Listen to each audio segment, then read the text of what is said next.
National anthem, as you can imagine, big crowd, and it continues to grow here at Brooksfield. It is a perfect night for baseball. I mentioned the winds wouldn't be a problem, but now suddenly they're blowing rather hard to left field. What a surprise. But that's what we're going to see. The Seahawks tonight will wear their home whites with the numerals on the front and back in black. East Carolina will be in purple, as usual. Their jerseys with gold as their numerals and their trim. Of course, as I mentioned, this is always the rivalry. So overall, this series, East Carolina, 82 wins to 64 for UNCW. But last year, the Seahawks won both games, 8-5 here in Wilmington and 9-3 up in Greenville. The Pirates ranked number 11 in the country, 10-4 in the season. They come in with an RPI, as I checked today, of 31. UNCW's RPI is 160, so this is like a feather in the cap. You get this win. Yeah, it'd be a big boost for UNCW. They've played some fairly decent competition early in the year, just haven't been able to come up with some of the wins that I know they hoped they would get. So this will be a big boost for the Seahawks. Like you said, these two schools played for a long time. First meeting was in 1965, and they've met every year at least once since 1985. Obviously, conference rivalry in there for a long stretch of that, but every year since 1985, these two teams have gotten together at least one time, including the COVID year, when, of course, that was the last game before the season ended. Yeah, I remember that game well. Mike Vaccaro and I were here recalling that. We remember all the people in the press box started murmuring, something's happening, and we don't know what's happening here. And that's when they shut down everything. Of course, East Carolina in the American Athletic Conference, their preseason favorite to win that conference. Charlotte, who UNCW will play next, new to that conference. They're picked second this year. Then it's Texas, San Antonio, Florida Atlantic, South Florida, Memphis, Wichita State, Rice, Tulane, and UAB. And, of course, UNCW was picked to finish second in the CAA behind Northeastern. Campbell picked to finish third. And should be a good one. We're excited tonight as the pinstripes are on. Seahawks defensively will look like this. Aiden Evans in left, Trevor Marsh in center, Alec DiMartino in right, Jack Kroom at third. Kevin Jones is back. He will be the shortstop. Second baseman is Jason Hart. Tanner Thatch at first. Kyle Phelan on the mound, and Brian Hart is behind the plate. Riley Johnson will lead off. Number 12, the junior, is from Manassas, Virginia, and he's batting .314 on the season. He'll step in from the left side against the left-hander Kyle Phelan. Thanks for being with us tonight, Flow Sports and The Breeze, and we are underway. Shows bunt. That's high. There you hear the voice of our legend scorer tonight, Eric Rue, ladies and gentlemen. Have to call him the legend. That's required. He hands me money for that. Again, shows bunt. There's a strike. The count is 1-1. Folks just continue the students are back, so they'll be out here tonight. Spring break ended on Sunday. That's high inside, 2-1. Did want to mention that last year East Carolina went 47-19 overall, won the American Athletic Conference regular season title, as that one is a little high for another ball, and then went to the conference tournament and got beat by Tulane. Tulane, who in the season went 19-42 and 8-16 in conference. So important to play through your conference tournament. Ball 4, so a start of a walk for East Carolina. Johnson is on, and here comes the hot hitter. Up next is number 17, Carter Cunningham. He is the first baseman, and right now he ranks 16th in the country in hitting with an average of .474. 5 homers, 22 RBIs. Got a slugging percentage of .860. He's also tied for 54th with 22 RBIs on the year, so productive at-bats when he gets to swing it, but he's squaring up for a bunt here. Shows bunt, pulls it back. There's a strike. Jack Kroom was charging from third. 0-1. Just underway. Riley Johnson on first. They got a leadoff walk. Kroom again will probably be charging if Cunningham shows bunt here. Let's see. Nope, this time he's going to swing. That ball in the ground. Art picked it up. Nice job there. Runs out and keeps the runner at first. And the count 1-1. Cunningham considered one of the top 50 first base prospects for the upcoming MLB draft. Of course, he'll exhaust his eligibility at the end of this year as a senior, so expect him on a minor league roster sometime next year. The pitch That ball's hit to left side and out of play. Yeah, East Carolina, we will not see this guy because we play them midweek, but they have one of the top pitchers in the country, Trey Savage. And he is, I know coming into the season, I think he was ranked number 3. Yeah. And he has been unbelievable, preseason All-American. That ball fouled off right side over the Seahawk dugout, but again, the Seahawks won't see him since the 2 games we play are midweek. Again, these 2 teams will play again in 2 weeks up in Greenville on March 26th to wrap up the season series. Yeah, Zach Root for them, also a starter, been very effective early on as well. So they've got some good weekend depth. We'll see what their midweek guys look like here. That's high 2-2. A reminder, you're listening to us on the radio on the Breeze, W240AS Wilmington, WKXB HD2 Boiling Spring Lakes. Again, thanks for being with us. Appreciate our crew. I'll get the whole lineup sent to me by our executive producer, Riley Nance. This ball is fouled off. Should have a full crew working tonight. As you can imagine, when these 2 teams get together, a lot of teal and a lot of purple. Stands are starting to fill up pretty well. Runner's going 2-2, and he fouls it off. And that'll pop out into right field. Seahawks will have one of their pitchers pick that up. And we'll do it again. So Johnson was on the move. 7 of 8 stolen bases this year. East Carolina as a team is 16 of 18. But of course, with Cunningham, the way he handles the bat, wouldn't be surprised he's moving again here, 2-2. Nope, this time he holds. Swing and a miss. Struck him out. Boy, that's a big strikeout. That's a confidence-boosting strikeout right there to strike out a guy who's batting .474 coming into this game. That's big for Phelan. Jacob Jenkins Coward is the right fielder. He's a junior from Greensboro, and he comes up batting .414 with 4 homers and 18 RBIs. They've got some hitters, as you will. When you're ranked 11th in the country, their pitching is great. Their offenses, I mean, they do everything well. First pitch, that's a little bit high, 1-0. Yeah, traditionally one of the best mid-major baseball programs in the country. They've been to the NCAA tournament 33 times, including each year since 2021. Cliff Godwin done a great job continuing the tradition of good baseball in Greenville. Oh, he got the runner on the run down here. They'll throw to second, should get him. They do. Nice pick off there by Kyle Phelan. Got the runner moving. He threw it to first. He threw it over to the shortstop, Jones, and there are 2 away. Well, erase the leadoff walk, and all of a sudden UNCW is a couple of pitches or a fly ball, ground ball out away from getting out of the inning. Yeah, that was a nice job by Phelan. Timed that perfectly to get the runner, Johnson, who was going to move. So 2 outs, nobody on. This ball hit into left side. That's out of play, and the count is now 1-1. On deck would be Jacob Starling for the Pirates if they could get to him. Just underway, top of the first. There is no score. I just got a note from one of our fans saying there's more people outside the gates trying to get in than are inside right now. Wow. So that's why there's still some seats available. You know, they're all outside. Should have got here earlier. 2-1. This ball hit again, left field. That's going to go out of play. Hit well. And the count is now 2-2. Just shy of where our friends who parked the fire truck would have been. That's right. About 5 feet short of clearing the foul fence over there to get to them. But they're not here yet tonight. See if they show up tonight. They're our good luck charms. We're 2-0 when they're here. They've been great. 2 balls, 2 strikes, 2 outs. Top of the first, East Carolina. Nobody on. Kyle Phelan trying to get the Seahawk batters up. The pitch, that's high, full count. By the way, Cunningham, that was only his 7th strikeout of the season. Tells you a guy that really knows how to hit the bat and handle it.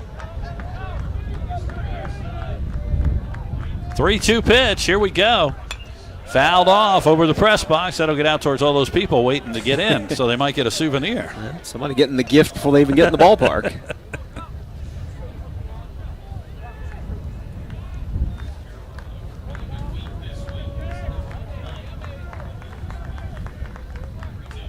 Try it again. Got him. Strike 3. Great job by Kyle Phelan. We go to the bottom of the first. There is no score. This is Seahawk Baseball on Flow Sports and The Breeze. Experience what coastal living is all about in a Carolina skiff from Marine Warehouse. The high-output, lightweight Suzuki outboards are the perfect match. From fishing to cruising, in 4 inches of water to 4,000 feet, Carolina skiff boats are at home everywhere, especially when paired with the reliable, powerful Suzuki 4-stroke outboard. Things are taking longer to get. Order your Carolina skiff and Suzuki outboard today. Visit Marine Warehouse Center on Market Street or marinewarehousecenter.com. Be your best self with a membership to Planet Fitness, home of the judgment-free zone. Planet Fitness's goals for members is to feel fit-tacular through exceptional PF member experiences. For just 33 cents a day, that's $10 a month, you'll build both fitness and relationships. The Wilmington area has 3 locations, including one close to campus on Kerr Avenue and also one in Shallotte. Let Planet Fitness make you a better you and have a little fun along the way. Check out Planet Fitness at planetfitness.com. Welcome back to Brooks Field. You see tonight's starter for the East Carolina Pirates. Number 21, Chris Kaler. This will be his second start.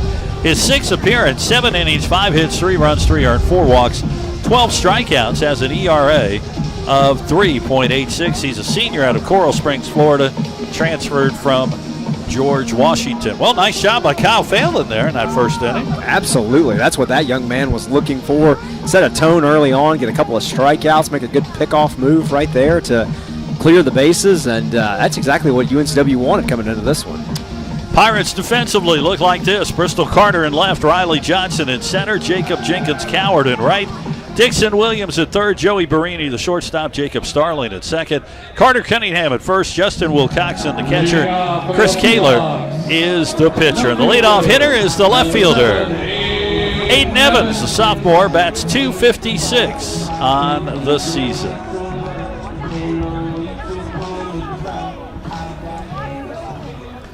First pitch, way outside, ball 1.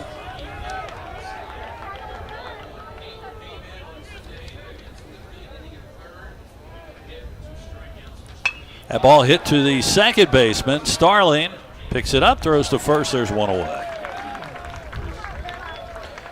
So 1 out. That'll bring up Trevor Marsh. Well, he continues to hit the ball well. .396, 4 homers, 12 RBIs, and the winning RBI on Sunday against St. Joseph's. Yeah, big swing of the bat, tipped off the third baseman's glove and trickled away from everybody on the infield, allowed the winning run to score.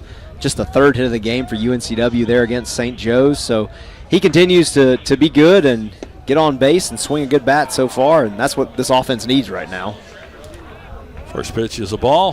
1 out here, bottom of the first, no score. Kaler set. Here's a pitch. That's a strike at the outside corner, 1-1. Home run hill, as you can imagine, is going to be full tonight. That's fouled off towards the Pirate dugout, and the count is now 1-2. On deck is the man, Tanner Thatch. We'll get to see how the Pirates are going to play him tonight. Outside, 2-2. Boy, as they were throwing that pitch, the shortstop Barini quickly. Yeah, they made an instant shift right there. Shifted over behind the bag, so he is now three infielders on the right side against Marsh. Bouncer right up the middle. Barini throws to first, got him. Almost worked their way out of that one. Good positioning after the shift right there. They had him played perfectly and right behind the bag at second. Easy play. So 2 away for UNCW. Here comes Tanner Thatch, CAA Player of the Week, 310, 7 homers, 21 RBIs. There are 2 outs. Nobody's on. Let's see how they'll pitch him. Well, they go inside, and, well, they got the corner. All right, well, always got to learn the outside corners of these umpires. You know, those first batters are good navigation of what the zone's going to look like. 0-1. Oh, they really tried to jam him, and I think, did they hit him? Yep, hit him. So Thatch is on. Not a surprise. They were going to just jam him. They weren't going to pitch to him. And with 2 outs, runner on first, here's Alec DiMartino. This is where you talked about things that Coach Hood said, that the guys behind Thatch have to do something when he's on base after he gets in a situation like this. So great opportunity for DiMartino right here to step up and do something. Plant it in the outfield, get a gap hit, do something. 2 outs, bottom of the first. Here's the pitch, off speed, and That got the corner outside, 0-1. Alec DiMartino is batting .281 on the year. He's got a couple of homers, 7 RBIs. He also has 26 strikeouts. Yeah, unfortunately, he had 4 of them in that last game against St. Joe's. He had 3 of them in the last game against St. Joe's and a fly ball out. So looking to get on track here after kind of a lackluster finish to the weekend. 0-2. Kaler ahead. Here's the pitch. That's high. Tried to get him to chase. 1-2. More folks out here. I've never seen where the parking. They're on the streets out there. I can see from here on the side of the roads. No place to park. 1-2. Eric throw over to first. Tanner Thatch, who normally you would not think of a threat, but he's 3 of 5 stealing bases. Well, it's coming off a spring break. All the kids are back. Everybody's got to be back, so definitely going to crowd campus here tonight. This ball's hit in the air, right field. The right fielder, Jenkins Coward, has to come in. He'll make the catch, and that will end the inning for UNCW. We played 1. There's no score. This is Seahawk Baseball on Flow Sports and The Breeze. There is something indescribably special about this place. The way it looks, the way it feels, the way we care for one another and our community. The University of North Carolina Wilmington is like no other. Your journey starts here. We invite you to discover what makes UNCW like no other.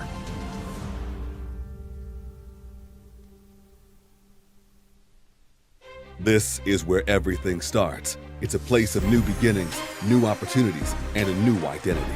We are the Coastal Athletic Association, and from the beaches to the city streets, we are united to succeed at an elite level, in competition, in our communities, in our lives. This is the tide that lifts us, the fire that burns inside all of us. This is our moment, our new chapter. We are the CAA, and we are united in excellence. Watch some of the highlights from that bottom of the first inning for UNCW. No score. East Carolina will come to bat. Kyle Phelan will face Starling, Wilcoxon, and Barini for the Pirates. Jacob Starling, second baseman, hitting .255 this year. 2 homers, 11 RBIs. He is a senior out of Orlando, Florida, and he will lead off for ECU. Second baseman, number 10. The end of a 5-game homestand for UNCW. They're on the road this weekend up at Charlotte to take on the 49ers.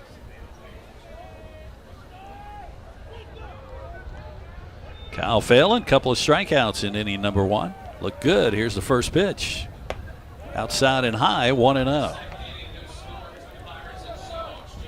Yeah, while Kyle was able to get a couple of strikeouts right there, UNCW put the ball in play, which is something Coach Randy Hood really wants the team to do after all the strikeouts they've been suffering through these last couple games. High again, 2-0. So three quick outs right there in that inning. Obviously, the hit by pitch to Thatch gets somebody on, but at least good to see the Seahawks actually making contact, putting the ball in play, and giving themselves a chance to get a base hit. Phelan high again, 3-0. He walked the leadoff hitter in inning 1, and he's close to doing that again here in inning 2. You talked about the shift, the last at bat. Take a look at how Jones and Kroom are lined up over here. That's pretty shifted towards that left field line. Ball 4 high balls there, and again the runner on first with nobody out. That'll bring up Justin Wilcoxon. He is the catcher, senior, batting .241 on the season out of Raleigh. So another runner on to start the inning for the Pirates. And another dangerous batter here. Wilcoxon was second team all-conference last year and is kind of like Cunningham, regarded as one of the top 50 prospects at his position for this year's draft. First pitch missed outside, so 5 straight balls to open up this inning from Kyle Phelan. Count is 1-0. Got to get the strike zone here. And now time was called. Seahawks have shifted now as Jones has moved over to the right side of the infield, so only Kroom is on the left side. Here's the pitch. Bounced it in, so Phelan has lost the zone here, 2-0. And he's taking a minute and settle down right here.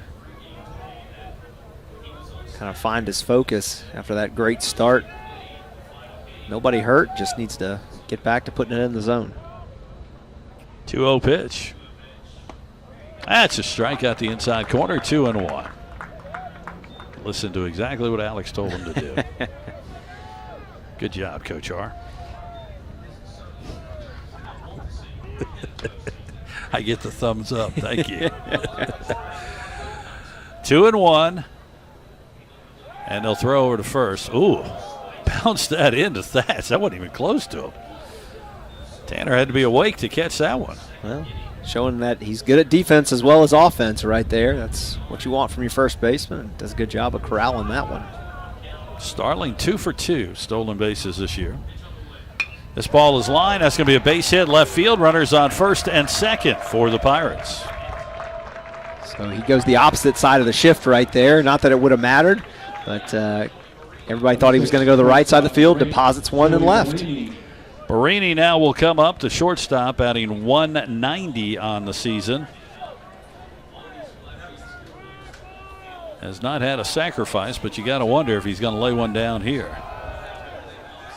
I mean, generally know if you're playing short, you've probably got a little bit of speed, so wouldn't surprise me what they try here with him holding the bat. Yep, he's going to show bunt. He'll send it down, and it'll be picked up by Arndt. He'll have to throw to first, and he will. Nice job by Barini. Moves the runners second and third for ECU with one out.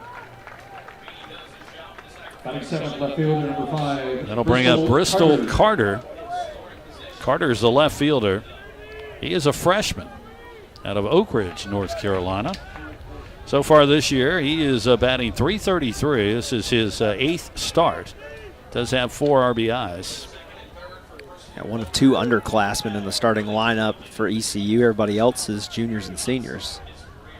First pitch, strike outside corner, and the count 0-1. So Phelan in trouble here in the top of the second. Walks the leadoff batter, then a base hit to Wilcoxon. Sacrifice bunt from Barini moves them to second and third with one out. Here's a pitch, fouled off. Getting ahead of Carter here. Boy, strikeout would be big right here. Sometimes it's not about how many you strike out, but when you strike them out. this could be a big moment for one of those. 0-2 pitch. See if he can get him to chase something here. Well, he sent it up high, and that's fouled out of play.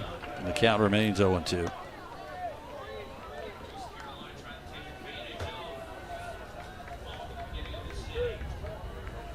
Seahawks off to Charlotte this weekend. East Carolina will be home to Columbia for a weekend series. Here's the pitch. That's going to be a base hit right field. That's going to score 1. They're going to hold the next runner, so runners will be on the corners. Nice throw from DiMartino, but Bristol Carter base hit and an RBI for the Pirates. They lead it 1-0. Yeah, just a good piece of hitting right there, taking it over into right field. Easy score from third, but great job right there corralling the ball and getting it back into play to hold it to 1 run.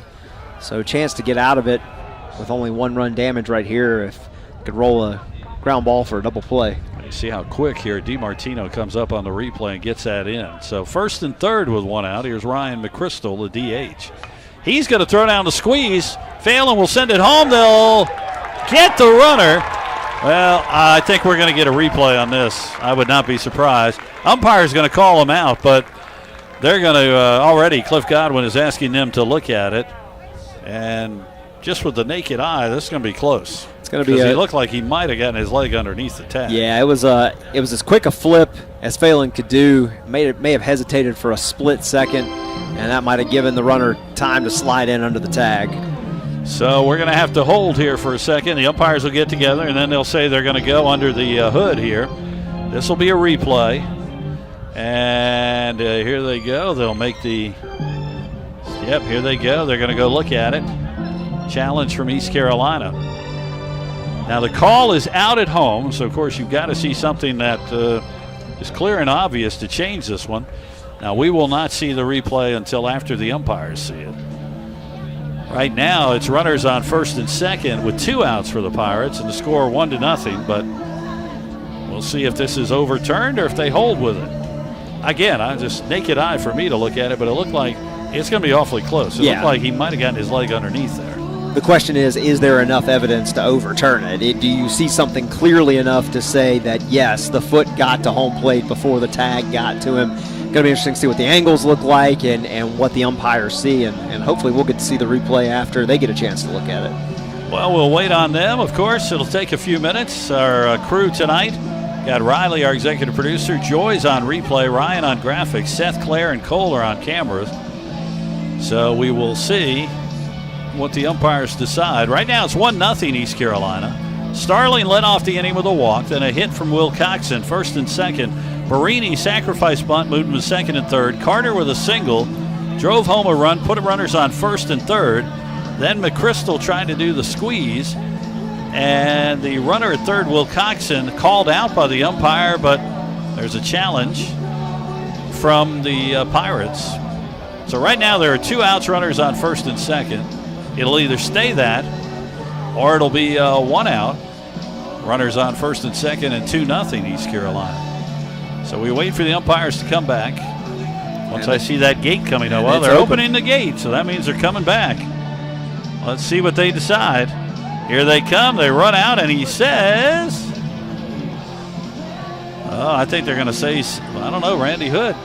He's safe. They overturned it. Yeah, I could tell by the way Randy Hood was talking to the umpire.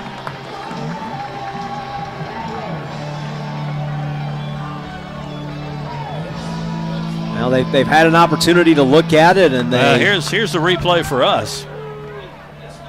Yeah, he gets his leg underneath there. It looks like, yeah, he does get in. Yeah, he's in before the tag because the tag's a little high. It's a close play, very very narrow escape, but yeah, it does look like the runner gets his leg in there early. Yep, the tag was a little higher up, so it looks like for sure that was a good call by the umpires. 2-0. That brings Dixon Williams up, third baseman, batting 196. Runners on first and second, 1 out.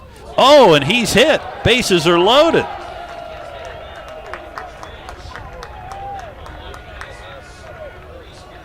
Well, after a great first inning, Kyle Phelan is struggling here in inning number 2.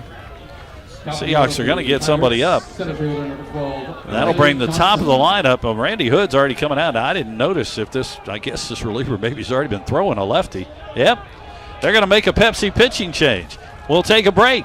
Top of the second, it is 2-0 East Carolina. This is Seahawk Baseball on Flow Sports and the Breeze. Josh Barber here for Capital Ford Lincoln of Wilmington and proud UNCW graduate. At Capital, we want to service all your automotive needs now with 2 full-service Wilmington locations, Ford on Oleander Drive and Lincoln on Market Street.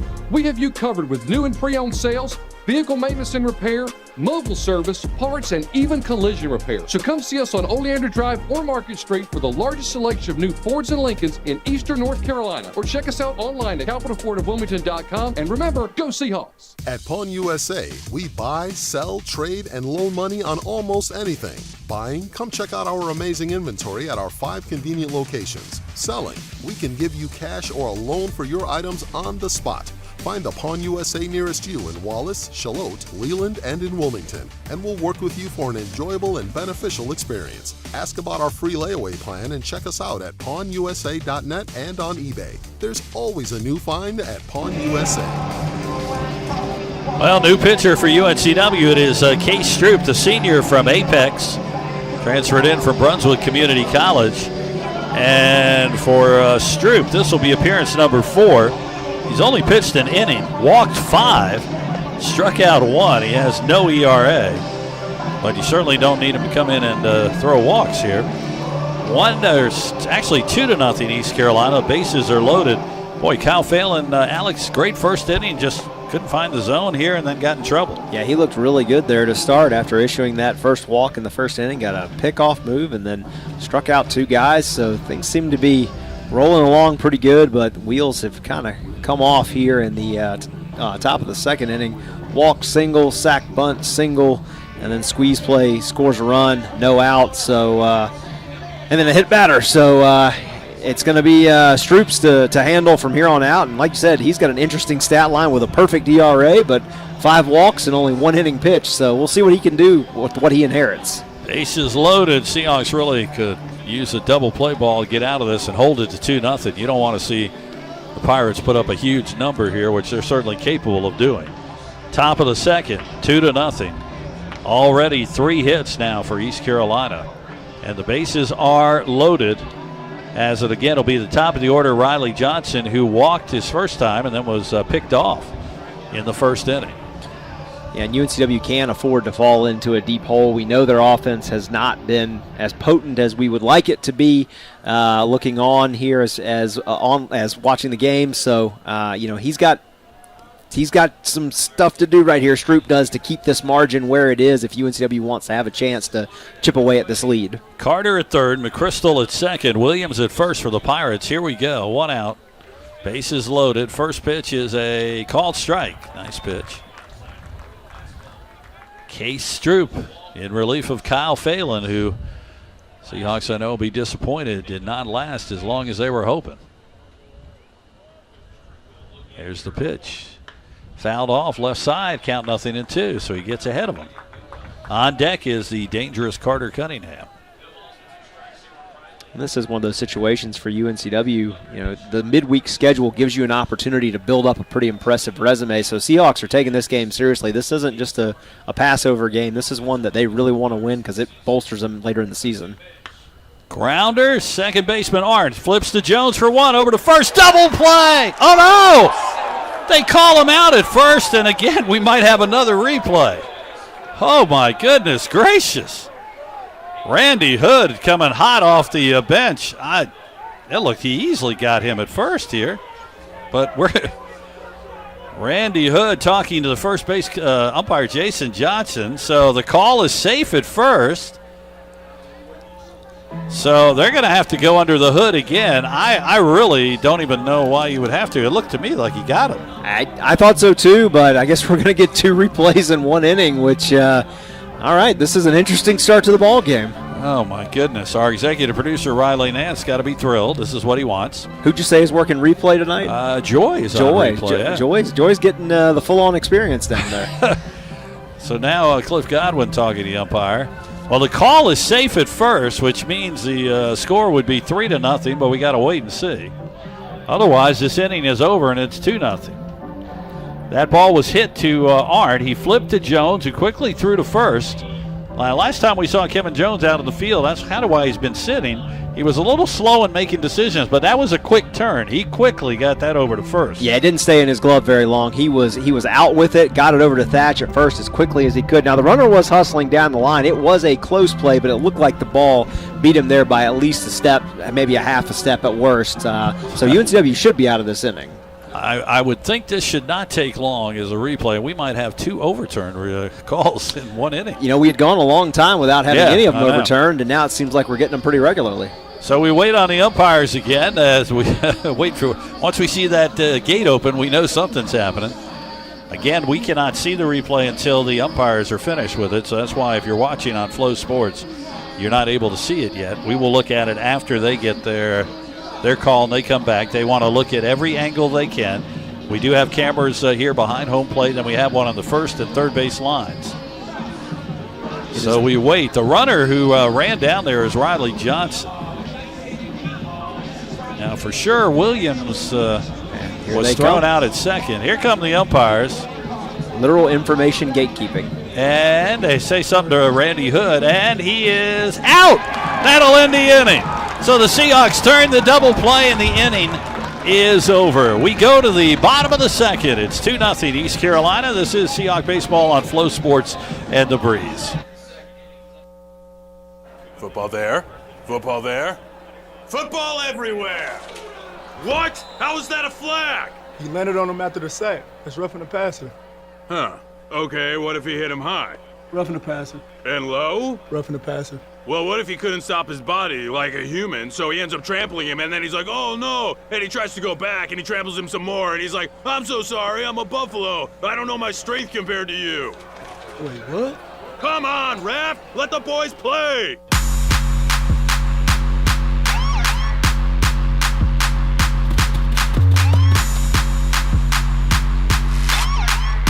Today is your day. It's time to stop wishing for it and start working towards it. One day at a time, one workout at a time. Your best is not behind you. Look forward. Welcome back to Brooks Field. Let's watch the replay here. Here's the double play. Hit down to the shortstop, then over to first. Well, it was closer than you think. Half step. Yeah, watch. Half step is what it felt like. Watch them as they slow it down, and man, that was closer than I thought. Yeah. But it looks like he barely got him, and the umpire said he did because they had to overturn it. So it's 2-0. We go to the bottom of the second. Here's John Newton and Jack Kroom, Brian Hart, Chris Kaler back out on the mound. Nice job, our crew. We appreciate all their work out there. Again, we got Riley, Ryan, Joy, Seth, Claire, and Cole tonight. And good job, Joy. 2 in 1 inning. Heck of an effort. I joked with Riley before the game. I said, we're going to have 6 replays tonight. Well, we've already had 2. If keep a track of that. Betting is now legal in North Carolina. No, don't was start. That something you could bet on? No. Count 0-2 on Newton. This ball is hit in the air. Center fielder, this is going to be an interesting play. Johnson working hard. He had to come a long way, and he'll make the catch. There's one away. 1 out. That'll bring up Jack Kroom, third baseman. Senior bats 182, 4 RBIs. See if we can get that bat going for Jack. By the way, want to shout out here in the press box tonight. We got a birthday. Our scoreboard operator, Justin Smith, turning 50 today. Congratulations to Justin. Very nice. We're very happy for him. Doesn't look a day over 51. Kaler with the pitch to Kroom. That's a strike.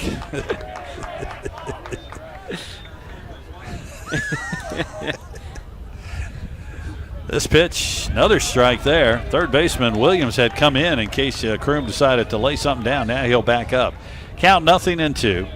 And the pitch. That's fouled off. Brian Hart on deck. 2-0 East Carolina.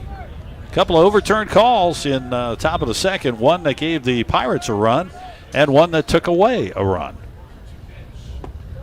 Missed outside, not far away. 1-2 the call. Kaler does not waste time when he pitches. He gets that ball back, looks down at his wrist, gets the call, and he is in the motion within 4 or 5 seconds.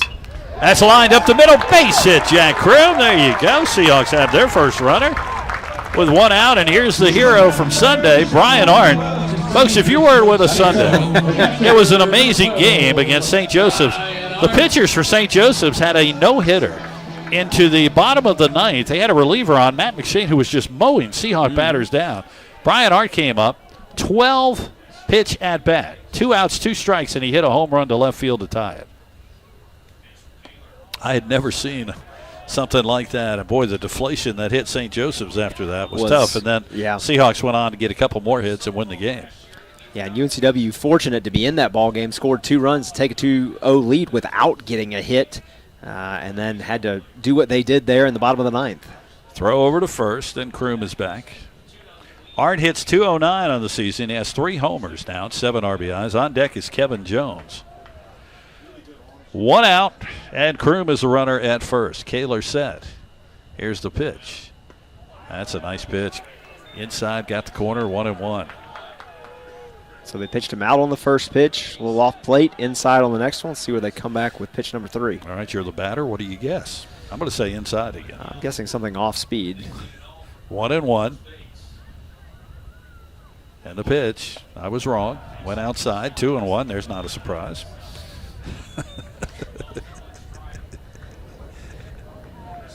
It's all right, you could say it. I know you wanted to. 2 balls and a strike, 1 out.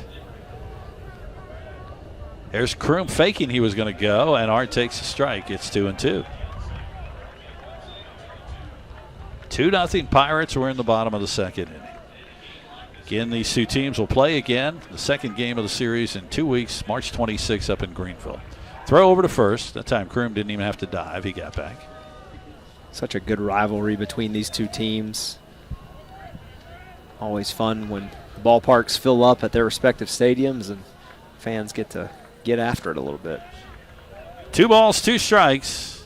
That ball is lined left field, but that'll go out of play and foul. Off the tarp, actually. Bounced out into the field.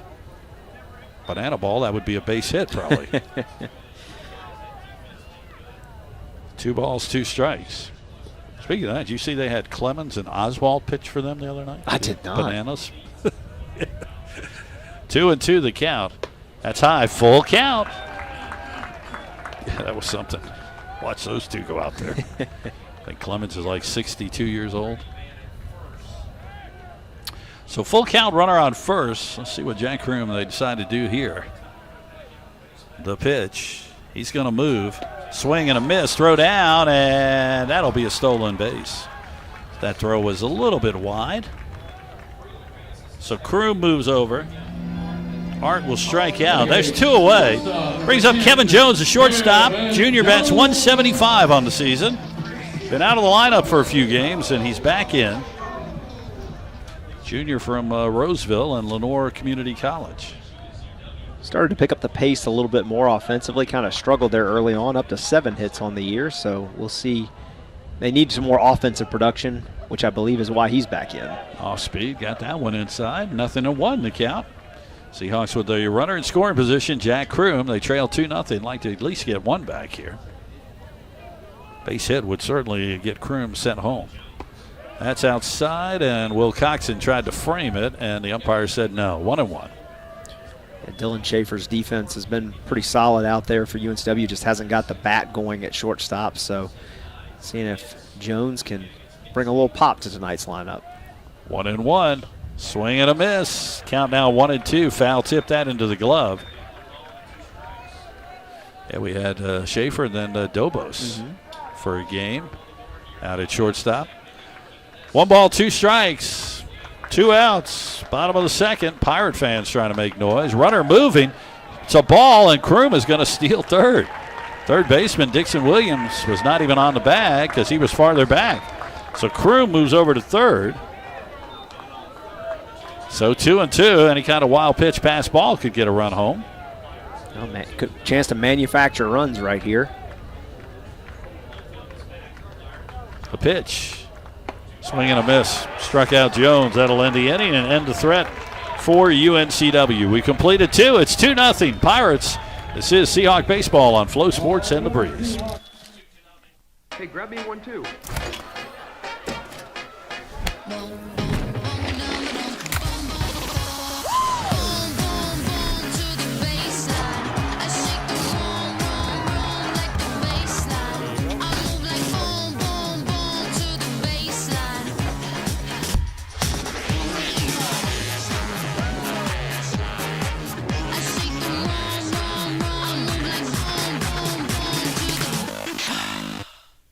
People have trusted Reed's Jewelers with their life's moments since 1946. That's because we're family owned.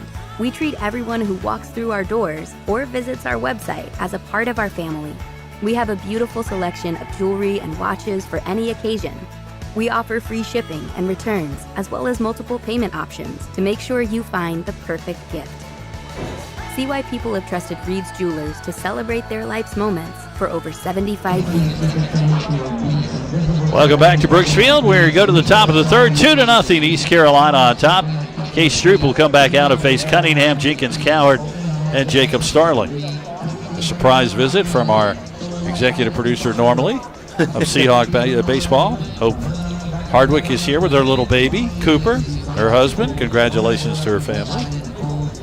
Sound asleep. Boy, that's the life, isn't it? Another future Seahawk fan. Yeah, that's right. He's already signed, letter intent.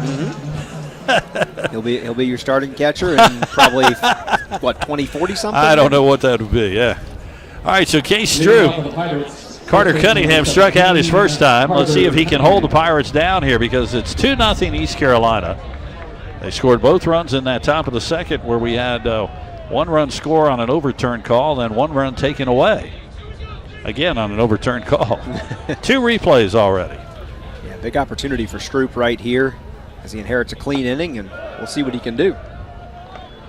First pitch is a ball, 1-0. 2-3-0 for the Pirates. It's a 0-1-0 for UNCW. Kroom stranded on third. That's way outside, 2-0. Well, first 2 innings, the leadoff hitter has walked. Let's not keep that pattern going. Yeah. Sets an uneven tone that you definitely don't want if you're UNCW. Gives the Pirates a chance every time. That's a strike. Cunningham was taking all the way. 2-1. So I mentioned the series is 82 wins for East Carolina, 64 for UNCW, but the Seahawks took them both last year. Well, he decides to try to throw down a bunt. He fouls it off, 2-2. Pirates will do a lot of that, man, during a game. They are not afraid to do that. Cliff Godwin doesn't mind doing that, where they throw down the bunts, try to get base hits out of them. 2 balls, 2 strikes. Case Stroop with the pitch. And that ball is hit well to right field. Going back, DiMartino to the track, makes the catch, 1 away. I think when he first hit it, some of the Pirate fans thought it was gone. Wind blowing in a little bit here at Brooks might have knocked it down a notch, but 1 foot on the warning track, so good job right there by DiMartino to track it and haul it in. Jacob Jenkins Coward, he's 0 for 1 with a strikeout, 1 away here, and again they'll move around a little bit on the infield. Jones is closer towards second base in his normal shortstop position. Kroom is off the line at third. This ball hit way up in the air in the infield. Who wants to call for it? I think it'll be Kroom. Jack Kroom makes the catch, 2 away. Well, 2 quick outs. Here's Jacob Starling. Walked and scored the first run for the Pirates. Just what the Seahawks could use here. Quick 1-2-3 inning. Absolutely. After giving up 2 the last inning and not being able to scratch 1 back, chance for Stroop to work quickly and get the Seahawks back out to swing the bats. Maybe we can get a little Cooper Hardwick up batting. Put a little bat in his hand. Hey, need a spark. 2 outs. Here's the pitch. That's high. 1-0 the count. Well, I tell you, as you look out now, I mentioned that I had a friend who said there were more people outside. I think a lot of them have finally gotten in. I think so, This too. place is pretty full. Yeah, some of the grandstands were a little sparse at the beginning, but there's not a whole lot of empty seats right now. 2-0 the count. Alex will be going out between innings to talk to all the fans, sign some autographs, so get ready to see him. He's got some 8x10s he had made up. 2-0 the count. That's a strike inside, 2-1. Jim, you mentioned that UNCW and ECU played quite a lot, 146 times in their history. ECU up 60, or UNCW 64, ECU 82 in that set. There's 7 total teams in Seahawk history that they've played 100 times. Care to take a guess at who they are? Oh my gosh! All right, well, I know Campbell's probably one. They are. That's a line base hit left field. Starling is on with 2 outs. The inning will continue. Here's Justin Wilcoxon. All right, so you got Campbell, you got East Carolina. So what? We're missing 6 more. Baseball. Now, I don't know if they played. I don't think they played Carolina State or anything 100 times. I could be wrong, but because they play them twice a year sometimes. All right, let me think of this. All right. I'm trying to think of anybody in the conference that might have been an old rival. 2 outs. This ball bounced, and the second baseman Art's able to stop it. He throws to first, not in time. Oh, no, he got him out. Well, that time I didn't think he got him, so I have a feeling we're going to go to our third replay. This is unbelievable. I don't know. What about you? I thought he beat that one. I guess they're going to go back to the replay again. They're going to tell the teams to go back out. Cliff Godwin has asked for it, and they're headed back to the hood. All right, so we'll have to go to a replay again. The call on the field is out. That was a great play by Jason Art just to knock that ball down. He had to dive to his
Well, that'll be a base hit for Will Coxon.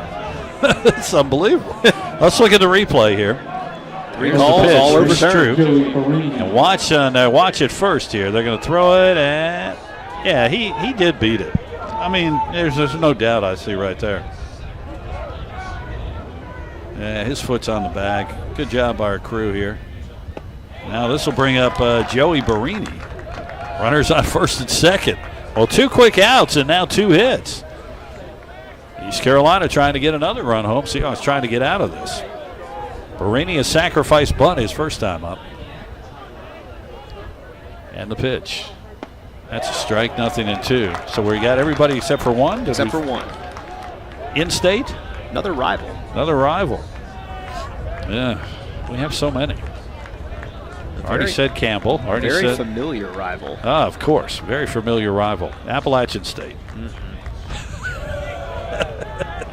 Just down the road a bit. 1-2, Coastal Carolina. Absolutely. Yeah, of course. So I thought I had said them earlier. I guess I'd forgotten that I had. So ECU 146, Campbell 129, William & Mary 125, ODU 120, JMU 119, Coastal 105, and George Mason an even 100. How about that? That would be the weird one right there to think about, George Mason. 1-2 the count. Outside 2-2. Runners on first and second for the Pirates. Starling at second, Will Coxon at first. Top of the third, 2-0. We've had 3 replays and 3 overturns. Halfway to the 6th I called for tonight. Case Stroop trying to get out of this little jam now. This one popped in the air. Foul territory. Does anybody have a chance? Going back as the catcher. Nope, that's going to fall into the stands, and I believe a great catch was made.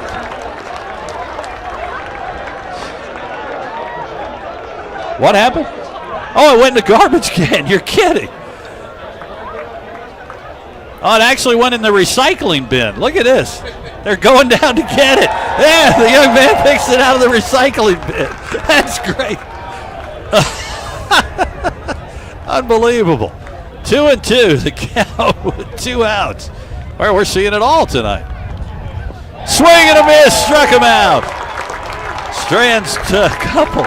We go to the bottom of the third. That counts as a double play in banana ball. I was going to say, yeah, banana ball, that's a double play and 3 runs for the home team. 2-0 East Carolina on top. We go to the bottom of the third. This is Seahawk Baseball on Flow Sports in the Breeze. Hi, I'm Dr. Chad Fortune with Wilmington Health Orthopedic and Sports Medicine. Excited to be on the UNCW campus today to talk to you about this week's Medical Minute. Shoulder injuries are extremely common in sports, recreational, and job-related activities. These injuries can range from chronic overuse injuries to traumatic injuries like shoulder separations, dislocations, and even rotator cuff tears. Sometimes injuries can be prevented, but sometimes with traumatic injuries they are not preventable. But we always talk about preventative strategies to try to limit their effects.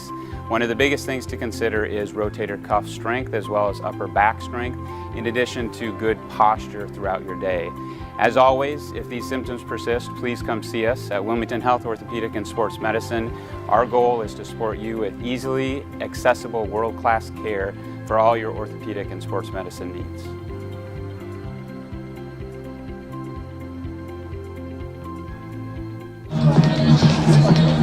Welcome back to Brooks Field. You have a shot at some of the crowd, some of the press box, too. And that foul ball, I guess, went into the recyclable. There you go. Also known as a receptacle. Also known as a trash can. It is.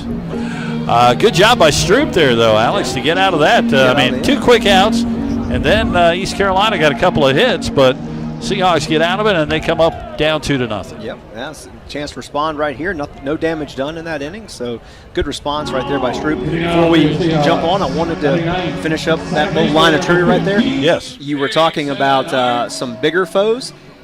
UNCW has played NC State 97 times, so they're inching close to number 100. Well, it's close then, yeah. Very close. I figured that would be. Kaler with the first pitch to Jason Arndt, second baseman, the junior batting .095. Doing a nice job defensively at second, but got to get the bat going here. That pitch outside got the corner. It's 1-1. Bottom of the third, 2-0. East Carolina on top. 5 hits for the Pirates, 1 for UNCW. That ball is lined but foul, third baseline. And the count now 1-2. That's what Arndt wants to have back. He's kind of slumping a little bit right now, batting under 100, and that's a pitch that you'd like to straighten out a little bit and drop into left field. Hits that one foul, right side. That'll get out of play. And it bounced into the stands. All the people down there, no one caught it. But it bounced up. Somebody got it. There you see Sammy the Seahawk out there. That's in the section where it happened. Must be a big game tonight if Sammy's here. 1-2 the count. Again hits it to the right side. Right fielder is going over. Can he make a play? He does. Boy, running into the bullpen. Nice job by Jenkins Coward. Very similar to a play we saw DiMartino make in the St. Joe's series, running into the bullpen right there and able to snare it. So nice defense. So one away, Aiden Evans will come up, grounded out to second his first time. I mentioned these two teams again in 2 weeks up in Greenville. Finish the regular season series. Once in a while, we see each other in the NCAA tournament. It's happened. East Carolina is known for hosting regionals. They are. Oh, nice off speed. Got that one in 1-1. That was actually my last year on the UNCW beat for the Star News. That was one of my last baseball games, was going to the NCAA tournament in Greenville. You went to the jungle, huh? I did. A lot of fun. This ball lined into right field, but the right fielder, Jenkins Coward, is there. There's 2 away. Right fielder getting his work in this inning, 2 outs already. Trevor Marsh comes up, grounded out to the shortstop, who had actually shifted over to second base. And here comes the shift again for Marsh. Barini moves more closer to second. Last time he actually moved to the right of second base. So 2 outs. Tanner Thatch is on deck. First pitch, outside, ball 1. Beautiful night here. The lights are on in the field, but it is just gorgeous. Swing and a miss. Of course, 7 o'clock, and we still have daylight. Hello, daylight savings time. Up. Time called. I don't know what exactly that was, the umpire.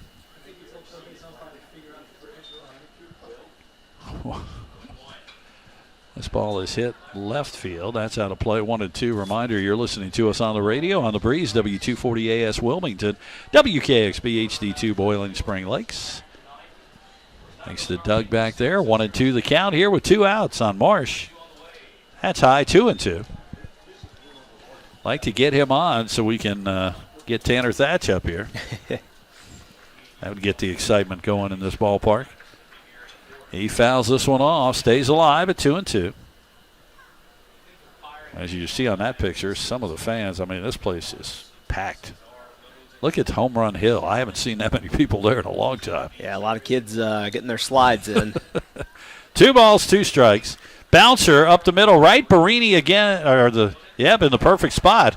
And he again will throw out Marsh. Boy, they moved him over, and he was right where he needed to be. That's the end of 3 innings, 2-0 East Carolina. This is Seahawk Baseball on Flow Sports and The Breeze. Josh Barber here for Capital Ford Lincoln of Wilmington and proud UNCW graduate. At Capital, we want to service all your automotive needs now with 2 full-service Wilmington locations, Ford on Oleander Drive and Lincoln on Market Street.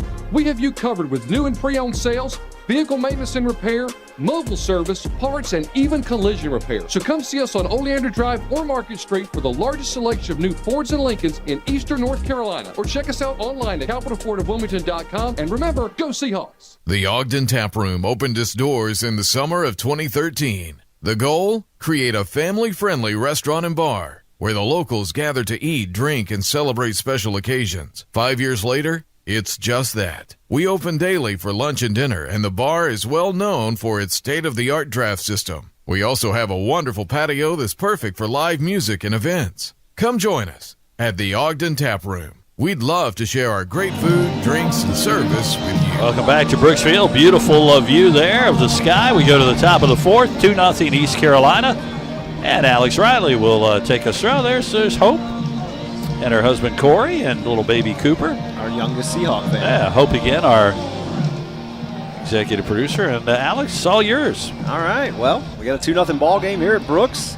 UNCW back on defense as Case Stroop looks to continue a pretty solid outing so far. Longest of the year. Only worked 1 inning coming into this game and already 1 1/3 recorded here. So we'll see what he can do as the bottom 3 in the order come up. First man will be Bristol Carter. Got a single and an RBI to score the first run of the game in his first at bat and squares up.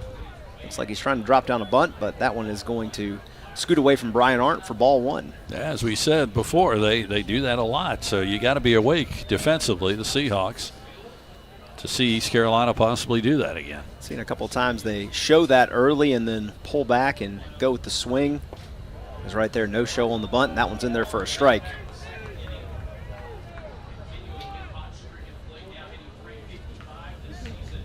Stroop's already worked 1 2/3 innings.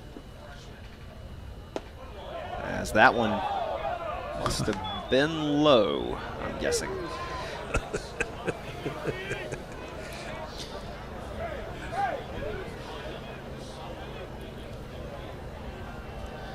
And the 2-1 pitch. Squares the bunt again this time and pulls it back just before the pitch gets in. That's going to move it to 3 balls and 1 strike. UNCW got the first out of the 3rd inning.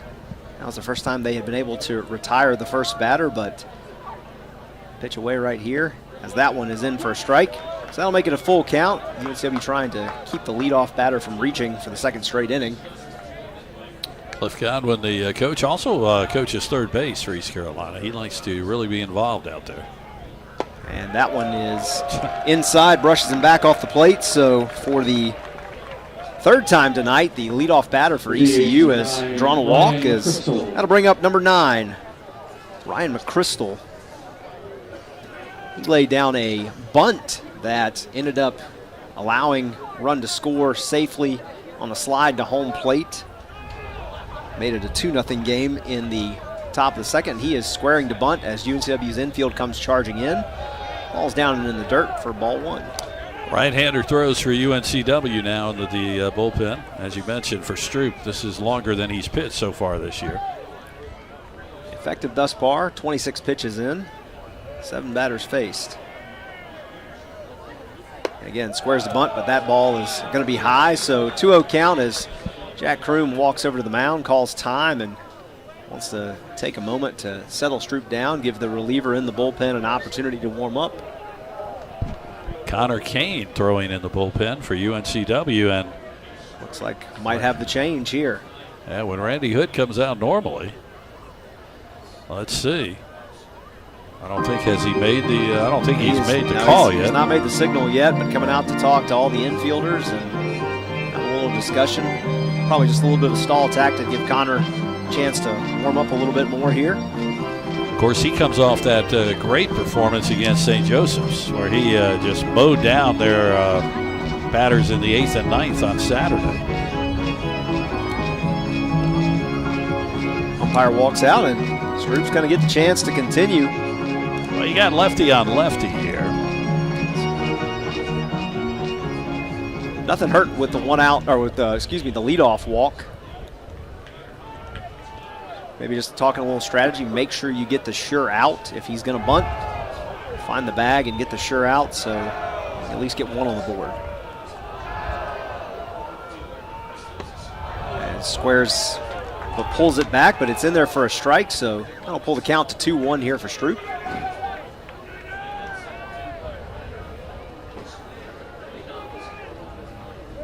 Jason Arndt charging in from second base on this as batter shows and swings, pulls back, McChrystal does, and takes a hack at it.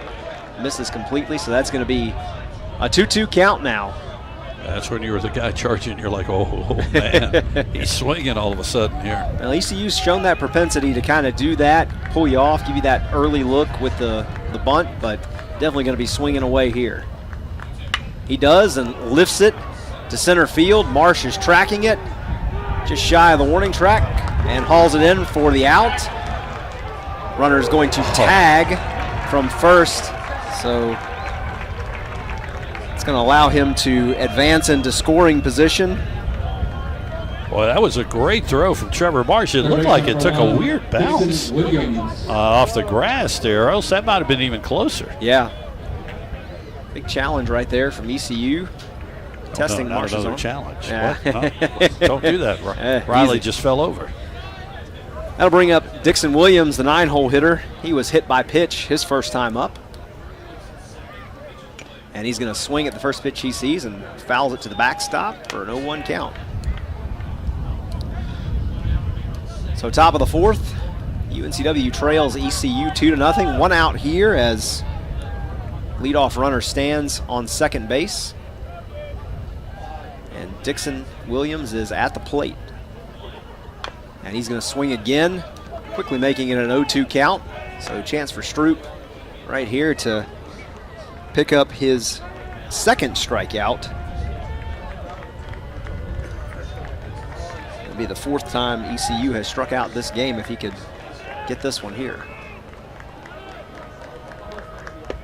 And check swing right there and call down to third base, and he is going to be called for going. So strikeout number 2 for Case Stroop, strikeout number 4 for ECU as 2 are away here in the top of the fourth inning, and that'll bring the top of the lineup back up as Riley Johnson, the junior center fielder, comes to the plate. He walked his first time up and then grounded into a double play in the second inning.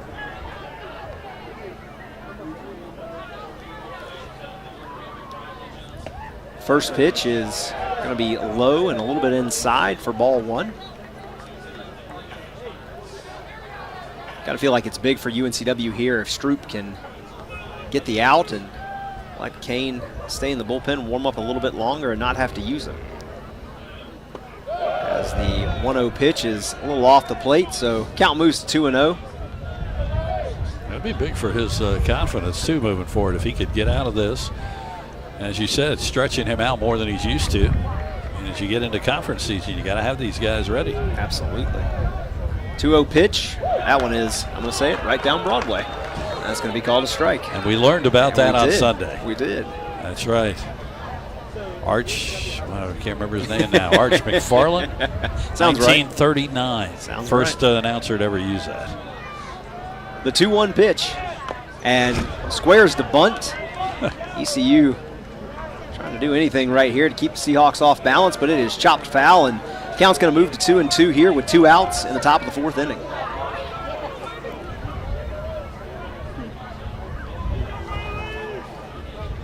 Big pitch right here for Case Stroop as he has come in and been effective in his relief appearance. And that ball is called strike 3. Slow call right there by the umpire, but it is a third strikeout. Big pitch right there by Case Stroop as UNCW looks to respond offensively in the bottom of the fourth. Seahawks trail 2-0. It's UNCW baseball on Flow Sports and The Breeze. It's bow time. What's that? The Bojangler from Bojangles. With the same bold flavor as their chicken? The same. And fries? The same. Ooh, not the same. The Bojangler's back. Hook one while you can. It's bow time. And serve? I'm just being myself, cool as can be. It's so easy. Get out your own way. It's bow time. What's that? The Bojangler from Bojangles. With the same bold flavor as their chicken? The same. And fries? The same. Ooh, not the same. The Bojangler's back. Hook one while you can. It's bow time. And serve? I'm just being myself, cool as can be. It's so easy. Get out your own way. Home Run Hill, the berm. Man, look at that crowd. Fans hanging out, enjoying a beverage, enjoying the view. And UNCW coming to bat here in the bottom of the fourth, trailing East Carolina 2-0. Chris Kaler back on the mound. He has limited the Seahawks to 1 hit so far, but the thing UNCW has done is hit the ball, and I'm getting the hand signal that there's Here we nobody, go, everybody. Prepare yourself. There's Alex nobody is on better the at call. hitting the ball right now for UNCW than this young man, Tanner Thatch, and they are going to pitch him to the outside for the first one. Don't disappoint Alex. We'll see how it goes. Oh, well. That one's going to drop in for a strike. That's going to be a 1-1 count. Oh, Marty Fuhrer in the press box. I tell you, watch out, royalty. And inside right there to Thatch, going to move the count to 2-1. So UNCW with an opportunity right here to get leadoff runner on, which they haven't been able to do tonight. As Thatch watches that pitch down, that's going to be a ball. So 3 balls, 1 strike here to the reigning CAA Player of the Week. And he is going to chop that one to first.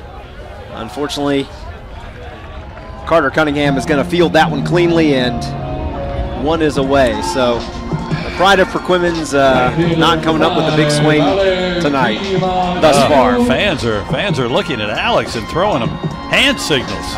What is going on? They've turned on Alex. Let's see if Alec DiMartino can turn on a pitch here. Oh, now he's jumping on the Alec back. From Alex to Alec. You know what? Just a few letters away. Hey, no, there you go. DiMartino flew out to his position in right field his first time up, and he's quickly ahead 2-0 in the count here. Again, it's the thing that we've seen, though, for the Seahawks. The bat's just not really hitting here, but, they're still in it. It's only 2-0, so if they can get something going here. And that one is going to be a base hit, as if on cue. There you go, hit number 2 for UNCW, as Alec DiMartino puts one into left field. That's the thing, UNCW tonight contacting the ball so far. Only 2 strikeouts. Yeah, that's true. That's been the big thing, is not striking out. They're actually putting the ball in play, giving themselves a chance, and right there, a good piece of hitting by Alec DiMartino, as that'll bring up the designated hitter, John Newton. Newton flew out to center his first time up. And he is going to lift one, and it is gone! Tie game here at Brooks Field.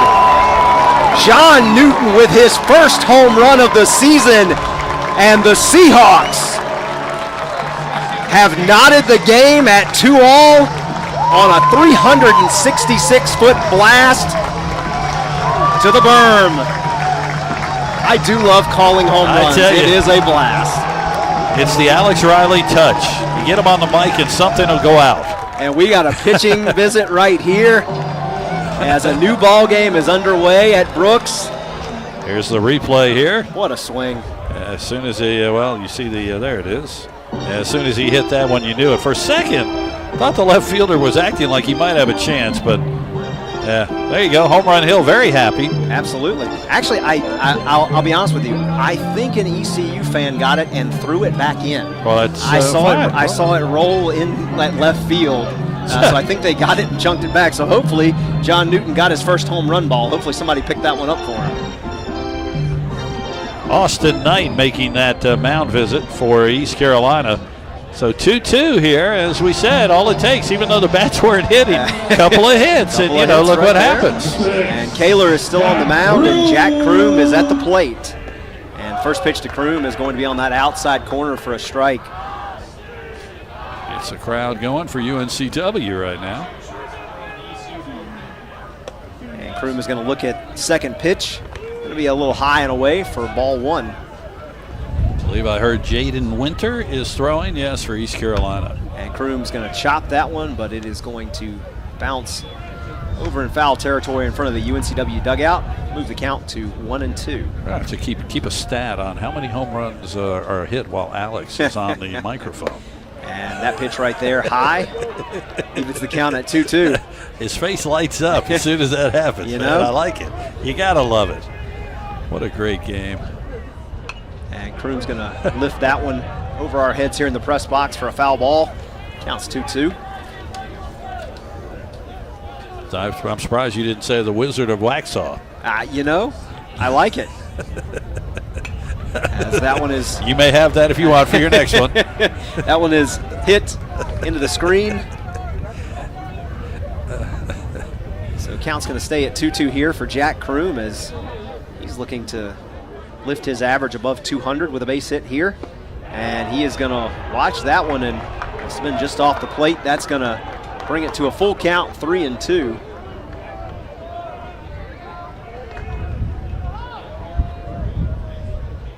And he is going to lift this one to left field. And Bristol Carter tracking it, but it is going to fall into foul territory over in the ECU bullpen as the count stays 3-2. Gave it a good chase there. He got close to that one. He did. It's just out of what would be the normal field of play into the actual throwing area. And that ball is going to be out of the zone, so Jack Kroom is going to draw a one-out walk. Matthews Motors walk the walking man's and women's friend, so the Seahawks get the runner on first. And that's going to bring up the man who had the heroics to give UNCW a shot at winning that ball game against St. Joe's on Sunday. Brian Arndt comes to the plate with one on and one out. And first pitch is on the outside corner for strike one. Arndt, of course, broke up the no-hitter against St. Joe's and tied the game with a solo home run. And that one is going to be down and away for a ball. He did strike out his first time up as Jack Kroom got a stolen base during his at-bat.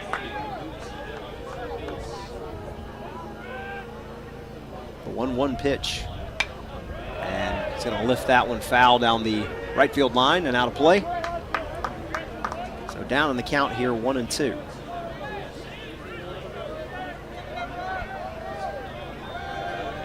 You knew you were going to get UNCW's best shot in this one, as rivalry game sparks everybody. And that ball is going to be lifted into center field. Everybody charging in on it. It's going to drop in for a base hit. Kind of in no man's land, that Bermuda Triangle, where if you're an infielder, you're looking at it over your shoulder. If you're an outfielder, it's a little out of your reach. And suddenly the Seahawks have 2 on with 1 out here in the bottom of the 4th inning. Yeah, it looked like the center fielder, Riley Johnson, got a late jump on this. You watch the replay. Starling went out, but he just was turned around, so it was tough for him to make this play. And now I got to talk. Watch the replay here. You see Starling. He looks at the center. He thought the center fielder was going to come get it. And he was just too far back, so there was no chance there. My favorite type of hit, a dying quail. There we go. It's another term. I'm not looking that one up. I'm sorry. I don't know what exactly. Mound visit. Well, the way they were looking at the bullpen. All right, well, here they go. Here comes Cliff We're going to Godwin. get a change. That's the second visit of the inning, so that's going to be a Pepsi pitching change. ECU going to the bullpen here as the game is tied 2-2. We'll tell you a little bit more about the reliever when we come back. UNCW Baseball on Flow Sports and The Breeze. Kennedy's Real Estate Service is your local company for all your residential, brokerage, management, and appraisal needs in the Wilmington and New Hanover County area. Tim is not only a UNCW alumni, he has been your friendly broker since 1994 and providing residential appraisals since 1997. Give him a call, 910-799-1068, or visit him on the web at kennedyres.com.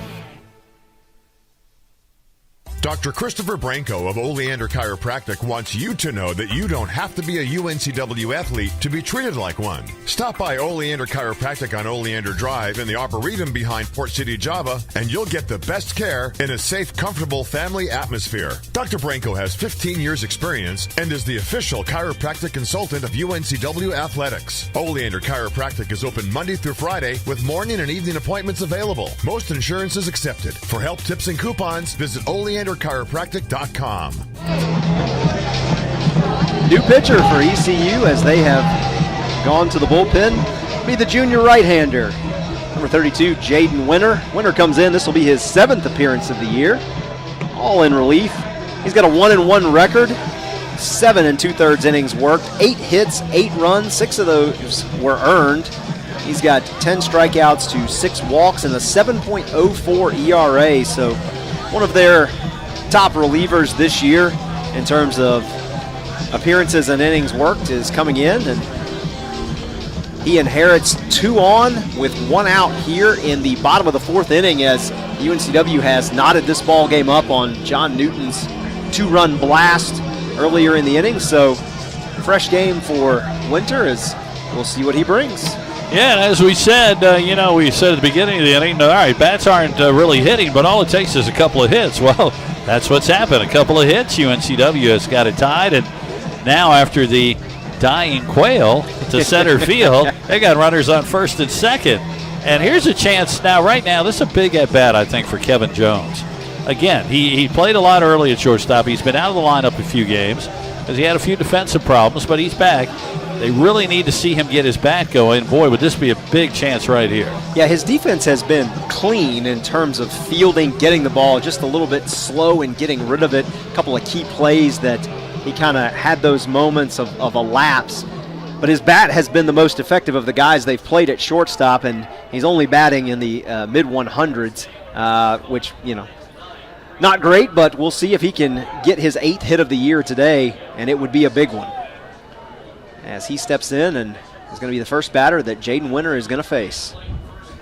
And he's going to take a big cut at the first pitch he sees for a strike.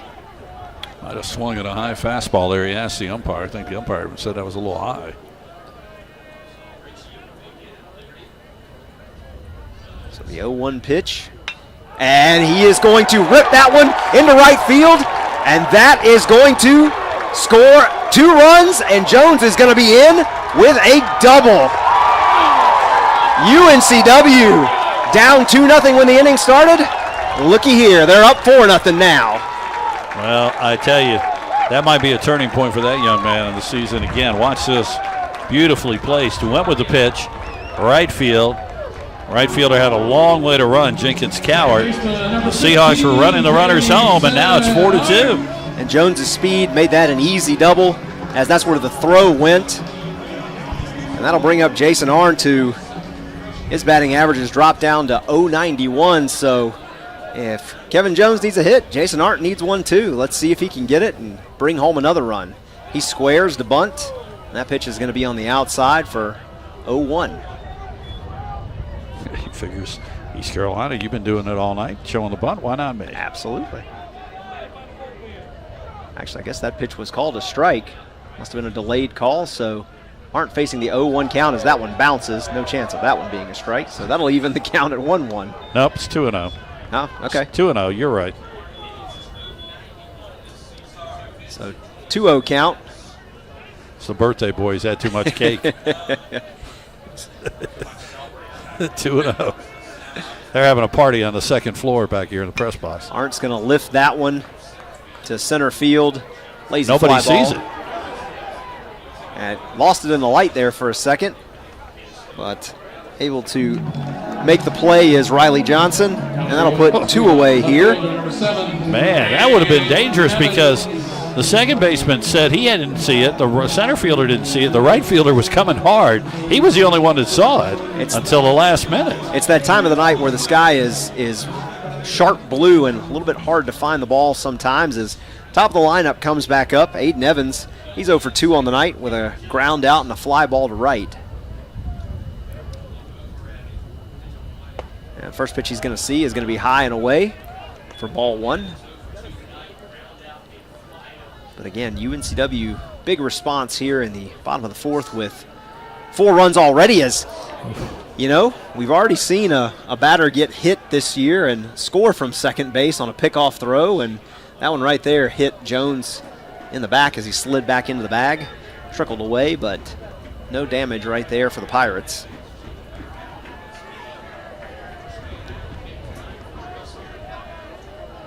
So the 1-0 pitch here to Aiden Evans. And he takes a big swing at it. That'll even the count at 1-1. Again, Jaden Winter coming on in relief here. And he has given up 2 runs. Neither will be charged to him, as that pitch is going to be out and away for ball number 2. But the Seahawks have taken that 4-2 lead as we approach the halfway point in this ball game.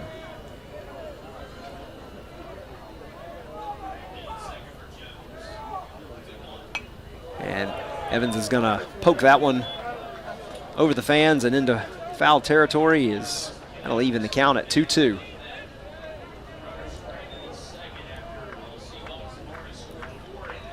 So 2-2 pitch right here with 2 outs, runner on second. And Evans going to foul that one almost directly back here to us in the press box. Lifts it just over the net. Almost had a chance, Alex. Almost should have brought my glove. Saw no movement on your part. I believe in the integrity of this glass. The 2-2 pitch. And Evans again fouls this one off. It's going to reach the rec fields over there and down the right field line. So we'll do it again at 2-2. Good at bat. Makes the pitcher throw. Absolutely. First chance seeing Winter as he's just come in, so chance to see what he's got. And Evans again going to tap that one, this time towards the ECU dugout foul. Yeah, I think he's pretty much seen probably all of his pitches now. That might have been his last one that I hadn't seen him throw yet. Switch it up to the knuckleball here, maybe? Does he throw that? Come on. The 2-2. Ooh, and Evans swung at it, and home plate umpire is going to call him out. So UNCW, though, responds big. 4 runs. Takes the 4-2 lead here in the bottom of the 4th inning. UNCW baseball on Flow Sports and The Breeze. Experience what coastal living is all about in a Carolina skiff from Marine Warehouse. The high-output, lightweight Suzuki outboards are the perfect match. From fishing to cruising, in 4 inches of water to 4,000 feet, Carolina skiff boats are at home everywhere, especially when paired with the reliable, powerful Suzuki 4-stroke outboard. As things are taking longer to get, order your Carolina skiff and Suzuki outboard today. Visit Marine Warehouse Center on Market Street or marinewarehousecenter.com.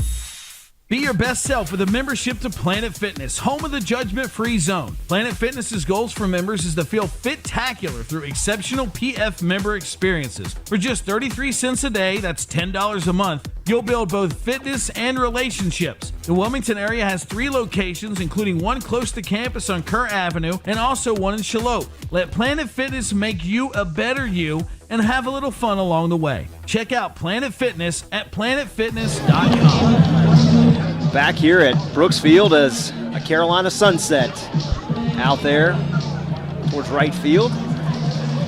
Lots of fans here enjoying a good night for baseball. And if you're a UNCW fan, you're enjoying the scoreboard right now as the Seahawks have responded for a 4-2 advantage. Well, they're going to keep Case Stroop in there. I like it. They are. Stretch him out. Case Stroop back in as he's now got some insurance to work with and a lead. Been pitching from behind. Now let's see what he does when he pitches with the team ahead, but he's going to face a very dangerous batter to start things off as the first baseman, Cunningham, is going to step in. Carter Cunningham 0 for 2 on the night, so they've kept him in check as he came in batting .447. That average has now dropped to .458, but still a dangerous hitter as the first pitch he's going to see is going to be down and in the dirt. Of course, East Carolina loaded their lineup with a lot of lefties. That's why, Coach Hood would like to see Stroop go a little longer. You got Connor Kane throwing again. I mean, he's ready, so I don't think there'll be a doubt we'll see him soon.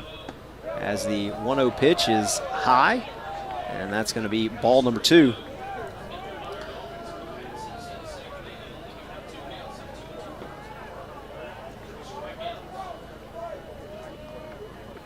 Sets and deals, and that one is high, so a 3-ball count here as... Have we seen this picture before? We're in the 5th inning, and with one more ball, we are going to see 4 of 5 leadoff batters draw a walk.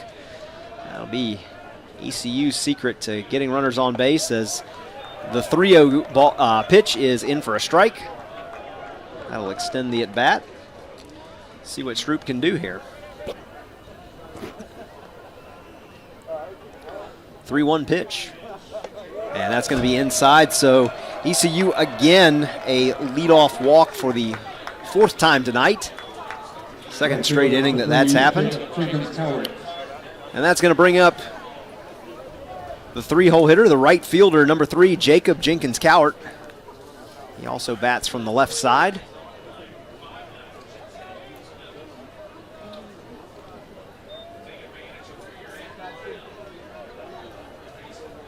First pitch is going to be on that outside corner, called a strike, so good job right here by Stroop, bouncing back from that walk to get back in the zone.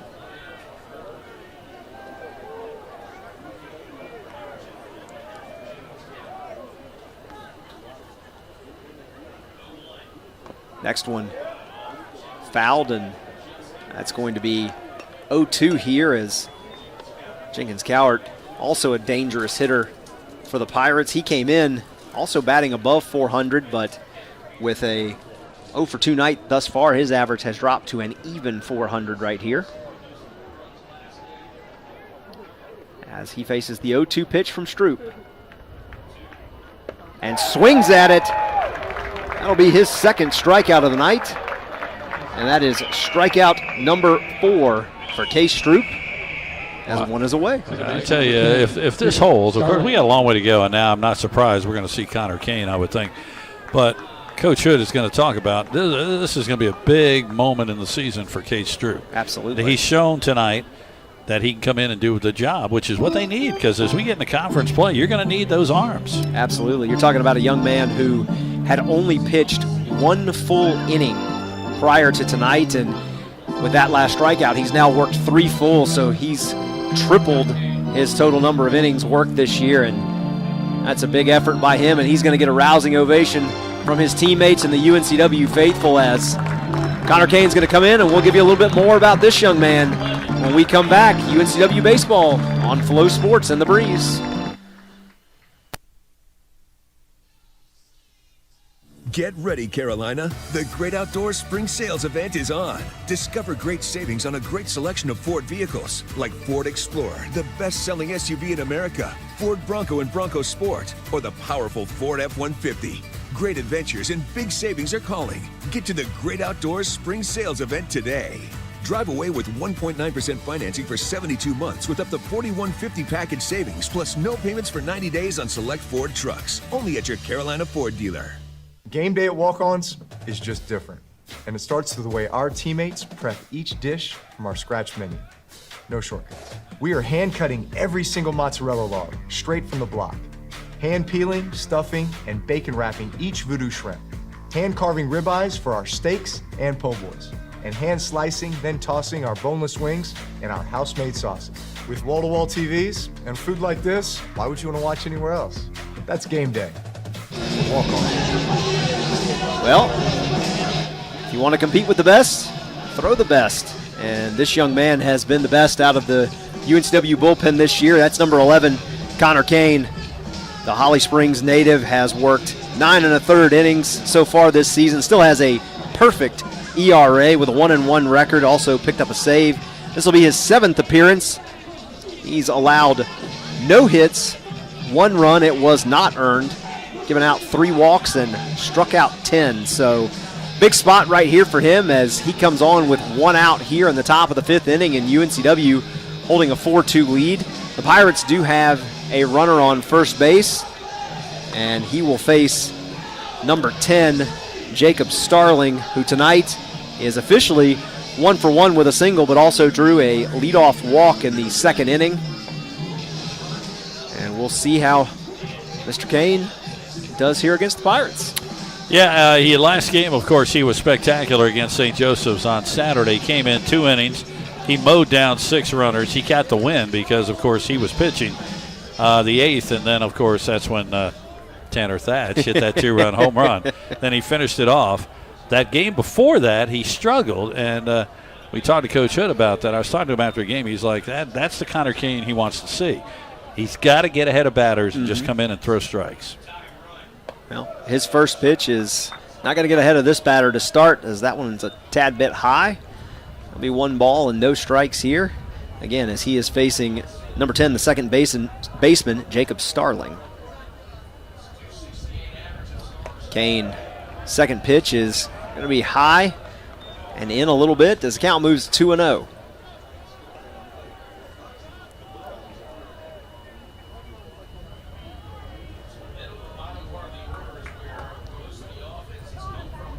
As the third pitch is down for a ball. That'll move the count to 3-0. The 4 and 5 hitters for ECU have done the most damage tonight. 3 hits, 3 of their 5 hits, along with a walk.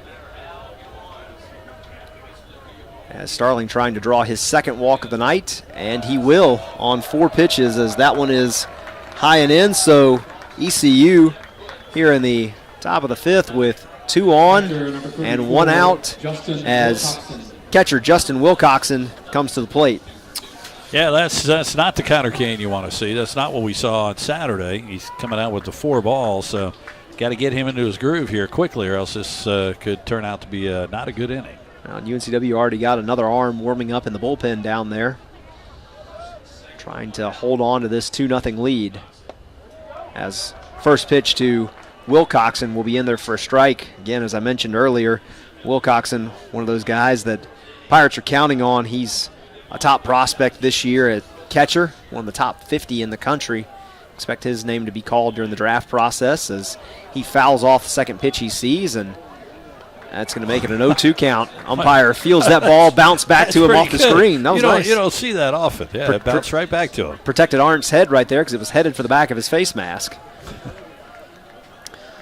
So the 0-2 pitch from Connor Kane. And that one is going to be inside and in the dirt. Good stop right there by Brian Arndt.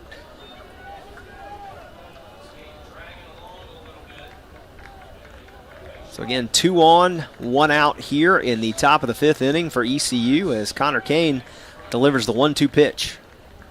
And that one is swung on and lifted to left field.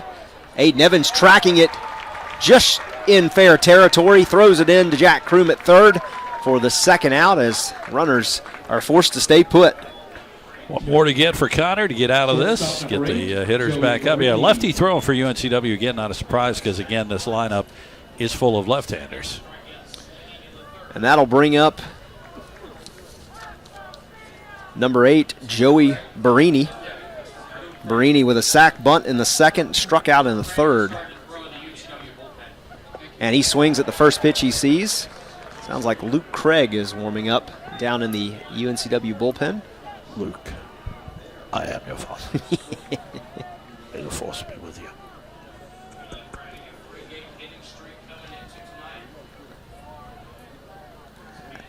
Kane delivers the 0-1, and breaking ball blocked right there by Arndt. Count's going to move to 1-1.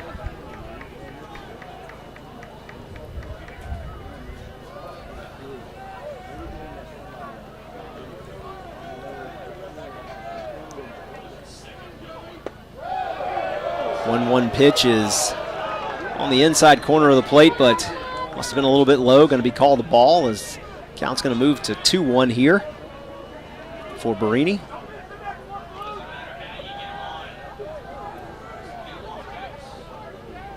Kane sets and fires.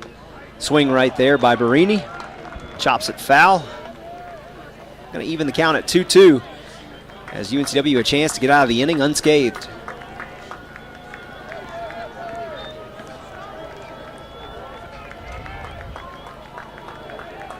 The 2-2 pitch. That one is going to be fisted into left field, and Evans is going to come up throwing. Play at the plate, and ECU is going to score. So a little bloop single right there over the defense on the infield. Drops in front of Aiden Evans, and ECU has cut the margin to 1. Well, all you could do, Aiden Evans, he did everything right. He charged, he threw it home. It was a perfect throw. It's just you had a speedy runner right there, and Cunningham beat the throw home by about a foot as you watch the replay here. Yeah, jammed him just off the inside part of the bat. Just drops shy of the infield dirt right there, and Evans with a good throw, but just not in time.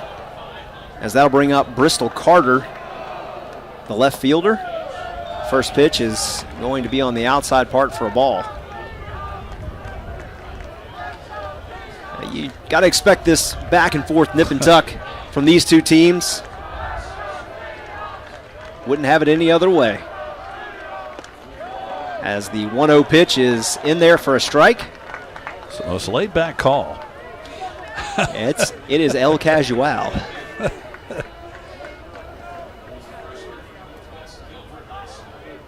Kane sets, delivers the 1-1, and that one's going to be high and in. 2 balls, 1 strike now.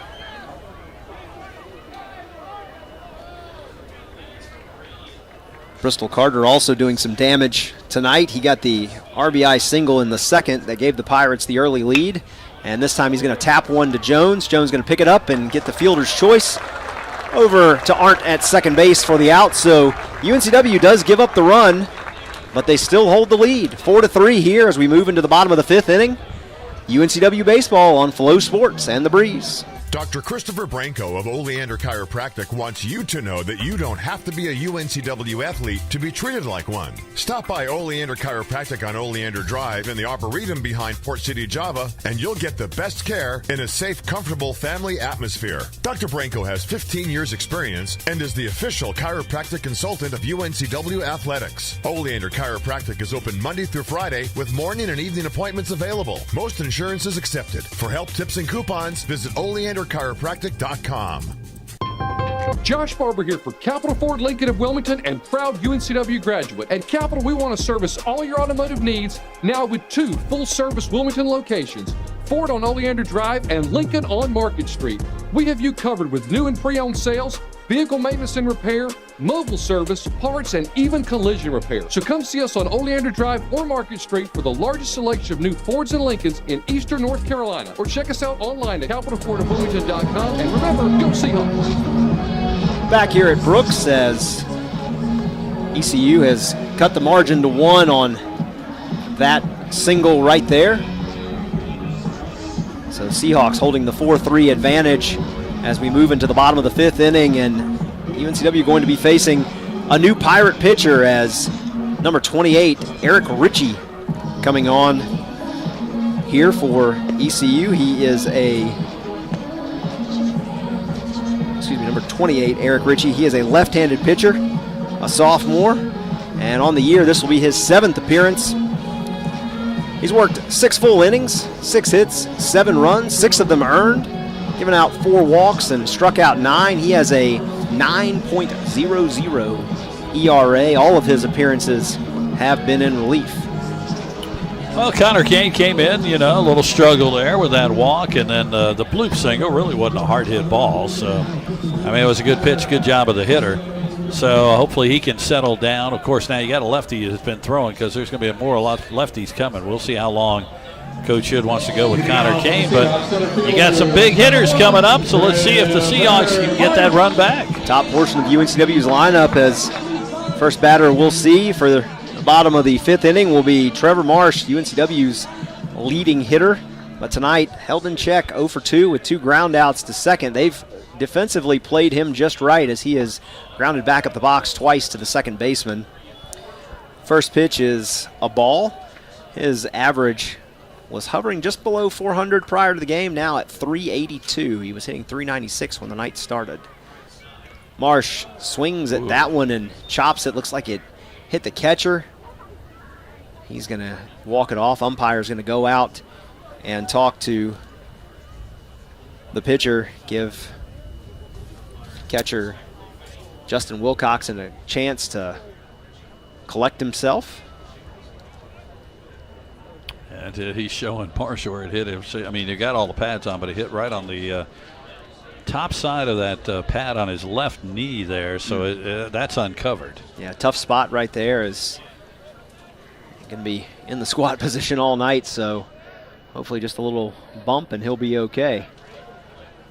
As he gets down for the 1-1. And that ball is going to be on the outside part of the plate for a strike, so very quickly Trevor Marsh down 1-2 here in the count with Tanner Thatch waiting on deck. And that one opposite corner of the plate inside for ball number 2. Evens the count at 2-2.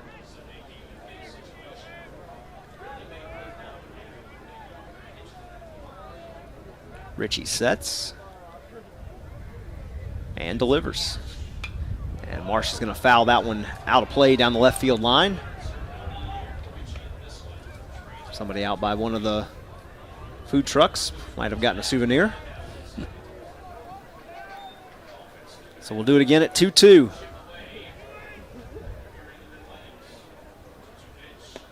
as that one is way off the plate into the opposite batter's box. So Marsh is going to have a full count here with a chance to get the leadoff runner on to start the bottom of the 5th inning.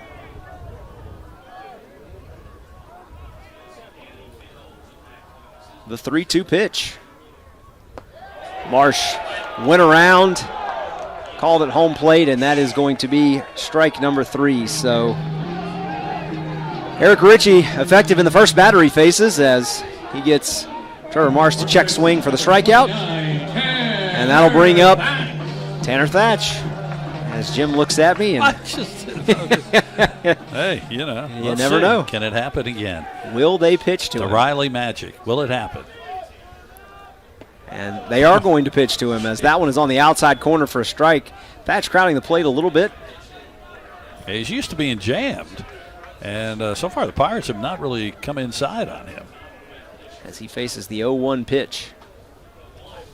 And that one is going to be on the outside part of the plate as well, but called a strike. So very quickly, Tanner Thatch, the hero of last week, down 0-2 in the count. And again, he is going to chop this one to first base. They have him played perfectly, so second straight at bat. And Tanner Thatch has rolled one unassisted over to Carter Cunningham at first base for out number 2. Well, I mean, they're pitching to him, so it's not like he's not having the opportunity, but as you said, yeah, they're playing him perfectly, and Cunningham, of course, at first, very solid. This is one of the top defensive teams in the country coming in, East Carolina. Absolutely, and Alec DiMartino got a single in that 4th inning that kind of started UNCW's rally, allowed Newton to get the home run that tied the game up. So he comes up with 2 outs here in the bottom of the 5th, and first pitch is for a ball.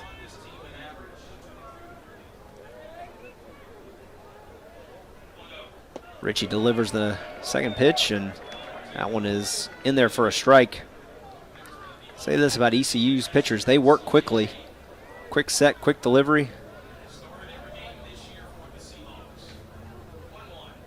And that one is down and close to the dirt for ball number 2. Interesting, coming up top of the 6th, 3 straight lefties start off. So you'll see if Connor Kane comes back out or if they just used him for that couple of batters and bring out Luke Craig for UNCW. The 2-1, and well, check swing right there from DiMartino. Appeal down to first base. The ECU dugout does absolutely not like it. They are giving the first base umpire all kinds of heckling. That's going to make the count 3-1 here for DiMartino. And he's going to swing away at that one. So count moves full, 3-2 here with 2 outs in the bottom of the 5th inning. UNCW clinging to the 4-3 lead.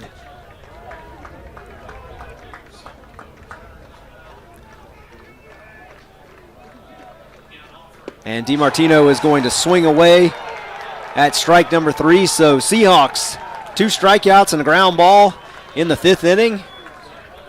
No response after giving up that run in the top half of the frame. We move to the 6th. It's UNCW baseball on Flow Sports and The Breeze.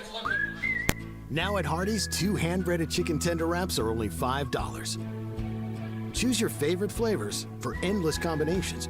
2 wraps, just $5. Hardee's, goodness in the making. Get exclusive offers on the Hardee's app.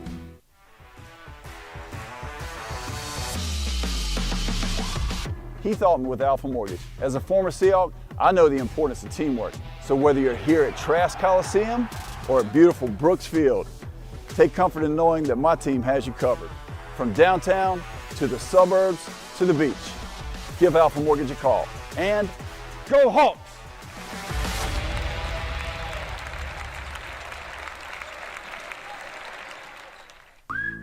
Hardee's 2 for $5 breakfast bake goodness into your morning. Choose a biscuit with sausage and egg, biscuit and gravy, or a country fried steak biscuit. And now, enjoy breakfast till noon every day. Hardee's, goodness in the making. Get exclusive offers on the Hardee's app.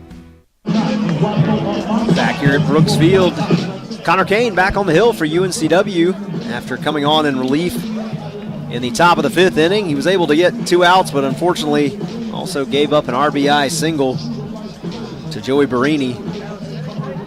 And that's where we stand right now. 4-3 ball game. Seahawks have the lead. It'll be the 8-9 and back to the top of the order for ECU as number 9, Ryan McChrystal, will come to bat. He got that bunt single that scored a run in the second inning and flew out to center in the top of the fourth. So Kane going to face some lefties here.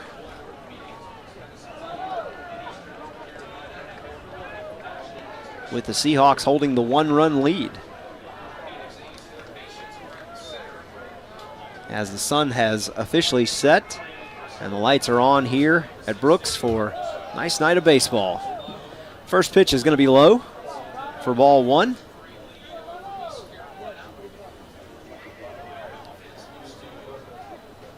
Kane already up to 17 pitchers on the 4 batters that he's faced, as that one is hit just under the glove of a diving Jack Kroom out into left field, and leadoff single here. So not a leadoff walk, but the leadoff runner is on base for the Pirates. Just a different way to do it this time. Every inning except for one. I mean, they put the pressure on immediately. They're going to get a pinch runner. So pinch runner number 25, Luke Nowak, is going to come on. And he is going to replace Ryan McChrystal, the DH. So we'll have some batting changes next time up, as that brings up the 9-hole hitter, third baseman Dixon Williams. He has been hit by pitch and struck out so far tonight. And he squares to bunt, shows it early. Pickoff throw right there by Kane, as Luke Nowak is back safely. UNCW infield charging in right there as he showed bunt. See if he squares again, and he does. Pulls it back, and that ball is going to be called a ball. Not quite sure where it was, maybe a little up and in.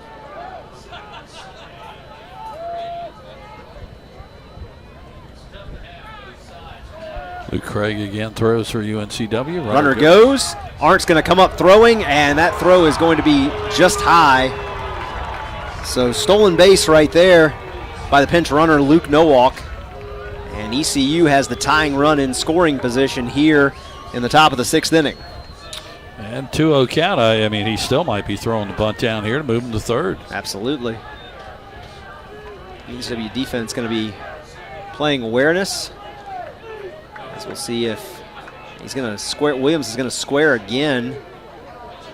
Pulls it back and swings at it. So bluff right there, as the runner did his job of getting over. So now Williams appears free to swing. Takes a cut, and that'll be a 2-1 count here for Connor Kane.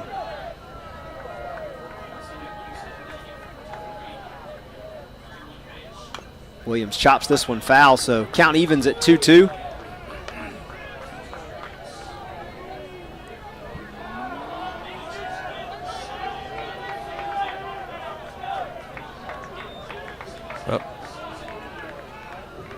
As time is called, Randy Hood taking the walk out to the mound.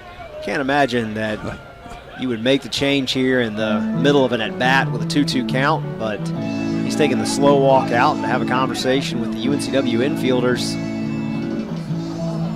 Again, Kane, not necessarily his best stuff tonight.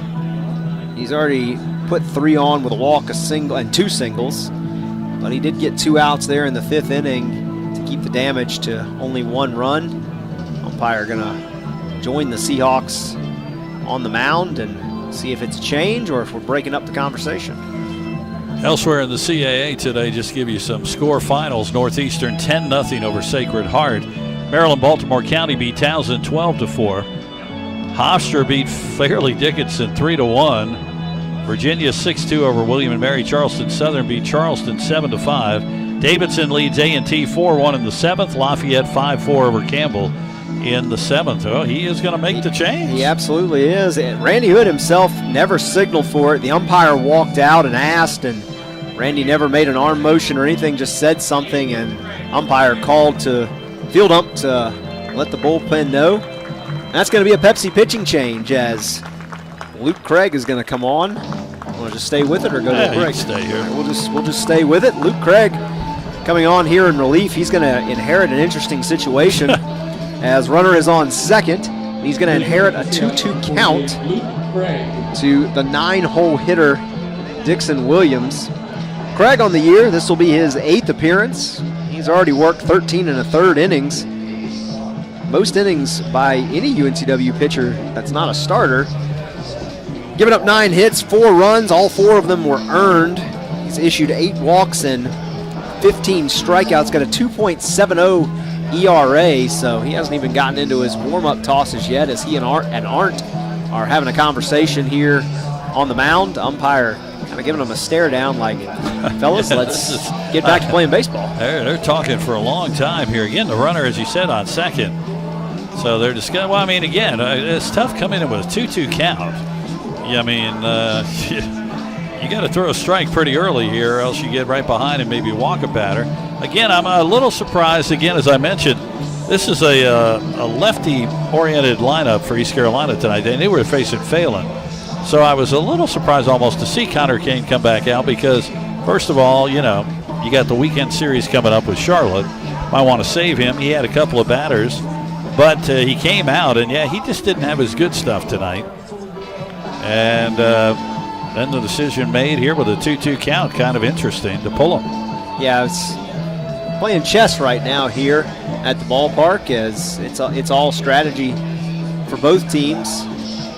ECU trying to manufacture some runs and UNCW trying to keep the Pirates at bay as Craig continues his warm-up tosses here. And as usual, when these two teams play, you expect to be in the ballpark for a while as we are approaching 2 hours already. And a reminder, you're listening to us on the radio on the Breeze, W240AS Wilmington, WKXB HD2, Boiling Spring Lakes. Thanks to Doug back there. Our crew out here tonight, Riley Nance, our executive producer, Ryan on graphics, Joy on replay. She's been a little busy. 3 replays, 3 overturns tonight. Seth, Claire, and Cole are on camera tonight, so we appreciate that. I believe we're going to get a pinch hitter, so that's why the umpire is waving. And we are going to get a pinch hitter. 31, Colby Wallace. So Wallace, the pinch hitter, will inherit a 2-2 count. This is one of the most interesting things I've ever been involved with in terms of baseball substitutions. And he's going to foul it off, so Greg gets a first strike. So Colby Wallace is a freshman.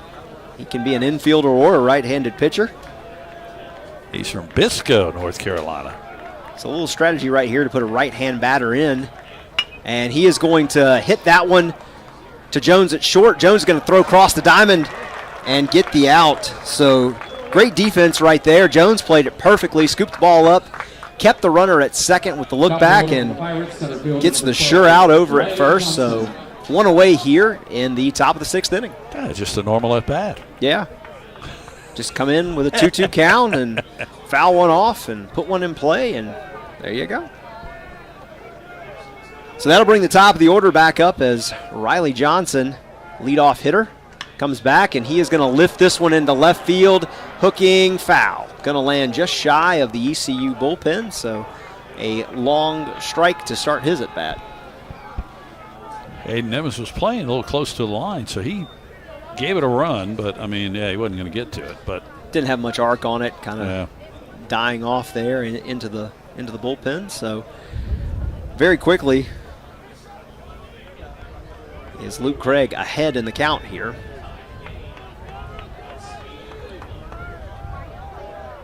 That's the 0-1 pitch from Craig. And that one's going to be fouled on the screen, so he's quickly ahead. 2 strikes here against Riley Johnson. Well, this is what you want to see a reliever do. He's coming in throwing strikes. Looks down at the device on his wrist to get the call, sets.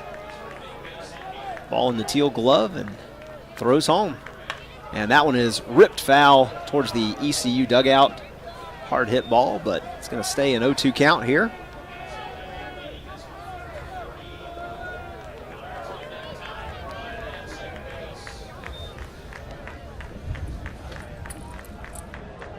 as Craig sets and delivers again on 0-2. And that one, another foul ball, this time hit over the grandstands and out of play.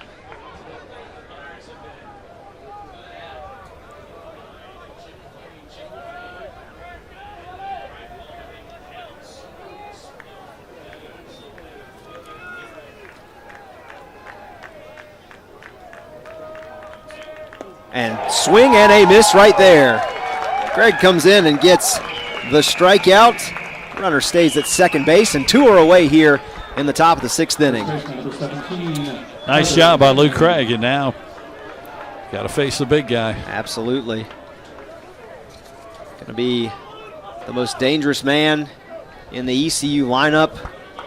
That is Carter Cunningham, still batting above 450 on the year, now at 458 after getting a walk in the 5th inning. And that ball is going to be fouled off of the end of the bat, kind of a turn, check swing, almost jumping out of the way, but hits off the knob. So a strike right there on an excuse me moment.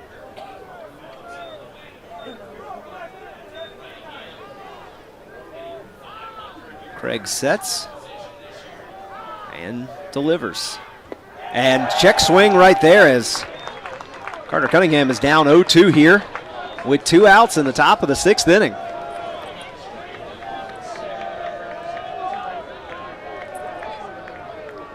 The 0-2 pitch. And another swing right there as Arndt is going to throw down the first to get the out, and 2 strikeouts for a man who was top 20 in the nation in batting average coming in already tonight. So effective job right there by Luke Craig as another 0 on the board in the top of the 6th inning. UNCW coming to bat, looking to pad their advantage here in the bottom half of the frame. Seahawks up 4-3. It's UNCW baseball on Flow Sports and the Breeze. Hampton Inn University and Hampton Inn Suites Landfall Park are proud UNCW Seahawks sponsors. Award-winning hotels providing rooms, suites, catering, and meeting rooms. Ask for the Seahawks special. Call 910-399-9006. That's 910-399-9006. HamptonInn.com and support the Seahawks. Game day at Walk-Ons is just different. And it starts with the way our teammates prep each dish from our scratch menu. No shortcuts. We are hand cutting every single mozzarella log straight from the block. Hand peeling, stuffing, and bacon wrapping each voodoo shrimp. Hand carving ribeyes for our steaks and po' boys. And hand slicing, then tossing our boneless wings in our house-made sauces. With wall-to-wall TVs and food like this, why would you want to watch anywhere else? That's game day. Walk on. Welcome back to Brooks Field. UNCW coming to bat in the bottom of the 6th inning, holding a 4-3 lead over the East Carolina Pirates. And great night for baseball and a great turnout here at the ballpark. 3,209 fans in attendance to watch this one, and they've certainly got their money's worth so far. It's the 7th highest at-home game for UNCW here at Brooks.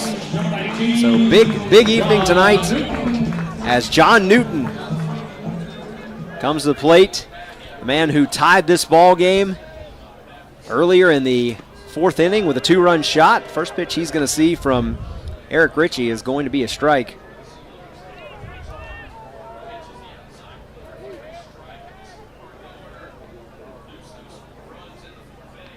Second pitch causes him to buckle the knees and jump back. That'll even the count at 1-1.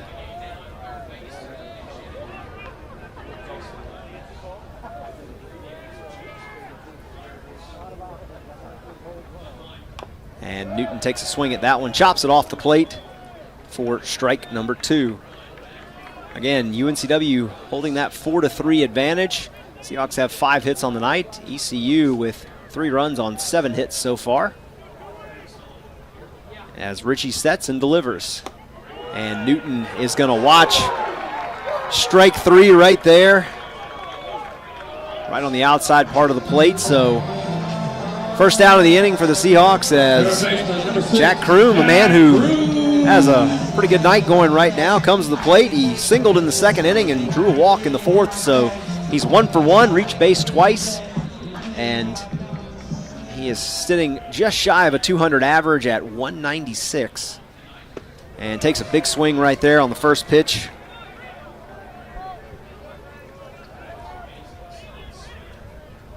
So Seahawks now have struck out 4 of the last 5 at-bats. And Kroom's going to roll this one towards short. And tough play right there by Joey Barini. And that's going to be called an E6. Was going to be a difficult play as he charged in. He was shaded towards the second base bag, and it just fell underneath his glove and not able to field it cleanly. Probably would have had him over at first, but just didn't get the play on it. Nope, didn't get the glove down far enough, so an error on him, runner on, and see if the Seahawks can take advantage. That'll bring up the catcher, Brian Arndt, single in his last at-bat, struck out his first time up, and he's going to take a big swing at the first pitch he sees for strike 1. Of course, Arndt, the solo blast in the bottom of the ninth against St. Joseph's over the weekend to break up a no-hitter and extend the ball game. UNCW came away with the win there. And Arndt again trying to get that heroic swing going, but another miss as count falls to 0-2. Both sides have bullpen action, a right-hander for ECU, a lefty for UNCW. And again, time called here. Umpire, pretty dramatic every time time is called, takes the mask off, signals to everybody, including the field ump who's running the pitch clock.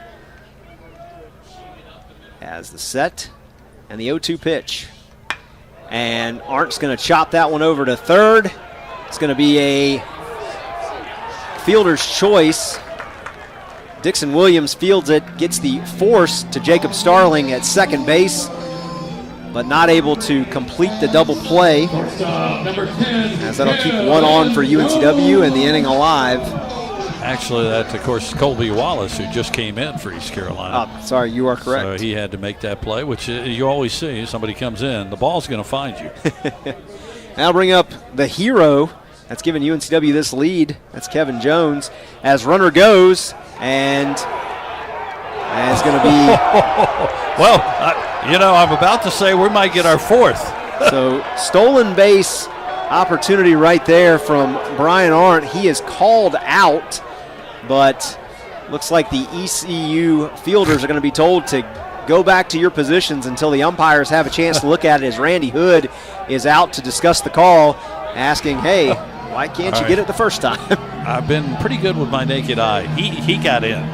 Yeah, he looked to I didn't think I thought he was in. Appeared to slide in safely ahead of the tag, but the umps are going to go take a look at it here, as our replay crew will let them see it before we get the replay of it. So we've had 3 replays, 3 overturned calls. This call, they called him out at second. Again, by my naked eye, it looked like he was in there. So could we go 4 for 4 tonight? Might go 4 for 4. We're getting close to your 6 prediction, by the way. I said 6, I know. We got plenty of baseball left. I think tonight is the lottery drawing. If you get this, you might need to go stop by a gas station on the way home. Yeah, boy, that'd be nice. And this would be big for Kevin Jones here, of course. I'd like to say it's been fun working with you, Alex. It's a big one, $700-something million tonight, so worth the play. Yeah, but I have to take everything away. You make $3.75. All right, so we wait on the umpires, and that magic gate will open again. The call is out, but to me it looked like he made it. And this will be a big moment right here for Kevin Jones. Obviously got the double that scored 2 in his last at-bat.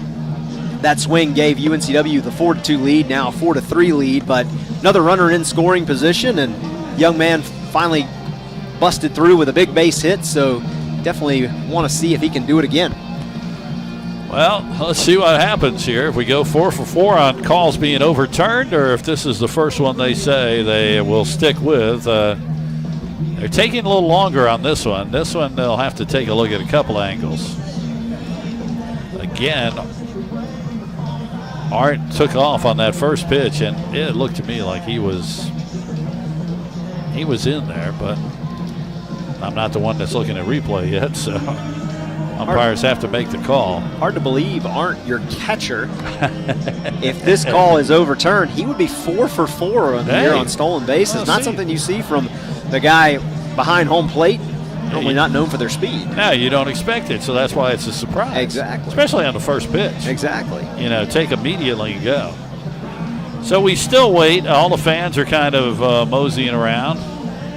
And the funny part is every time they've come back, they've always told Randy Hood what the call is going to be before they go out on the field. So you can tell by Randy's expression. Sometimes he'll put his head down like, oh, no, they've overturned it against us. Or sometimes he's got like, okay, good. So he waits. We wait. You wait. Let's all wait. Everybody waits. The gate's opening. So here we go. Let's see what the gatekeepers have. Are we 4? Yes, 4 for 4. So Brian Arndt is 4 for 4 on stolen bases as he is going to beat out the throw from home. And that'll put a runner in scoring position as Kevin Jones will dig back in with a 1-0 count in his favor. Who needs replay? You got me up here. I'm seeing them there all. You go. And here is the replay. Let's see what the umpires got a chance to see as Arndt with the big jump right there. And oh, yeah. Oh, he easily was in. Yeah, nice slide. He slid to the back of the bag, too. So perfect. Jones takes a look at that pitch, and that's going to be a strike. So Richie now evens the count at 1-1. Again, UNCW 2 outs here in the bottom of the 6th inning. Trying to add an insurance run here as Kevin Jones digs in. And Jones is going to bloop one into right field. He has done it again. And Arndt is going to score from second, and UNCW is back up by 2. Can you believe it? Kevin Jones, the young man who was headed for the dugout. Yeah, it's great to see, too. After some lackadaisical defensive play and struggles offensively, steps back into the lineup tonight, and apparently the wake-up call has worked as he now has a double, a single, and 3 RBIs, and has given UNCW lead and padded it back to 2. It's great to see for Kevin. Absolutely. And that'll bring up the other Arndt. Jason Arndt comes up. He's looking for his first hit of the night. 2 fly balls so far. His average, unfortunately, has dipped to .087 on the season. This would be a big time for him to get his 3rd hit of the year. And ECU wary of Jones's speed on the bags. They are trying to hold him on. He's actually only 2 for 2 on stolen bases for the year. So Jason Arndt, the catcher, a couple of extra ahead of him. As we finally get a throw home, and it is going to be called in for a strike. So again, UNCW now up 5-3 here in the bottom of the 6th inning with 2 outs. Jason Arndt at the plate, runner on first. Another pickoff throw right there from Eric Ritchie.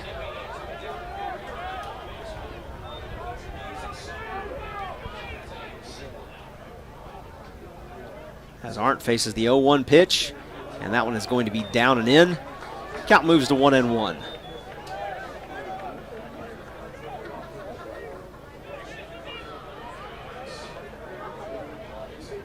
Arndt back in the box. Ritchie sets. And he's going to deliver. Arndt going to take a swing, and that one's going to be foul tipped at the plate into the dirt. So count's going to move to 1-2.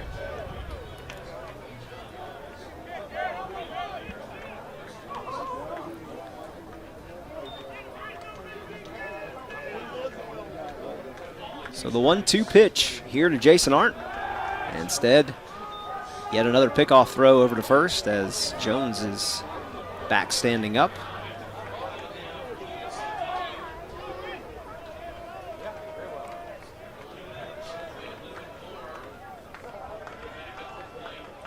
Another pickoff throw as Pirates. He's got an interesting move, doesn't he? Almost looks like he almost heads towards the plate, which is close to a balk. Well, certainly keeps the runner at first guessing, as you might think it might be a throw home. Always lefties a little more effective looking over there at the first base bag. And they're going to have Jones in a rundown, and he's going to be tagged out on the 1-3-6. Caught stealing to end the inning, so no more damage for UNCW, but the Hawks have a 2-run lead again. 5-3 here as we move into the 7th. It's UNCW baseball on Flow Sports and The Breeze.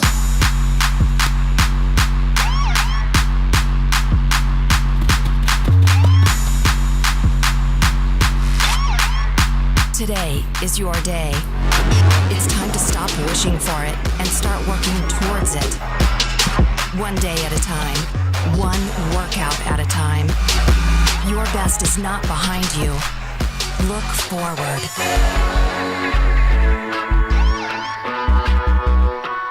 Hi, I'm Morgan Matthews. Check out Matthews Motors in Wilmington. We have lots of inventory with easy online shopping on the new website, a home test drive and delivery program, a certified pre-owned warranty program, lifetime powertrain warranties, a new truck center, and ASE certified technicians that will keep you on the road. We are family owned and operated, so come check us out and become a member of the Matthews Motors family today. Back at Brooks Field, we go to the top of the 7th. There's that bloop single from Kevin Jones. Scored the 5th run for UNCW. Seahawks 5 runs, 6 hits, no errors. East Carolina 3-7-1. Luke Craig back out. And he's got a 2-run lead, and he'll face Jenkins Coward, Starling, and Will Coxon for East Carolina. See if they can get that first batter out. They've only done it one time so far tonight, UNCW. Jenkins Coward 0 for 3, couple of strikeouts, average at .393 now. Craig effective in the first 3 batters he's faced, retiring all 3, including a pair of strikeouts to close out the 6th inning. So looking to see what he can do here. Craig set. Here's the first pitch. Nice off speed. Got the call. 0-1. Ahead in the count. That's a good start to getting a first out. Got to be ahead in the count. 4 replays tonight and 4 overturned replays. We do have a right-hander throwing now for UNCW. That's number 43. Trace Baker throwing.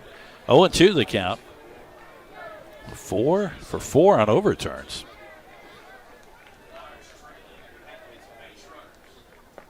Missed there, 1-2, but again, a salute to our crew. They're getting those replays for the umpires. They're able to make those calls correctly. Doing a fantastic job. And something you wouldn't have said a couple of years ago, replay in college baseball. Oh, I thought you were saying wouldn't said that about our crew. I'd always say that about our crew. I always say that about the crew, but replay a new thing to the game of college baseball. 2-2 the count now. Starling on deck. He's been on base all 3 times he's been up. Jenkins Coward steps in. Here's the pitch. Well, I was waiting for the umpire because he's known for making a slow call. Missed that inside. We've got a full count after he started off 0-2. Everybody watching that one. The batter watching it, catcher watching it. Everybody like, what's he going to call here? Full count, 3-2. Here's the pitch. And that is hit to left center field. That's going to drop. Base hit.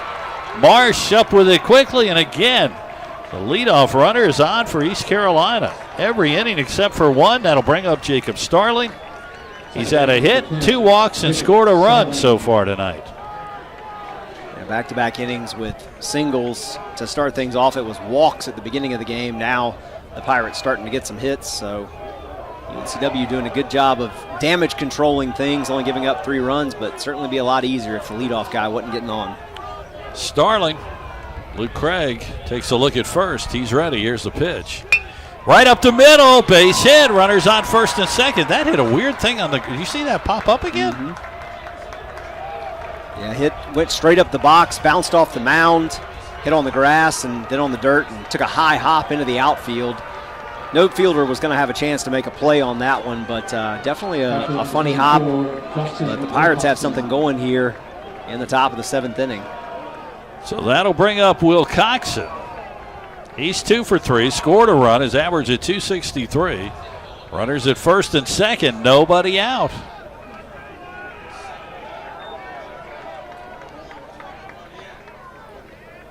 (5-3) UNCW, but the Pirates are threatening.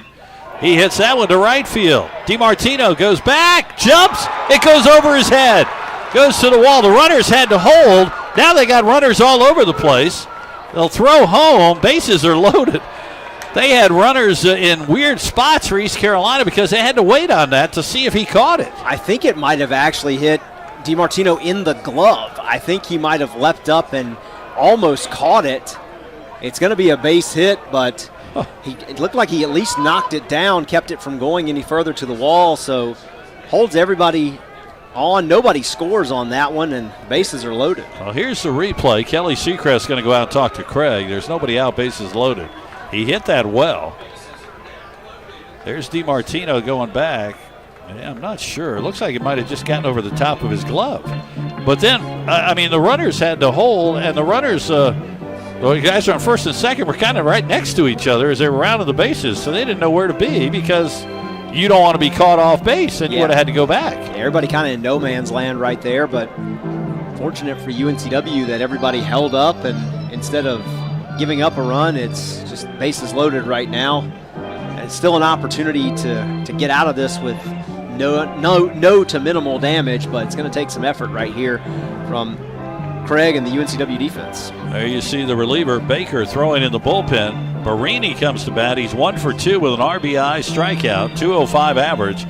Well, the bases are loaded. UNCW, of course, ground ball will try to send it home, get the force out at home if they can, or if it's up the middle, they'll take the 2 and give them the run just to get 2 outs. If it's hit on either of the corners, first or third, they're coming home. Absolutely. Got to gun down the runner at home plate. So 3 straight hits for the Pirates. Here's the pitch to Barini, and that's in the dirt, 1-0. Runner on third, Jenkins Coward. Starling at second, and Wilcoxon at first. Nobody out. We're in the top of the 7th. UNCW on top 5-3, but East Carolina threatening. The pitch. It's a strike inside corner, 1-1. Batter didn't like it, but that's been something the umpire has called both ways all night. East Carolina, interesting. They're one of the teams that does not use devices. They still use the old cards for their signs and everything. Just missed outside, 2-1. Well, there's no place to put them. Now you actually have a right-hander coming up next, and there is a right-hander ready for UNCW. So you would believe probably there might be a switch, no matter what happens here. The pitch. This ball is lifted. Center fielder Marsh. They'll tag at third. So that runner will score. Marsh will throw to third. So it is 5-4, and there's 1 out. Second RBI of the night for Barini, as he got an RBI single his last time up.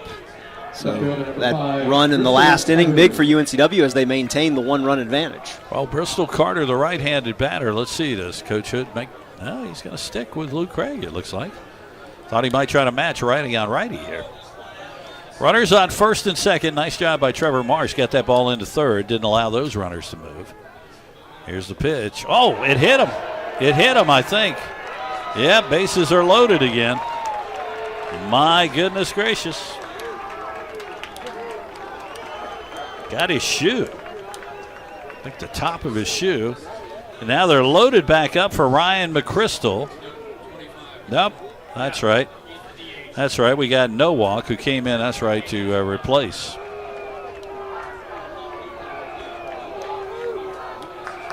So the base is loaded, and here comes Nowak up to bat.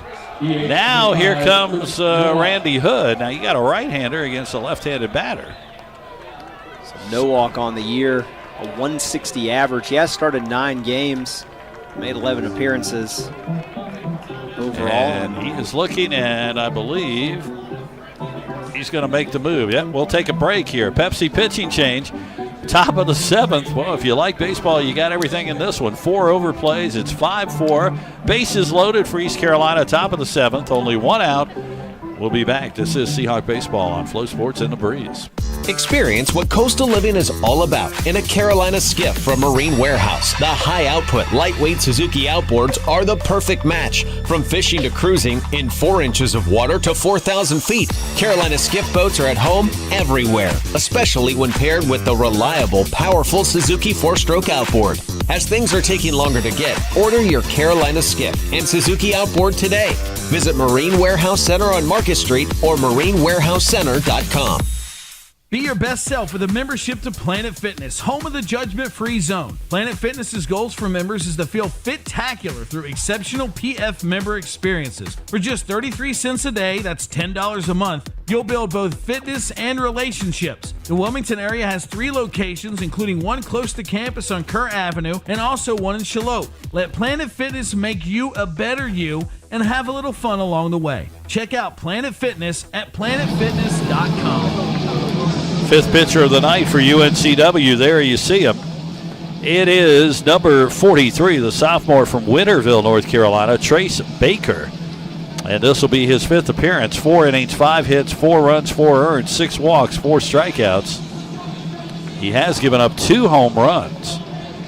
And his ERA is 9.00. And he's going to come in facing the bases loaded. Luke Nowak is the batter. Unless they switch that out, which they could.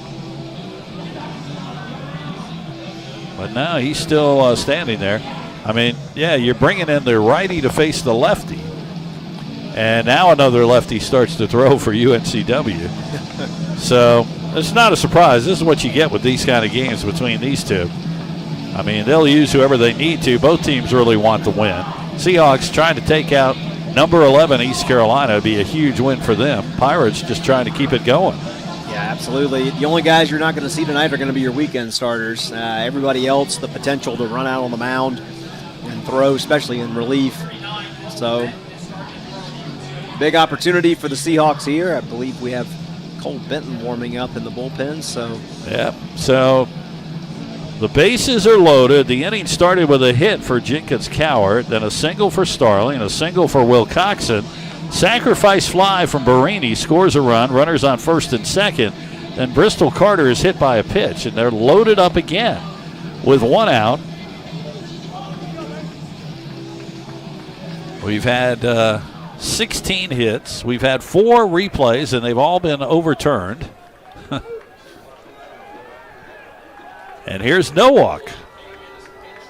An eventful evening here. Yeah, well, what do you expect? Why not? Nowak is a junior from, Menominee Falls, Wisconsin. Menominee, that's how it's pronounced, yeah. Menominee Falls, Wisconsin. First pitch is ball 1. Well, you got no place to put him. Nowak, like I said, 160 average on the year and 25 at-bats. He's got 4 hits, 7 walks. Has been a starter. Ground ball, try to get a double play here. There's a strike. 1 ball, 1 strike, 1 out, top of the 7th, 5-4. Seahawks hanging on to the lead, but East Carolina has the bases loaded.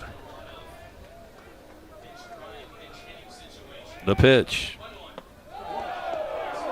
Well, 2-1. Don't know exactly where that was. That looked pretty good. The fans, of course, getting a little antsy here. 2 balls and a strike. Big pitch here. You don't want to go down 3-1. Fouled off, 2-2. Boy, that was right at the East Carolina dugout. Colby Wallace with the duck move right there to get out of the way of it as it came in. 2-2. Bases loaded, 1 out. Top of the 7th, 5-4 Seahawks. Pirates trying to take the lead here if they get a single. The pitch. Ball 3. Why not? Well, now the Pirate fans are making noise. 3-2. That's going to be a battle of the fans. Full count. The pitch. Outside, ball 4. Walked in the tying run.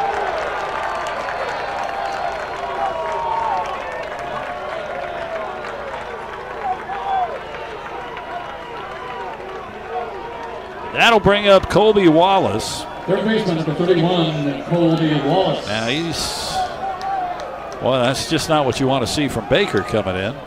So we're tied at 5, top of the 7th, and the bases are still loaded with 1 out. Here's Wallace.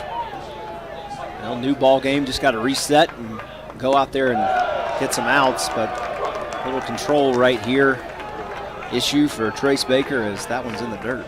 Wallace came in on a 2-2 count last time, and he hit it to shortstop. He's 0 for 1, 231 average. But right now, Trace Baker's got to find the zone here. The pitch. Missed outside, 2-0. Well, you got left-handed batters coming up next, so this is the last batter Baker's going to face. The Pirate fans making a lot of noise. 5-5 game, the pitch. Strike call there, 2-1. It's the battle of the fan. I love it. This is what rivalry baseball is all about. Get it going. 3,200 strong here tonight. Plenty to cheer about for either side. 2-1 pitch. Just missed. 3-1. Oh, my. Can't come in and walk two batters. Martin did a good job trying to frame that one and get the call, but unfortunately on the outside part of the plate. Guess what? We're going to hear the noise again. Here we go. 3-1. The pitch. Strike. Full count with one out. Left side. Now it's time for the right side to make some noise. We go back and forth. Full count, one out. Top of the seventh. Bases loaded. 5-5 game. Baker set the pitch. Struck him out. Well, now the right side can make more noise.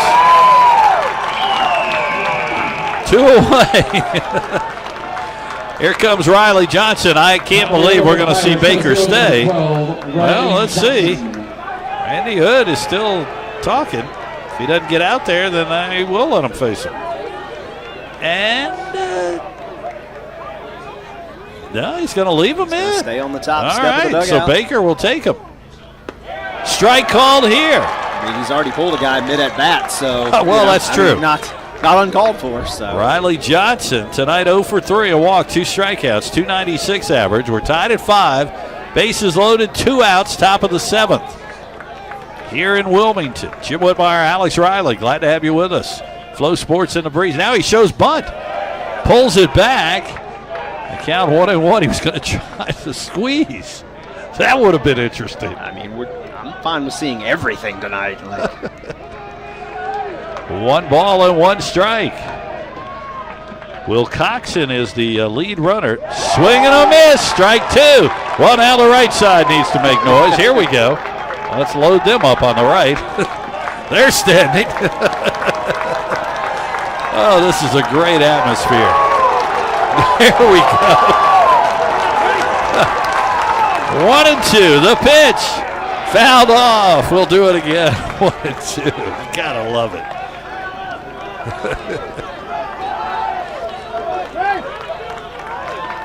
As a player in college, this is what you live for, to be involved in this kind of game. Absolutely. I mean, a lot of these guys know each other from high school, friends, played on the same travel ball teams. Parents know each other. This is just good, fun rivalry baseball. It's not a conference matchup, but it means a lot to both sides. 5-5. Here we go. 1-2.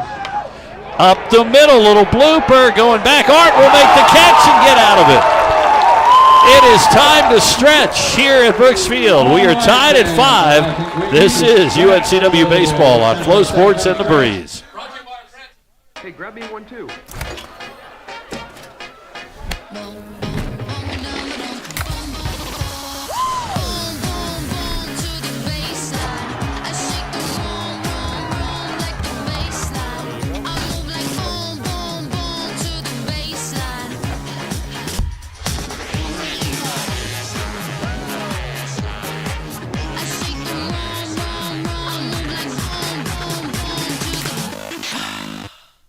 People have trusted Reed's Jewelers with their life's moments since 1946. That's because we're family owned. We treat everyone who walks through our doors or visits our website as a part of our family. We have a beautiful selection of jewelry and watches for any occasion. We offer free shipping and returns, as well as multiple payment options to make sure you find the perfect gift.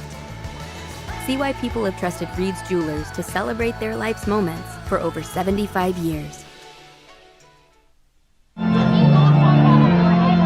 Well, that was fun. We go to the bottom of the 7th inning. Fans are certainly into it. We are tied at 5. There you see a look at all the crowd. Over 3,000 here tonight for this game. 3,209 the official attendance out at Brooks Field. And again, everybody here at UNCW, thanks everybody for coming on out. And I don't think anybody's going to be leaving early because we go to the bottom of the 7th. No, absolutely not. 5-5 game. Work can wait tomorrow. I'd stay and hang out for this one. Are you announcing you'll be late for work tomorrow? Is that what you're trying to say? No comment. No comment. All right. One of those, huh? Eric Ritchie back out. He will face scheduled hitters are Jason Arndt, and it'll be Evans and Marsh for UNCW. Of course, Arndt was at the plate previously, but Jones got caught stealing, so that's why he gets the chance to come back up and looking for a much-needed hit and a much-needed spark for UNCW here, as they could really use getting the leadoff man on board. Yeah, 0 for 2, 087 average. I mean, it was fun to watch. The Seahawk crowd got into it at the end. If he get a hit here, that'll get them to move, making noise again. Bottom of the 7th, here we go. He shows bunt. That ball popped out of the glove of the catcher. It's 1-0.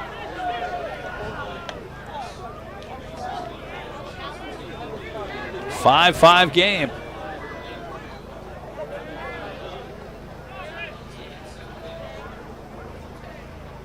Here's 1-0. Fouled it off, and the count 1-1.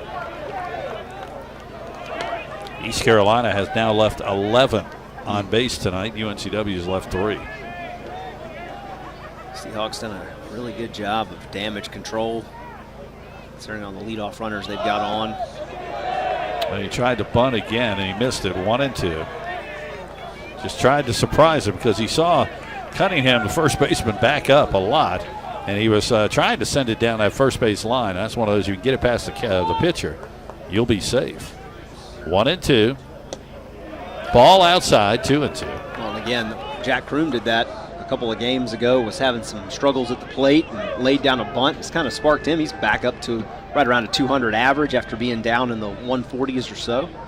2 balls, 2 strikes. Here's the pitch. Swing and the foul. He missed it, and he struck out, but he's going to be safe at first. He's going to get away from the catcher.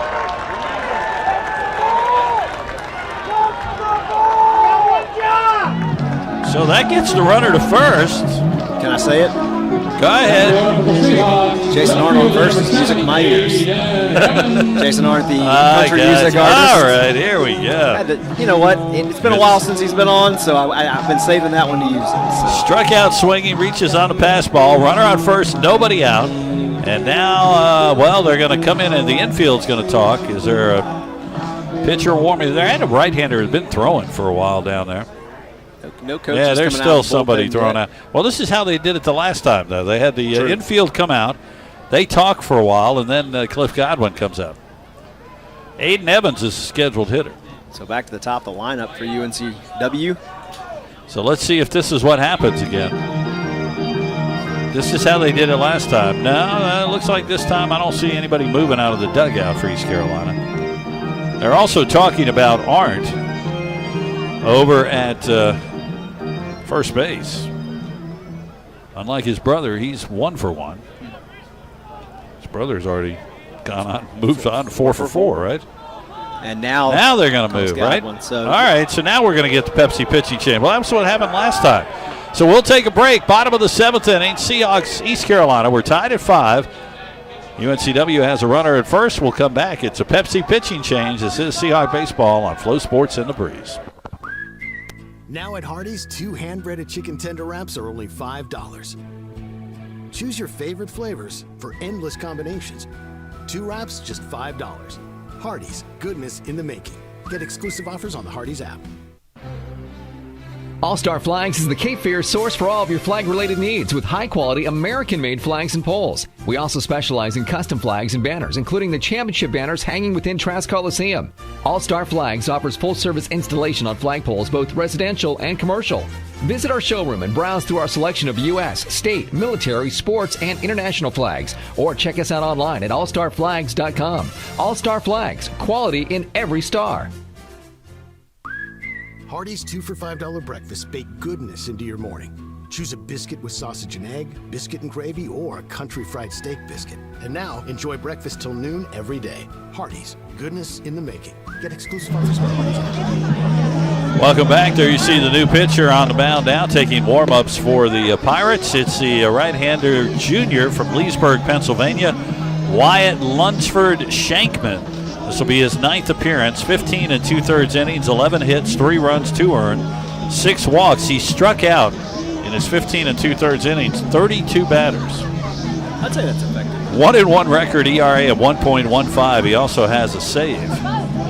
So he's coming in, and you expect him to throw strikes in if that kind of look. But good start for UNCW in the end. It was a strikeout, but a pass ball gets Arndt to first, and now it's the top of the order. See if they can do the damage and get the Seahawks the lead back. Absolutely, and if they're going to get it done, it's going to have to be against one of the most effective relievers that ECU has to offer. So Seahawks have their best, the top of the lineup, with a runner on against one of ECU's best. So see how the matchup plays out. Aiden Evans will be up. He's 0 for 3, has a strikeout, average at 238. So it's Evans, then it would be Marsh, and then Tanner Thatch. Yeah, top of the lineup has been where the struggles have happened tonight. Aside from a hit by pitch to Thatch and a single from Alec DiMartino, everybody else 0 for so far on the night for those top 4 batters. So got some work to do for the top of the lineup, UNCW, and we'll see how they respond to the pitching change. This pitcher number 4 for East Carolina tonight, UNCW, on their 5th pitcher, and we'll probably see a 6th coming up in the top of the 8th with the lefties coming up to bat. So fun game, just what you expect, rivalry games. Pirates come in ranked number 11 in the country, 10-4. Seahawks 9-7. Both teams coming off sweeps over the weekend. These two teams will play again in 2 weeks in Greenville on the 26th. But right now, the fun is here. We'll see what happens. Aiden Evans comes up now. Do we see a bunt? Move him over. Third baseman, Colby Wallace, thinks so. He's moved in. The pitch. Yep, he tried to bunt. He missed it. 0-1.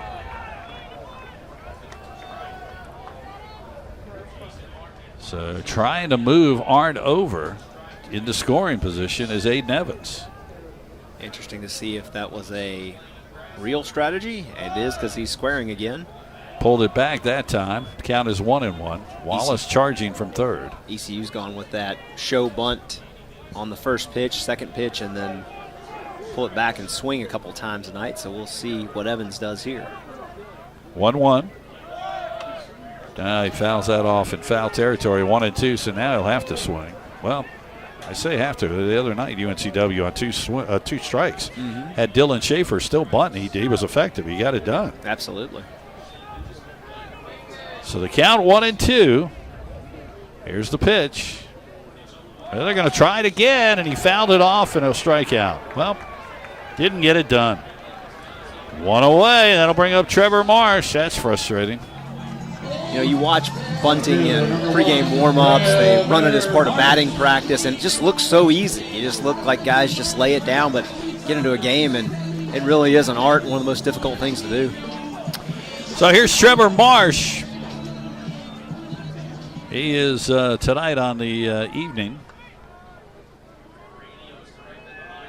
0 for 3. Struck out. He's at 375. First pitch outside. I'm sorry. Strike called. You're going to need to wait for that 3-second delay for the umpire to call. 0-1 is the count.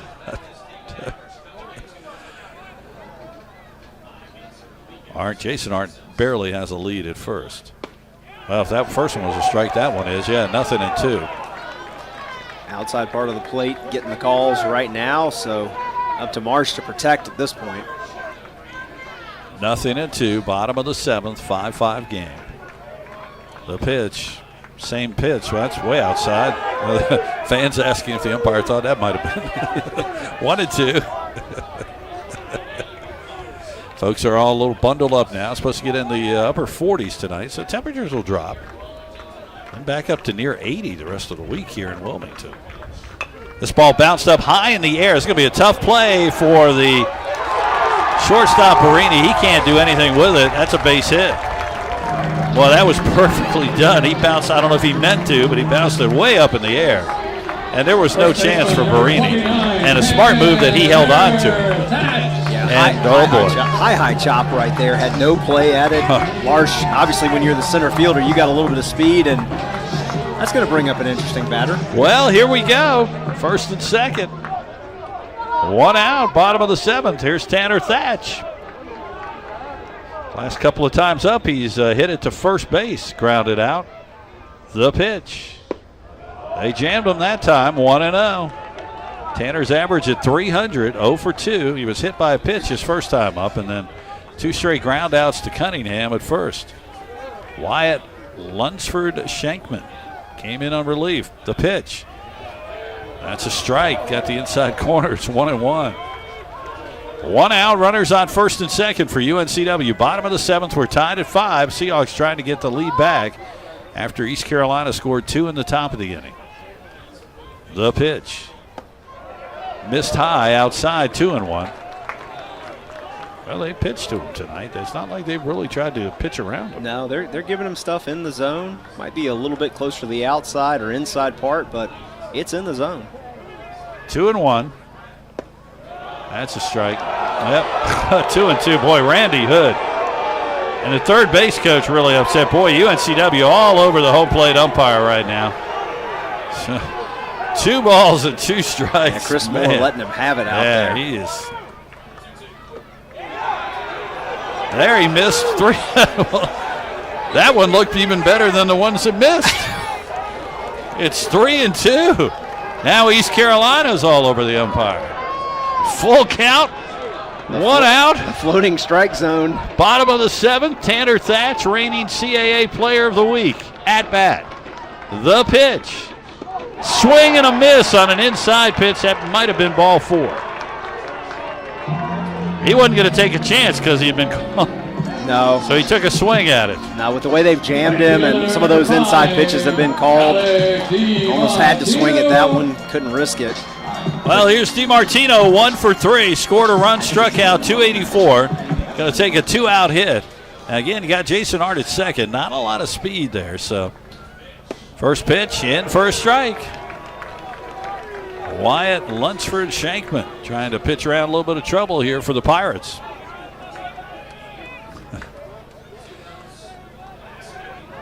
He's set. Here's a pitch. That's outside, 1-1. If DiMartino could get on or do something, John Newton would be up next. He's had that 2-run homer earlier.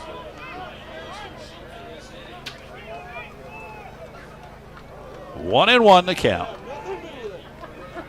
The pitch. Oh, fouled it off. Didn't mean to swing there. 1-2. Now the Pirate fans will make noise again. Here we go. Back and forth. 1 ball, 2 strikes, 2 outs. 2 on. Bottom of the 7th, the pitch. Just missed. It's 2-2. Oh, you got to love this. This umpire's ears are going to be ringing by the end of the night. Both teams giving him heck. 2-2. The pitch. Swing and a miss. Struck him out. So the Seahawks will strand a couple. We'll go to the 8th inning. We're tied at 5. This is Seahawk Baseball on Flow Sports and the Breeze. Experience what coastal living is all about in a Carolina skiff from Marine Warehouse. The high-output, lightweight Suzuki outboards are the perfect match. From fishing to cruising, in 4 inches of water to 4,000 feet, Carolina skiff boats are at home everywhere, especially when paired with the reliable, powerful Suzuki 4-stroke outboard. As things are taking longer to get, order your Carolina skiff and Suzuki outboard today. Visit Marine Warehouse Center on Market Street or marinewarehousecenter.com. Be your best self with a membership to Planet Fitness, home of the judgment-free zone. Planet Fitness's goals for members is to feel fit-tacular through exceptional PF member experiences. For just 33 cents a day, that's $10 a month, you'll build both fitness and relationships. The Wilmington area has 3 locations, including one close to campus on Kerr Avenue and also one in Shallotte. Let Planet Fitness make you a better you and have a little fun along the way. Check out Planet Fitness at planetfitness.com. Nice shot there, the moon. Look at that. Is that a partial eclipse? Carolina moon. 5-5. We go to the top of the 8th inning here at Brooksfield. Jim Woodmeyer, Alex Riley, our entire crew tonight. Want to again thank them for all their hard work. They've been working hard. They've had 4 replays. Riley, Nance, Ryan, Joy, Seth, Claire, and Cole. And Trace Baker will come back out for UNCW. Scheduled to face Cunningham, Jenkins, Coward, Starling. East Carolina's had the first batter reach base every inning but 1. the Seahawks had a chance there in the bottom of the 7th. Got a couple of people on, but couldn't get a run home. Had 2 on, had an opportunity, but unfortunately just not able to get it done. 2 on with 1 out. Cunningham tonight, 0 for 3. He does have a walk and a run. His average at .450. 2 strikeouts. And Baker will face him first. Top of the 8th inning. 3,209 folks here tonight enjoying this one. So Cunningham will step in from the left side. Seahawks again will have the bullpen working. This time it's a right-hander. And the first pitch. Strike from Baker. Boy, just to get this first out might be big. It absolutely would, especially against the guy who's leading the Pirates in batting average right now.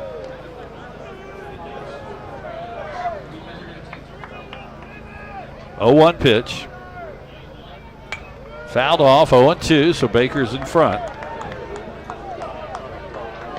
Maybe you can throw something junk here. You don't want to give him anything to hit right here, 0-2. See if he'll chase something. Either jam him or go way outside here. Let's see what they decide to do. He didn't stand really close to the plate, so even if you jam him, he's got enough room to move his bat around quickly. Here's the 0-2. And he hits it right up the middle, base hit. They got the lead runner on again. You knew it was just going to be a matter of time, kind of like that young man that we saw from St. Joe's over the weekend who was leading their team with a 400-plus batting average. You knew it was just going to be a matter of time before he found his way to get to 1, and that was about as hard a hit the ball as we've seen all night. Jacob Jenkins Coward, he's the one that led off the 7th inning. He's 1 for 4 runs scored, 2 strikeouts, average at .403. So the lead run now is at first base here in the top of the 8th. Nobody out. He shows bunt already. He pulls the bat back. That's a strike. I've seen people show bunts early, but they really show them early. I've seen them do that several times already tonight. Show it on the first or the second pitch, and then the batter will be allowed to draw it back and take a swing from then on. Looks like he might be swinging here. 0-1. He is 0-2 again. So again, ahead in the count. Last time Baker threw a too good of a pitch to Cunningham. He was able to knock it right up the middle for a base hit. Got to throw something out of the zone here. Yeah, this pitch is all location, location, location. Either, like you said, outside and away, or jam them inside, keep them fooled. They can't be over the heart of the plate. 0-2. The pitch. He came inside. He didn't chase it. 1-2, but that was all right. That's what you want to do. Keep an eye on Cunningham at first. 1 for 2 on the year, but you're in the top of the 8th. Jenkins Coward can handle a bat. They might try to do something here. Nobody out. And just a little lob toss over to first. ECU fans didn't like that, but I think you're going to get an aggressive pickoff throw in this situation. Well, now a righty and a lefty throw for UNCW. I was not surprised we got a lefty back up. That ball grounded, base hit, third base line. Runners on first and second. Nobody out. Boy, the Pirates are coming on again here, just like they did last inning. That'll bring up Jacob Starling. Kroom right there shaded off the line, as you should be with the left-handed batter. And allow that one to sneak just inside the line into left field, and Pirates have 2 on here with nobody out. Watching Randy Hood, he's going to stick with Baker. First and second, nobody out, top of the 8th for the Pirates. Seahawks expecting a bunt. They will get one. That's a foul from Starling. And the count is 0-1. Again, he wants to move these runners over to second and third. So Kroom at third and Thatch at first would charge.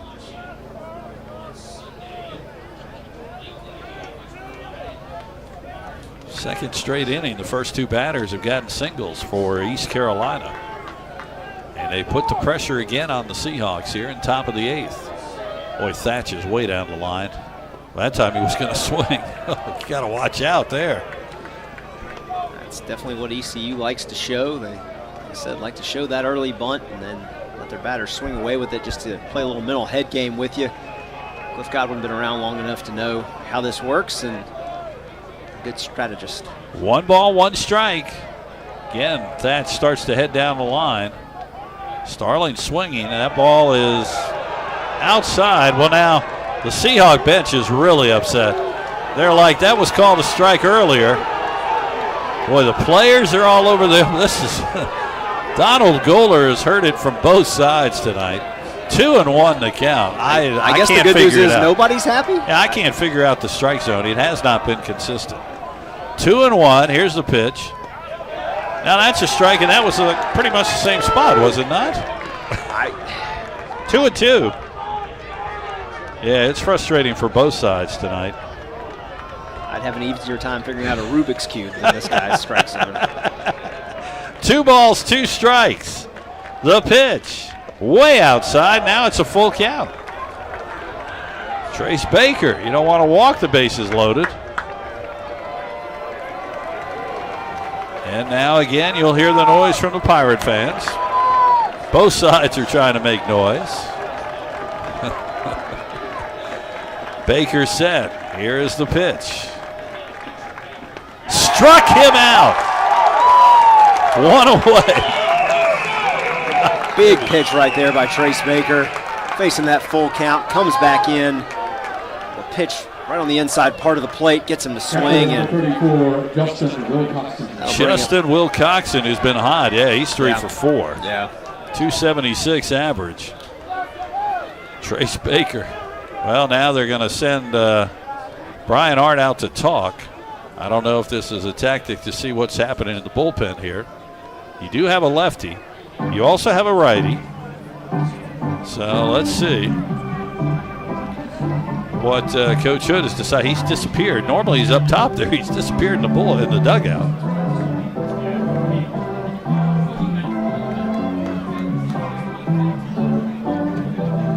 I think we might have both Benton brothers throwing. So the next pitcher will be a C. Benton. Just not sure which C. Benton. Yeah, well, I thought, Randy Hood came out of the dugout. Now he's going back in the dugout. I don't know. After this breaks up, he might walk out. Let's see. I guess he's trying to do a little gamesmanship, just like Cliff did. Yeah, With Godwin did there earlier. He let his players have a conversation, reset, and then walked out to make the pitching change. So Randy might trot out here in a minute, or might let it play on. Nope, there it is. Now he's coming out. So now here comes Randy Hood. Anything you can do, I can do the same thing. All right, so I have a feeling we would sense we'd see the left-hander.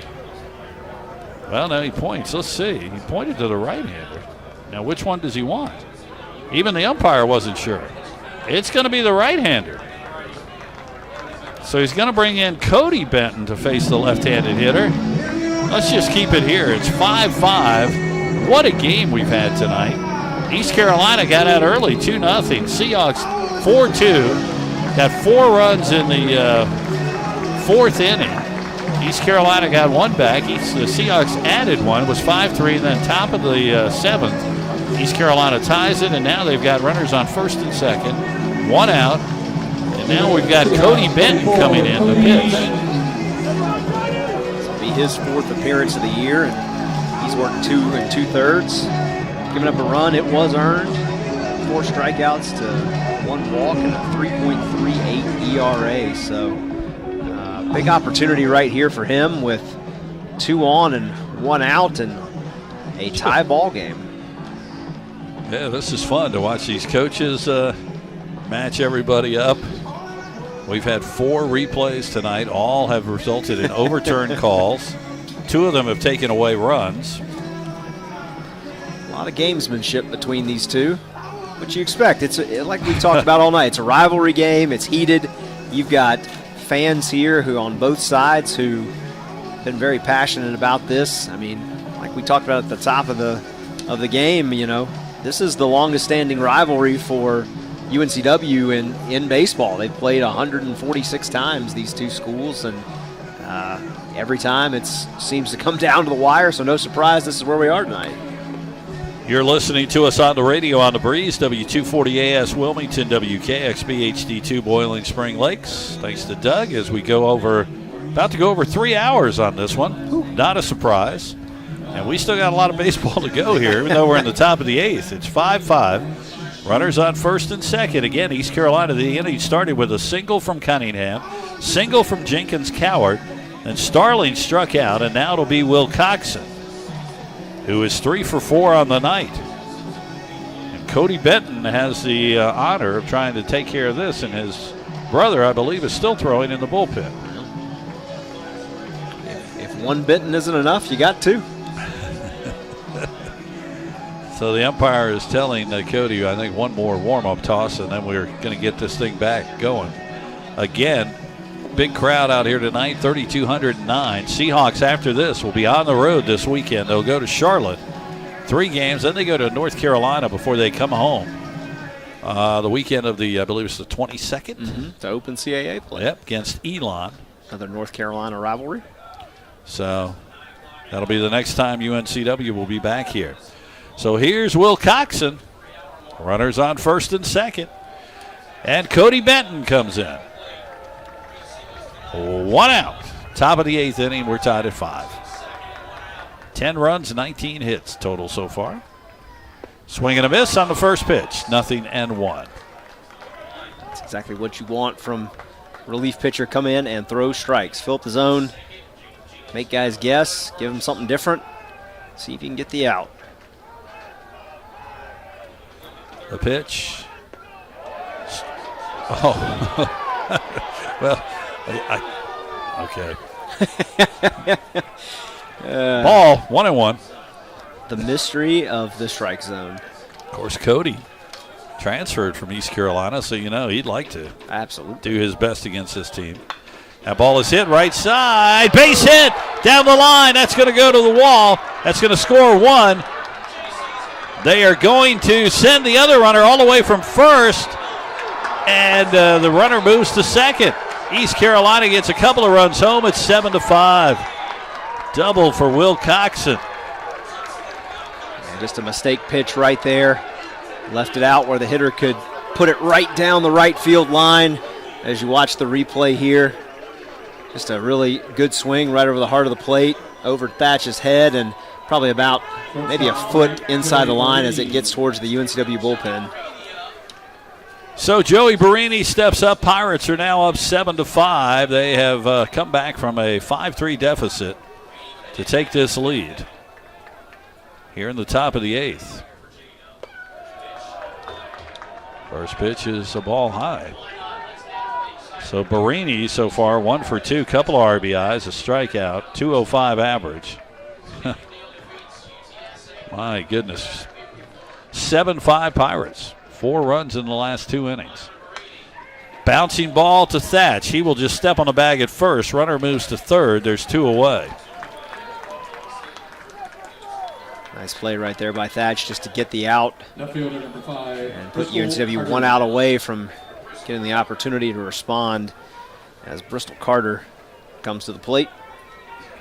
1 for 2 tonight with an RBI, a walk, 344 average. Runner on third. Be Newton Kroom and Brian Arndt for UNCW in the bottom of the 8th. Here's the pitch. Swing and a miss, strike. Yeah, boy, that hit by Will Coxon, as you mentioned, maybe a foot off the line down right field. Just put it in the right spot. Sometimes it just falls just on this side of the line. 0-1 pitch. That's high, 1-1. And then, boy, Jenkins Cowart, he ran a long way. All the way from first, they sent him home. Thought there might be a possibility of a play, but instead they threw it into second. Yeah, UNCW went to Jones right there, and he had his back to home plate, no chance of making the throw home. Strike there, 1-2. So from 5-3 up, the Seahawks now down 7-5. Top of the 8th, East Carolina trying to add another one. I got a runner on third. The pitch. Swing and a miss, struck him out. But the Pirates take the lead. with a couple of runs. We go to the bottom of the 8th, 7-5 ECU. This is Seahawk Baseball on Flow Sports and The Breeze. There is something indescribably special about this place. The way it looks, the way it feels, the way we care for one another and our community. The University of North Carolina Wilmington is like no other. Your journey starts here. We invite you to discover what makes UNCW like no other.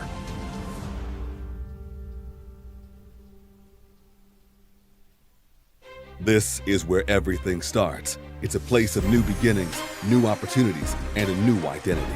We are the Coastal Athletic Association, and from the beaches to the city streets, we are united to succeed at an elite level, in competition, in our communities, in our lives. This is the tide that lifts us, the fire that burns inside all of us. This is our moment, our new chapter. We are the CAA, and we are united in excellence. Well, we go to the bottom of the 8th inning, 7-5 East Carolina. And it'll be Lunsford Shankman back out. We do have a new third baseman, Nathan Chrisman, for East Carolina, has come in to take over at third. So the Seahawks are going to have to rally here, and they've got John Newton to lead off. It'll be Newton Kroom and Brian Arndt against the reliever, Wyatt Lunsford Shankman. Newton 1 for 3 on the night. He had that 2-run homer. Average now at 237. Biggest thing for UNCW is get the bats restarted again. Through the order, the first 2 times, a combined 2 strikeouts. Since then, Seahawks now sit at 10 strikeouts. They've been playing the guessing game here the last couple innings, especially the top of the lineup, which has 6 strikeouts. Count Newton, 7 strikeouts in the last 2 at-bats. So Newton's got to set a tone here to start the bottom of the 8th and get that leadoff man on. Yeah, I mean, East Carolina's done it every inning except for one. They put the pressure on immediately. UNCW has not done that. So let's see if Newton can do it. First pitch, inside, hit him. Well, that's one way there to do you go. Get on base some way. That's one way to do it. So that'll bring the tying run to the plate and Jack Kroom. Kroom's had a nice night tonight. Single, walk, reached on an error, so if he can get on again, get 2 on, UNCW would be in business here. Their hottest hitter of the game is Kevin Jones, and he'd be coming up in a couple of batters here. So Kroom steps up. The pitch, that's a nice one. Curved that one right in, 0-1. Newton stands at first. We're in the bottom of the 8th. It's 7-5 ECU. Nobody out. UNCW at bat with that runner on first. The pitch, way outside, 1-1. Brian Arndt is on deck for the Seahawks. Some people, not a full crowd isn't still here, but most of them are still here. Some of them had younger kids, had to go home. This ball bounced, base hit, right side. That's going to move the runner all the way to third. First and third, UNCW, nobody out.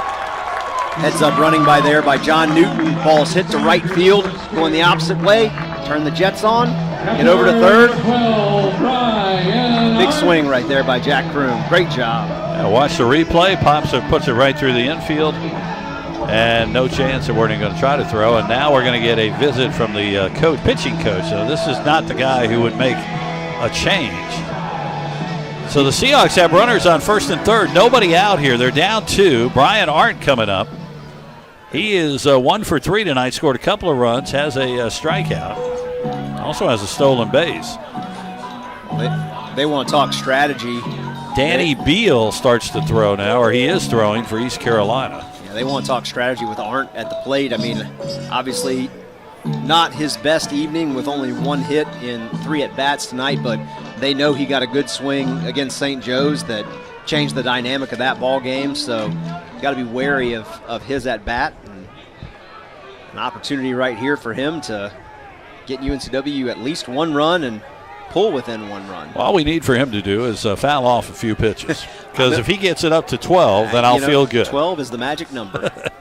All right, here we go. First and third. First pitch, missed outside, 1-0. Kevin Jones on deck, who's had the night. Double single. He's driven home 3 for UNCW tonight. Lunsford Shankman in some trouble. That's a strike on the outside corner. 1-1. Looks like Cody Benton's heading to the bullpen, so that means his night is over. The pitch. Oh, he jammed him, and he just tried to protect himself and fouled it off. 1-2. So John Newton is at third. He was hit by a pitch. Jack Kroom then singled, and Newton made it all the way to third. Nobody out here in the bottom of the 8th. 7-5. Seahawks got to get something out of this. The pitch. Swing and a miss. He struck him out. It's a big strikeout. 1 away.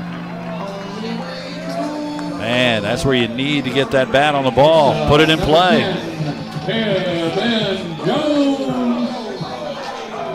Well, you're going to have somebody coming to the plate. It's a guy who's got the hot hand.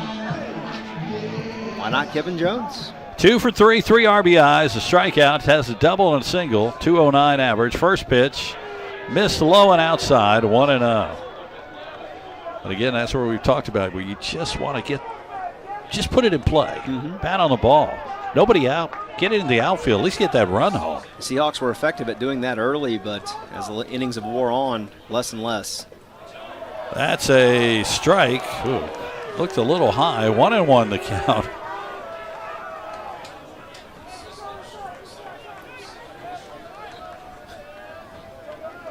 Kevin Jones trying to come through again for the Seahawks. The pitch, the runner goes from first. Jones hits it.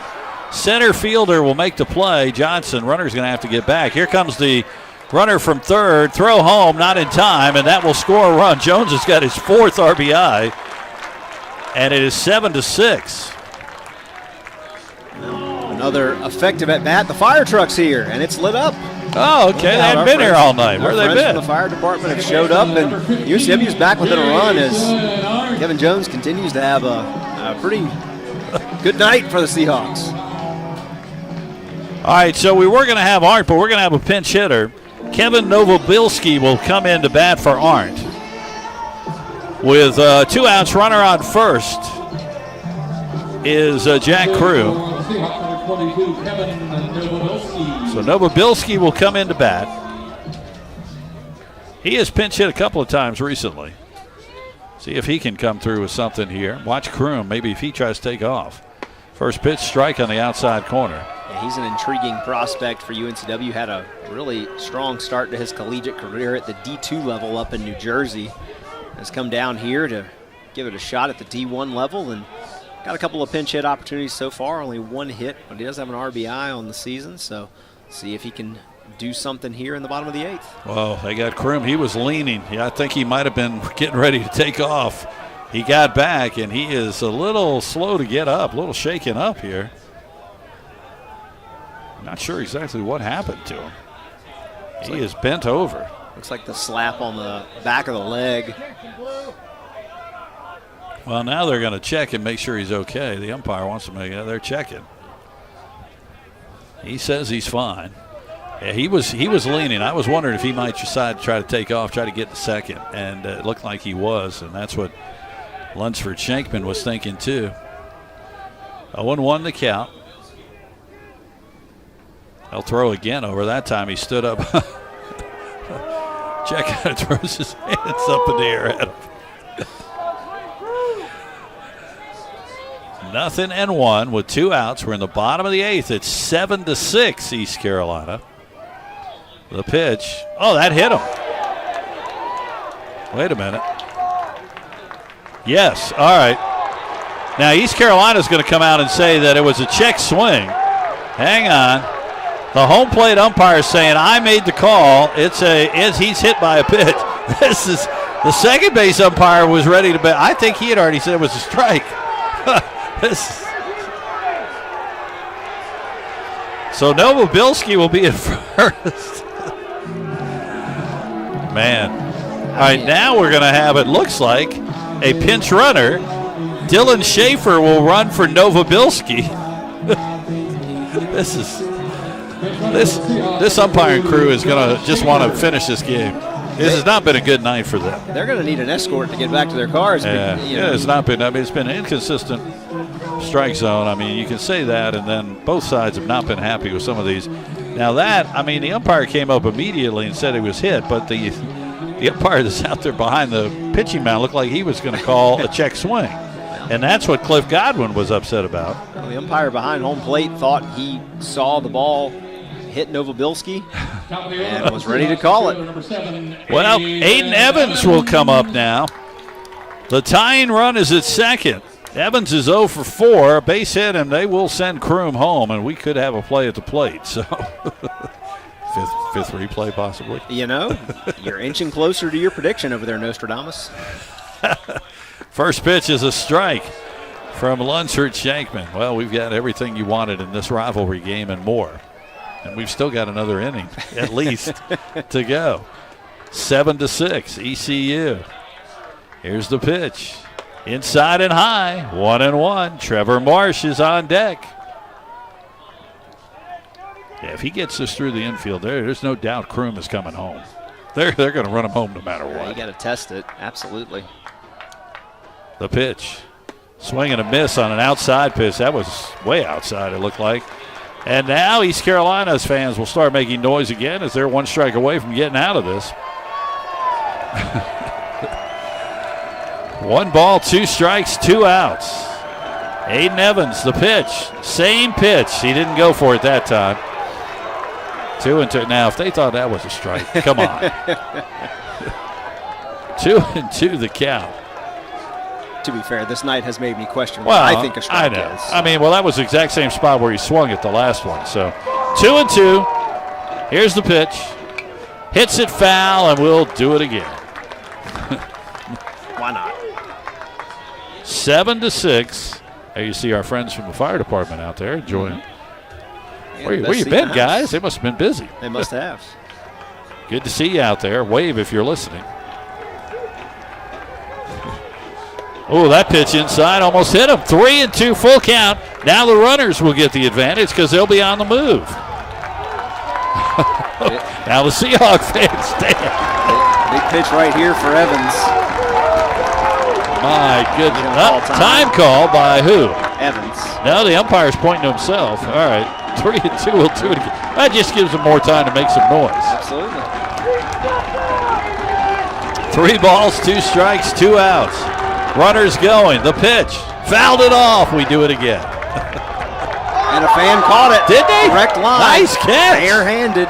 All right. Oh, look at that. We got a nice view of that, gentlemen. He should get a free Bowberry biscuit at least. Where's Mason? Get him a biscuit. Full count. Let's do it again. 2 outs. The pitch. Strike 3 called. Oh, my. That was a good-looking pitch. He didn't swing. Boy. And that will end the inning. We have completed 8. It's 7-6. East Carolina. This is Seahawk Baseball on Flow Sports and the Breeze. Josh Barber here for Capital Ford Lincoln of Wilmington and proud UNCW graduate. At Capital, we want to service all your automotive needs now with 2 full-service Wilmington locations, Ford on Oleander Drive and Lincoln on Market Street. We have you covered with new and pre-owned sales, vehicle maintenance and repair, mobile service, parts, and even collision repair. So come see us on Oleander Drive or Market Street for the largest selection of new Fords and Lincolns in eastern North Carolina. Or check us out online at capitalfordofwilmington.com. And remember, go Seahawks! At Pawn USA, we buy, sell, trade, and loan money on almost anything. Buying? Come check out our amazing inventory at our 5 convenient locations. Selling? We can give you cash or a loan for your items on the spot. Find the Pawn USA nearest you in Wallace, Charlotte, Leland, and in Wilmington, and we'll work with you for an enjoyable and beneficial experience. Ask about our free layaway plan and check us out at pawnusa.net and on eBay. There's always a new find at Pawn USA. Oh, my. There you see the final pitch of that at-bat. It just froze Aiden Evans. Man, wasn't able to swing. We go to the 9th. It is 7-6, and we have multiple changes. Tanner Thatch is going to come in to pitch. Seahawks are going to put Aiden Evans at first, Dylan Schaefer at second, and who is in left? Is it John Newton? John Newton. John Newton in left. My goodness. Well, coming into this year, and I know you talked to Randy Hood before the season started about Tanner Thatch, and he said, we're going to pitch him a lot more because he's a great pitcher, and he has pitched some this year. And this will be actually for him his 5th appearance. 5 innings, 8 hits, 3 runs, 3 earned, 2 walks, 5 strikeouts, ERA of 5.40. And the job he has is hopefully to get the first batter out. That is job number one. That's job that number is one. His only job. And Coach Hood talked about Tanner in the offseason when he and I got a chance to sit down. And, he said Tanner's got the stuff that he could be a weekend starter for UNCW at some point in his career. But, right now his focus has been on hitting and defense. Opportunities present themselves to come in and be a relief pitcher, and this is one of them. Obviously, Seahawks have gone deep in the bullpen tonight, so a chance to maybe save an arm for the weekend, give a young man who has clearly some talent on the hill the opportunity to keep the Seahawks at a 1-run disadvantage and get us to the bottom of the ninth. Luke Nowak, the DH, will lead off. He's walked and, had credited with an RBI, of course. Average of 160. Tanner Thatch is ready. For the fans who haven't seen this, they're probably like, what? The first baseman is pitching? First pitch, fastball, strike. 0-1. Yep, try to get this first batter out. Marsh, Thatch, and DiMartino. That's who you would want up for the Seahawks coming up in the bottom of the ninth. Absolutely. If they can try to keep this to 1 run. Second pitch. Well, that missed. Okay. Oh, yeah, I'm giving up. 1-1. Are we sure we don't want the robots calling pitches? Just saying. 1 ball, 1 strike. Oh, now he shows punt. And did he go? No. 2-1. It almost looked like he didn't pull the bat back quick enough. 2 balls and a strike. Again, East Carolina has had their first batter reach base in every inning except for 1 tonight. That's a strike. 2-2. Fastball there. Pumping it in. Tanner Thatch, CAA Player of the Week. Not the pitcher of the week, the player of the week. And he is in to pitch. 2-2 count, the pitch. Strike 3. Got him on the outside corner. 1 away. So last week it was 5 home runs. Now a strikeout to start. All right, so now this will bring up Nathan Chrisman, who came in at third. This will be his first at bat. He comes in with a 250 average. Hey, second inning, they got him. They got second inning, they've got the leadoff runner. Didn't get him on base. Huge. That's big. None bigger than this one with a 1-run deficit right now. Plus you're going to the top of the lineup after this guy.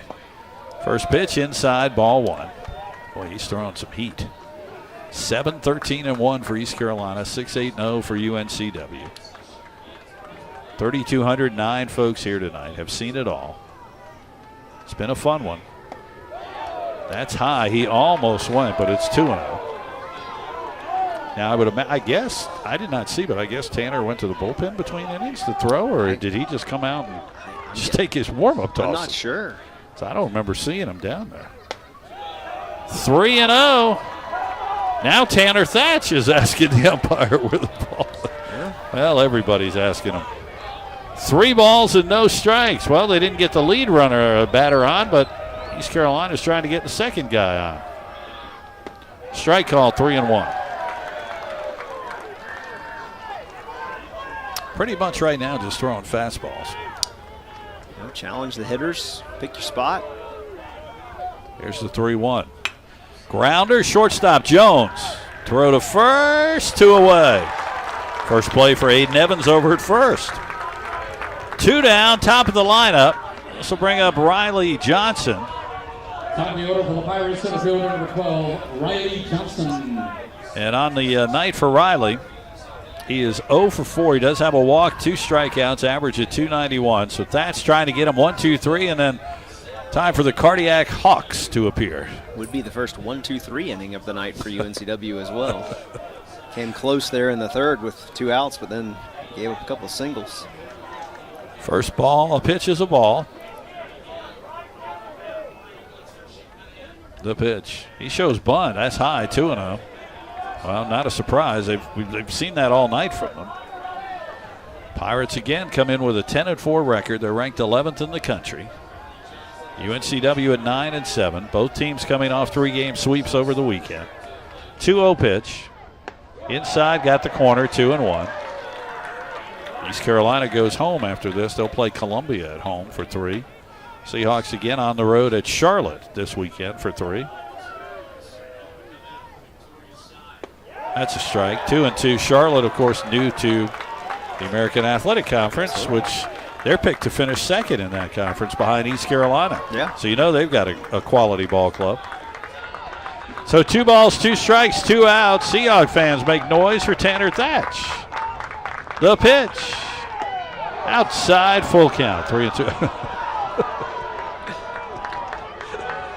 Now it's almost just, I mean. Sarcasm is a lost art.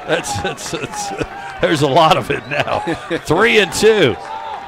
2 outs, the pitch. Bouncing ball to Evans. Oh, he made the play at first. I tell you, he came in from left field. He takes over at first. He makes the play. We are going to the bottom of the 9th. UNCW needs 1 to tie, 2 to win. This is Seahawk Baseball on Flow Sports and The Breeze. Football there. Football there. Football everywhere. What? How is that a flag? He landed on him after the sack. That's roughing the passer. Huh. Okay, what if he hit him high? Roughing the passer. And low? Roughing the passer. Well, what if he couldn't stop his body like a human, so he ends up trampling him, and then he's like, oh no, and he tries to go back, and he tramples him some more, and he's like, I'm so sorry, I'm a buffalo. I don't know my strength compared to you. Wait, what? Come on, ref, let the boys play.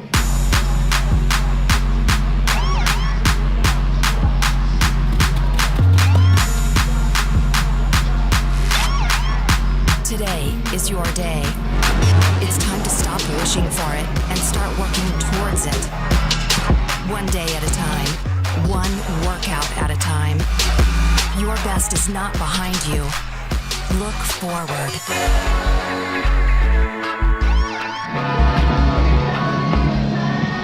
Well, nice job by Tanner Thatch in relief.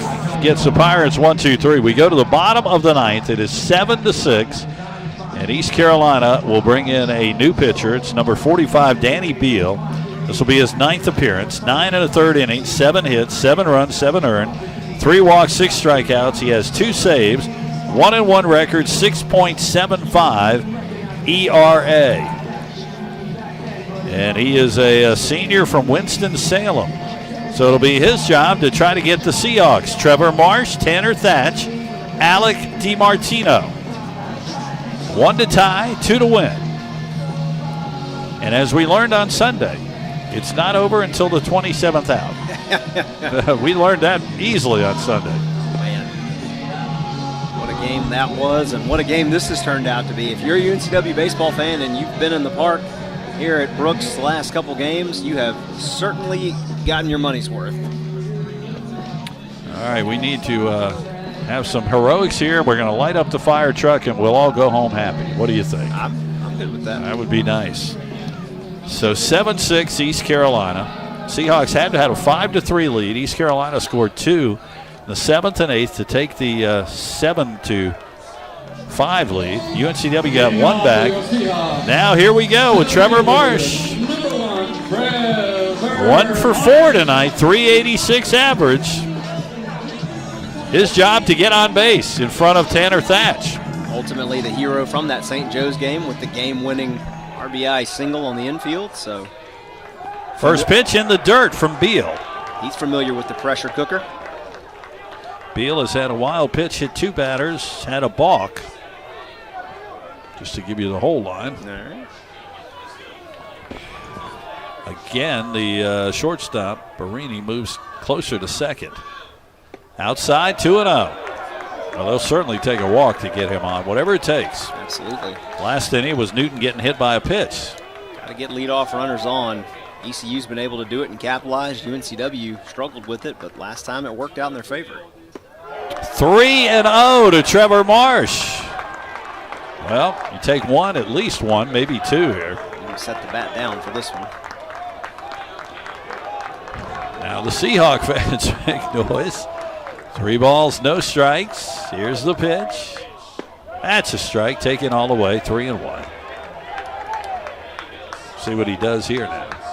Such a good hitter, you got to believe he's swinging if it's a good one. 3-1, the pitch. He is bouncing ball. Third base, he got right past him. Marsh is on first. That's an error on the third baseman, so that'll be an E5. Marsh is on. And here comes Tanner Thatch with one swing. It could be over. My good. Player of the week, why not? You just were named player of the week. Well, why not top it off with this? Why not top it off with the winning run and the win on the mound? Oh, man, that's true, yeah. The pitch to Marsh, to Thatch, I'm sorry, outside, ball one. How careful does Beal pitch him now? I think you have to. My goodness gracious. What a game. Tanner 0 for 3, 295 average. The pitch from Beal, 1-0. Got the inside corner, 1-1. Tanner's been frustrated at the plate. He has not been sure what they're calling, so that last at-bat, he actually swung at a ball when it probably would have gotten him on base. 1-1. Oh, took a big cut there, missed it, 1-2. DiMartino is on deck. No matter what happens here, you've got to move the runner over. Whether it's an out or not, you've got to get the runner over to second base into scoring position if you're Thatch here. That ball got past the catcher. Well, that'll move him over to second. Wild pitch. Tying run at second base. The count is 2-2. Now, sometimes you don't have to swing. Oh, my goodness gracious. All right, see what happens here now. 2-2 count. Now they are going to shift on Thatch for sure. Look at Barini. He moved over to the other side of the base. So they're all three guys on right side at second. 2-2. Here's the pitch. Ball hit in the air, but he didn't get much on this one. The right fielder is going to move over, and he'll make the play. Jenkins Coward. They're going to run Marsh, and they're going to throw him out. Oh, my. I can't believe he took off. Boy, Jenkins Coward, he wasn't that far. He came in for that one, and there are two away. Great defensive effort right there by the Pirates. Like you said, Jenkins Coward comes in on this one, as you'll see the replay right here, and just comes up throwing with a monster throw. Right in the middle of right field, and not even a hop, straight on a line, leading the third baseman off the bag to apply the tag. I don't know about you. You surprised that he took it? I was, because I wasn't hit that far deep. It was an aggressive play. It was, yeah. Took a chance, but 2 outs now, and East Carolina 1 out away from winning this one. DiMartino up. That ball outside, 2-0. So it would have been 1 out with a runner on second. Instead, it's 2 outs and nobody on. As Trevor Marsh tried to run, as you said, that was such a good throw. I mean, that was in the air to third base. And it wasn't even close. That ball fouled off by DiMartino. Well, can we have another ninth inning solo home run to tie it up? Well, DiMartino definitely has some power. He's hit 2 home runs this season. 2-1 to count with 2 outs. Bottom of the ninth, 7-6 East Carolina. And bouncing ball, the pitcher. Beal will throw to first. Oh, he threw it too high. Got away from the first baseman. DiMartino will get to second. Boy, if Marsh had been on second base. Oh, man. Now the tying run again is on second. Coulda, woulda, oh, shoulda. My. Oh, man, for UNCW right there. Man. If Trevor Marsh was still at second, he would have scored. They would have been tied. My goodness. Well, here's John Newton. 2 outs, chance for him to come through. Got his first one earlier this year, or earlier this game. Why not a multi-homer game? Oh, my. 1 for 3. And Cliff 2 Godwin runs, is 2 going RBIs. to make the call to the bullpen. Is he gonna change it? He signaled to the umpire. I guess. I didn't know they had somebody. I thought Beal was their guy. I think this might be the end for Beal. Well, this ought to be interesting. Here's the replay. Watch this. It just goes up in the air. You think it's over. The players are starting to celebrate for East Carolina. They think it's over. All he's got to do is throw it to first. And he threw it too high. Just threw it wide of everything, and no first baseman was going to make that catch. So conference at the mound. Maybe Godwin's going to leave him in. All right. Signal to the ump was just saying that he wanted time. So he's going to have a quick conversation. Oh, man. What a game. I mean, East Carolina thinking they had it won. Absolutely. After they threw out Marsh at third. Then swing of emotions. UNCW thought they were going to have the tying run at third base, and ECU thought they were going to have the game won. Well, here's Newton. First pitch takes a strike. 0-1. Godwin goes out, talks to Beal, pumps him up, and says probably he wanted to talk to him too. I'm sure the pitcher doesn't feel good after throwing that over the head of the first baseman. 0-1, fouled it off, and now East Carolina is one strike away from winning. Their crowd will start making noise. John Newton, 0-2 count. Got to protect the plate, but you also can't swing at something crazy here. 2 outs, tying run at second. 7-6, East Carolina. The pitch. He hits it to left field, but that is going to go foul. John Newton. He's going to make it interesting, that's for sure. Count 0-2 again. If that had stayed straight, that one would have definitely scored the tying run, but unfortunately just a long, noisy strike. Again, Beal is set. The 0-2 pitch to Newton. 2 outs. Bottom of the 9th. Here he goes. Ooh, just missed outside. Of course, the Pirate fans wanted it. 1-2. Just a tiny bit high on that one and a little bit outside. Good call by the ump right there. That one actually didn't look like a strike. 1 ball, 2 strikes. Here we go again. Beal. Ball hit to the right side, right field, and this will be in foul territory to the bullpen. Newton will do it again. Doing a good job just to fight off some pitches, stay alive, and making good contact with it. On Sunday, Brian Arndt went to the 12th pitch. This will be pitch number 6 for John Newton. We're halfway there. 1-2. My, what fun times here. Pitch, bouncing ball. What a play by the second baseman, but he can't make this play. They're going to run the runner home. Safe! UNCW has tied it up.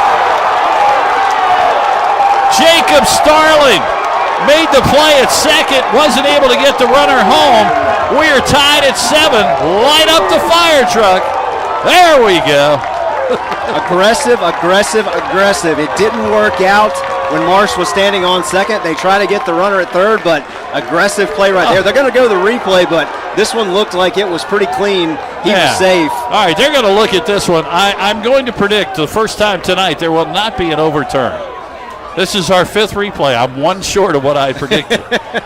We are tied at 7. Well, we still got more ball to play, so That was a nice play by Starling. He did everything he could. He had no chance of doing anything with it, but kept it on the infield, and UNCW just heads up right there just to keep sending the runner, and what's the harm? I mean, you lose the game if you don't. Huh? If Trevor Marsh. Well, I know if. You just go You back. might pitch differently. Who knows? I know. So it is what it is, but hey, UNCW's tied the ball game. Right now it's 7-7. This is our 5th replay of the night. Now, the first 4 were all overturned. The call was safe at home. I've been pretty good so far tonight, and I'm not trying to toot my own horn, but I think he was safe. Here they come, and the runner is safe. We are tied at 7. Now the Seahawk fans make noise. Here comes Jack Crew with a chance. 2 outs and a runner at first. The winning run is at first base. What an opportunity here for the senior from Wilmington. And here comes a visit to the mound by Cliff Godwin. That's going to be the hook. Yeah, he's got to. This is his 2nd visit. There you see the play again. Nice play. Oh, yeah, there was no doubt he got it. He almost slid too early. You see that with the head first slide? Boy, that was made it a little closer than it should have been.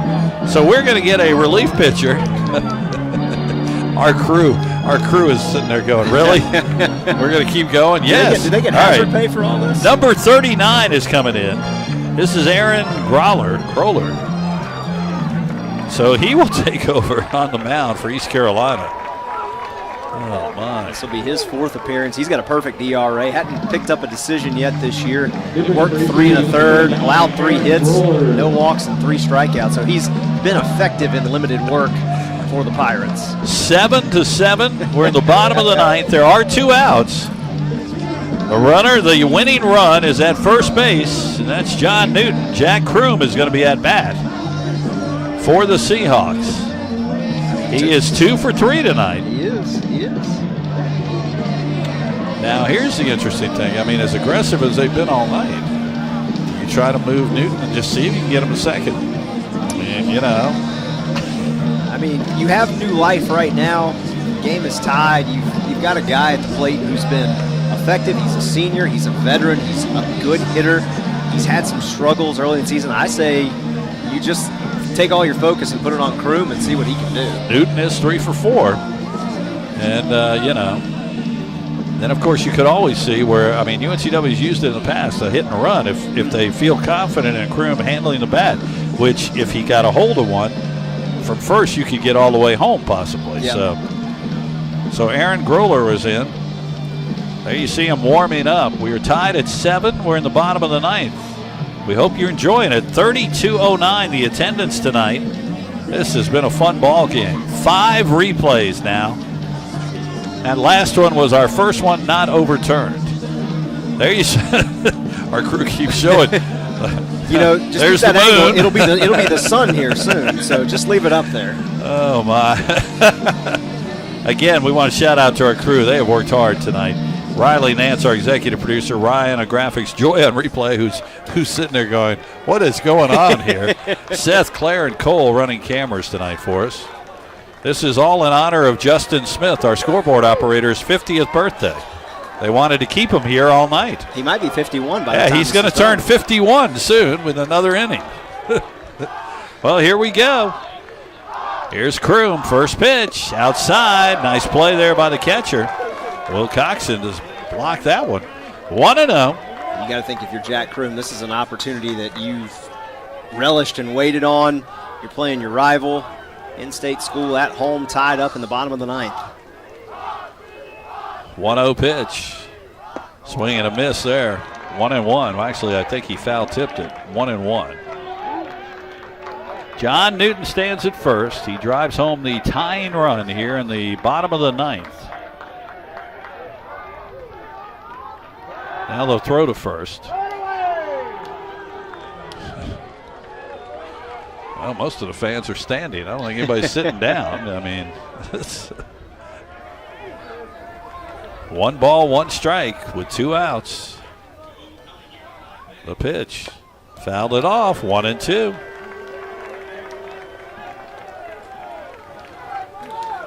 If we're still tied, it would be Cunningham, Jenkins, Coward, and Starling coming up for East Carolina in the 10th. Most potent part of their lineup. Certainly want to end it here for UNCW if you can. 1 ball, 2 strikes. The pitch. No, they're going to throw over to first. They're thinking maybe Newton might be moving, try to get over to second. And now they're going to shift the infield. Yeah, here they go with that shift again. Barini moves over behind second base on the right side of the infield. The pitch. Ooh, almost got him. Had to duck out of the way. 2-2.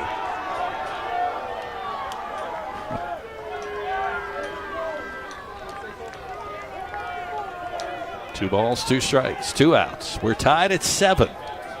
Bottom of the 9th. And the pitch to Jack Kroom.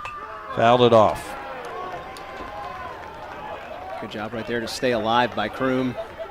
Ball could have been strike 3 potentially, so good job fouling it off to keep the at-bat going.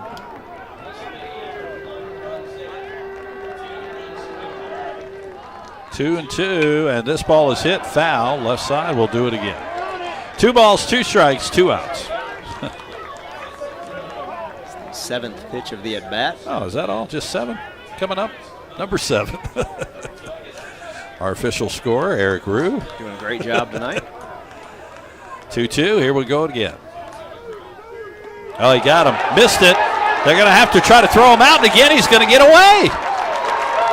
So he struck him out, but again the ball got past the catcher, so it's 1st and 2nd for UNCW.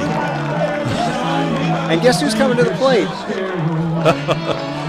Wild pitch. So Brian Arndt with a chance to try to finish this off here. St. Joe's hero that kept the Seahawks in it. He's got a chance to win it. That is the 2nd time tonight East Carolina struck out a UNCW batter, and then they've lost the ball and had to see him go to first. Arndt 1 for 4. First pitch, missed. 1-0. Again, the run everybody's talking about is John Newton. He's at second. Base hit, and you got to believe you're going to see him coming home, and there could be a play at the plate. 1-2. 2-0 count. Well, and here's the thing. If for some reason he gets on, they bring up the RBI machine tonight, Kevin Jones. Wouldn't that be a thing? 2-0 to Arndt. The pitch. 3-0.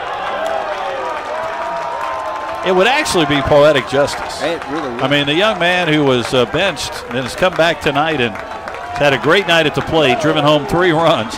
But here we go, 3-0 count to Arndt. He'll be taking this one the whole way.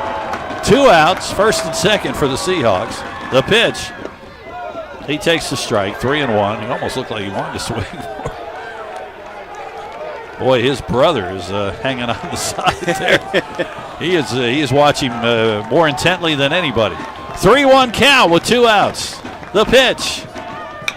Bouncing ball, foul, third base line.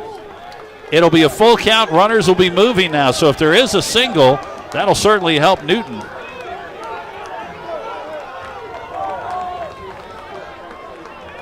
Three balls, 2 strikes, 2 outs. Bottom of the 9th, tied 7-7. Oh. Could you ask for anything more? No. Aaron Groller on in relief for the Pirates. Here we go. Full count pitch. Bouncing ball, slow roller, and it's going to get, well, they're going to run the runner home from second. I don't know what's going on there. He ran him right out. It was a base hit, and then Newton kept running. I think he might have been confused and thinking that ball had gotten through. Otherwise, would have had the bases loaded. And they tag him out at home, and that'll end the inning. We're going to the 10th. We're tied at 7. This is Seahawk Baseball on Flow Sports in the Breeze. Hey, grab me 1-2.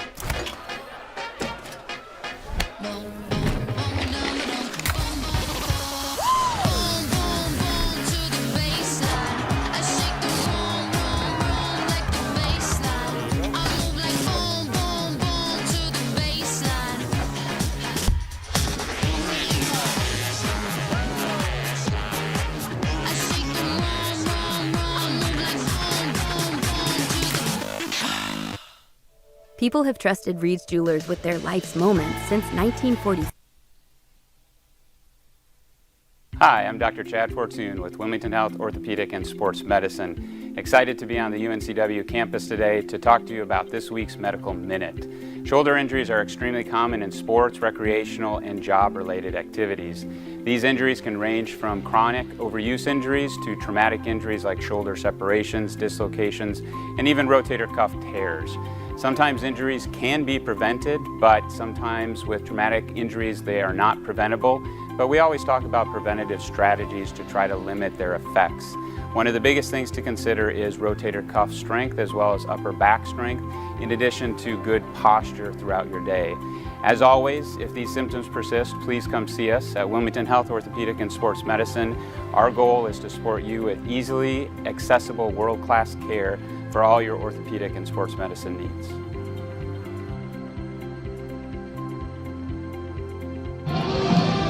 Well, welcome back to Brooks Field. Top of the 10th inning. We're tied at 7. That was, well, a strange way to end it, as Arndt hit a tough ball that got between the shortstop, third baseman. Shortstop is the one I think made the play, but he was real deep in the hole. I don't think he would have had a play, and it should have been bases loaded, but for some reason, Newton circled and came around. All we can think is he thought it got past, possibly, the shortstop. and he was easily gunned down at home. Yeah, it didn't seem like he was paying attention to the call from the third base coach. Well, let's try Tanner Thatch against Carter Cunningham. What do you think? Shall we keep going? Why not? Free baseball. Yeah, why not? First pitch is outside, ball 1. Top of the 10th inning. We're tied at 7. East Carolina's left 12 on base. UNCW has now left 9 on base. Cunningham is 1 for 4, 2 runs scored, a walk, 2 strikeouts, and a base hit to lead off the inning. Why not for East Carolina? Another leadoff hit, another leadoff runner on base. Well, that'll bring up Jacob Jenkins Cowart. Last time in the 8th, Cunningham led off with a single. Jenkins Cowart had a single, and that's when they scored 2 runs. So now let's see what Cliff Godwin does here with Jenkins Cowart. Does he bunt, move him over, or does he let him swing? Well, they've shown a propensity to show bunt tonight. Whether or not they actually decide to follow through with it and execute is to be determined. Strike from Tanner Thatch. 2 for 5 tonight is Jenkins Cowart. His average at .413. Top 2 hitters in this lineup hit over 400. Pretty good for East Carolina. So the count 0-1. Here's the pitch. Missed outside, 1-1. Had to say goodbye to our friends from the fire department.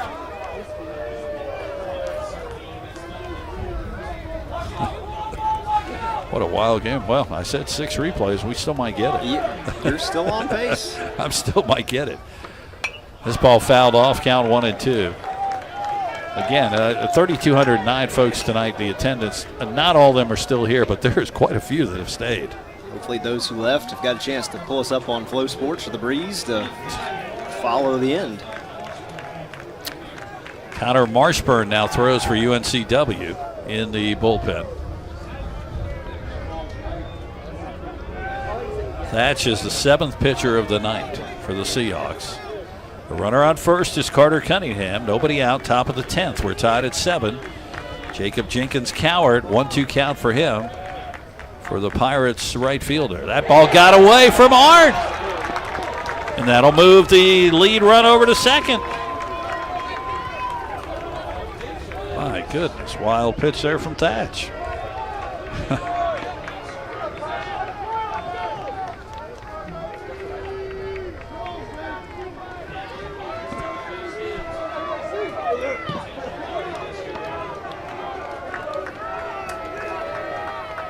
Balls and 2 strikes, the count. Runner on second, nobody out. The pitch. Bouncing ball foul towards the Seahawk dugout. Nice play over there by Jason Arndt. And the count remains 2-2. Jim Whitmire, Alex Riley, our entire crew, again, thanks for being with us. This is the Flow Sports Baseball Game of the Week. And it has lived up to its billing. Right now, it might be in contention for Game of the Year so far. Hope everybody around the country is enjoying it. 2-2. Ball again got away from Arndt. Did he go? They check for a check swing. No, and the count is 3-2. Count, nobody out. Go ahead run on second. 3-hole hitter. Jenkins Cowart digging in. So full count. Here we go. The pitch. Struck him out. One away. Jacob Starling will come up. Why not? It is the most delayed call I've ever seen from an umpire. Now, wait a minute. Yeah, I think that might be it for, I don't know here. Randy Hood's coming out with the lineup to check something. Starling is the batter. 2 for 3.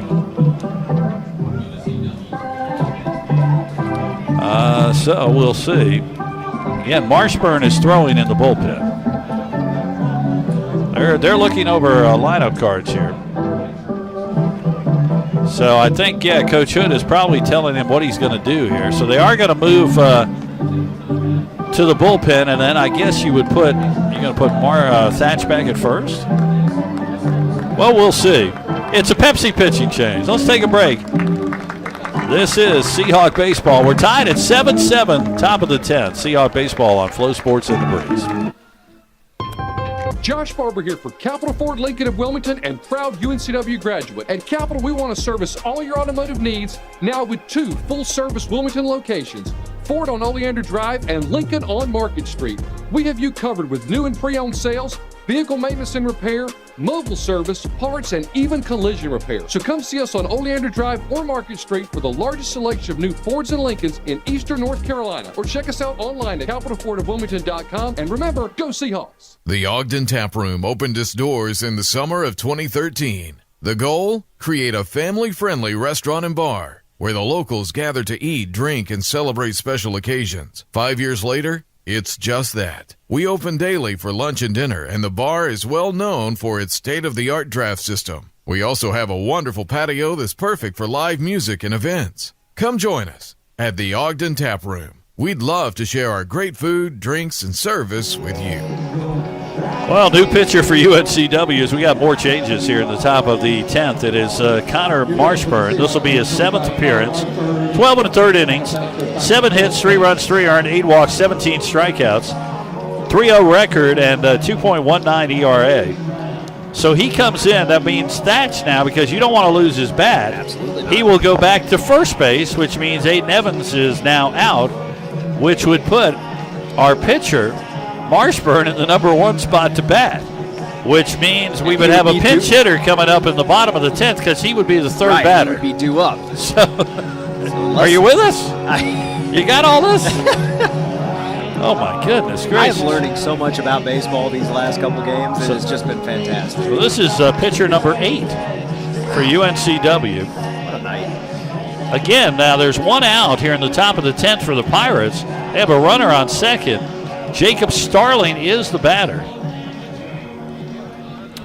And tonight, he is 2 for 3, 2 runs scored, 2 walks, a strikeout. He's hitting .276. So Marshburn comes in. His job, try to get 2 more outs and strand that runner. First pitch, that's a strike. 0-1. Even if he didn't go, they were going to call it. There you have a close-up look at Marshburn and those nice pinstripe uniforms the Seahawks have on. 7-7. We're in the top of the 10th. Got after, whoa, boy, he went after that one. 0-2. Nice pitch. Marshburn coming in, throwing some different stuff, and so far, guesswork by Starling. Marshburn ready with the 0-2. And the pitch. Didn't go after it, got away from Art, but he picked it up. 1-2. So Marshburn will only be in. We've got a lefty throwing because he's the third batter of the next bottom of the inning. So he'll only pitch to these couple of batters he hopes get the Pirates out. So this is obviously a preservation. Unless he hits. I don't know. Maybe he surprises. Yeah. A lot of these guys did it in high school. You never know. Right. Anything's possible. 1 ball, 2 strikes. 1 out. Runner on second. The pitch outside, 2-2. We are now at 10 o'clock. You're listening to us on the radio on the breeze. W240AS Wilmington, WKXB, HD2, Boiling Spring Lakes. We're proud to approach the 4-hour mark. Outside again. Well, he started 0-2. Now it's 3-2. Will Coxon is on deck. Well, he's throwing everything outside there. And again, the Pirate fans make noise. I just drifted a little further and further out of the zone each time. 3-2 pitch. Oh, I don't know how he missed that one. Randy Hood comes out of the dugout. Cannot believe it. Kelly Seacrest does not believe it. That's a walk. And runners on first and second. And here comes Justin Wilcoxon.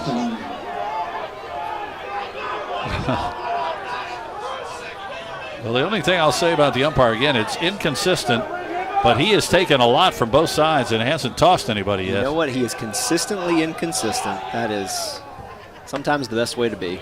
Pitch way inside to Will Coxon, who's 4 for 5 tonight with 2 RBIs. 288 average. Now Kelly Seacrest wants to come out and talk to Marshburn. Top of the 10th, 7-7. 1-0 the count. Runners on first and second for East Carolina. Kelly's crowd is, getting everything they asked for here. Getting something they probably didn't ask for either, but they're getting it, that's for sure. So this mound visit will end soon, and there it is. See if Kelly Seacrest says anything to the umpire as he goes back, as both teams have said a lot to this home plate umpire tonight. We have had 5 replays, 4 of them overturned, 1 not.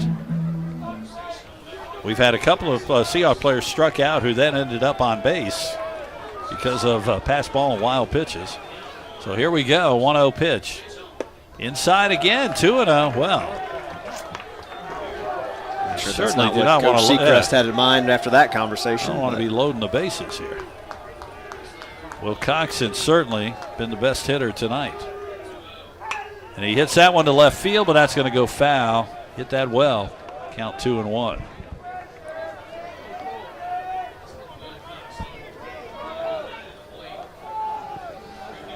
Alex's wife is worrying where he is. I'm still here.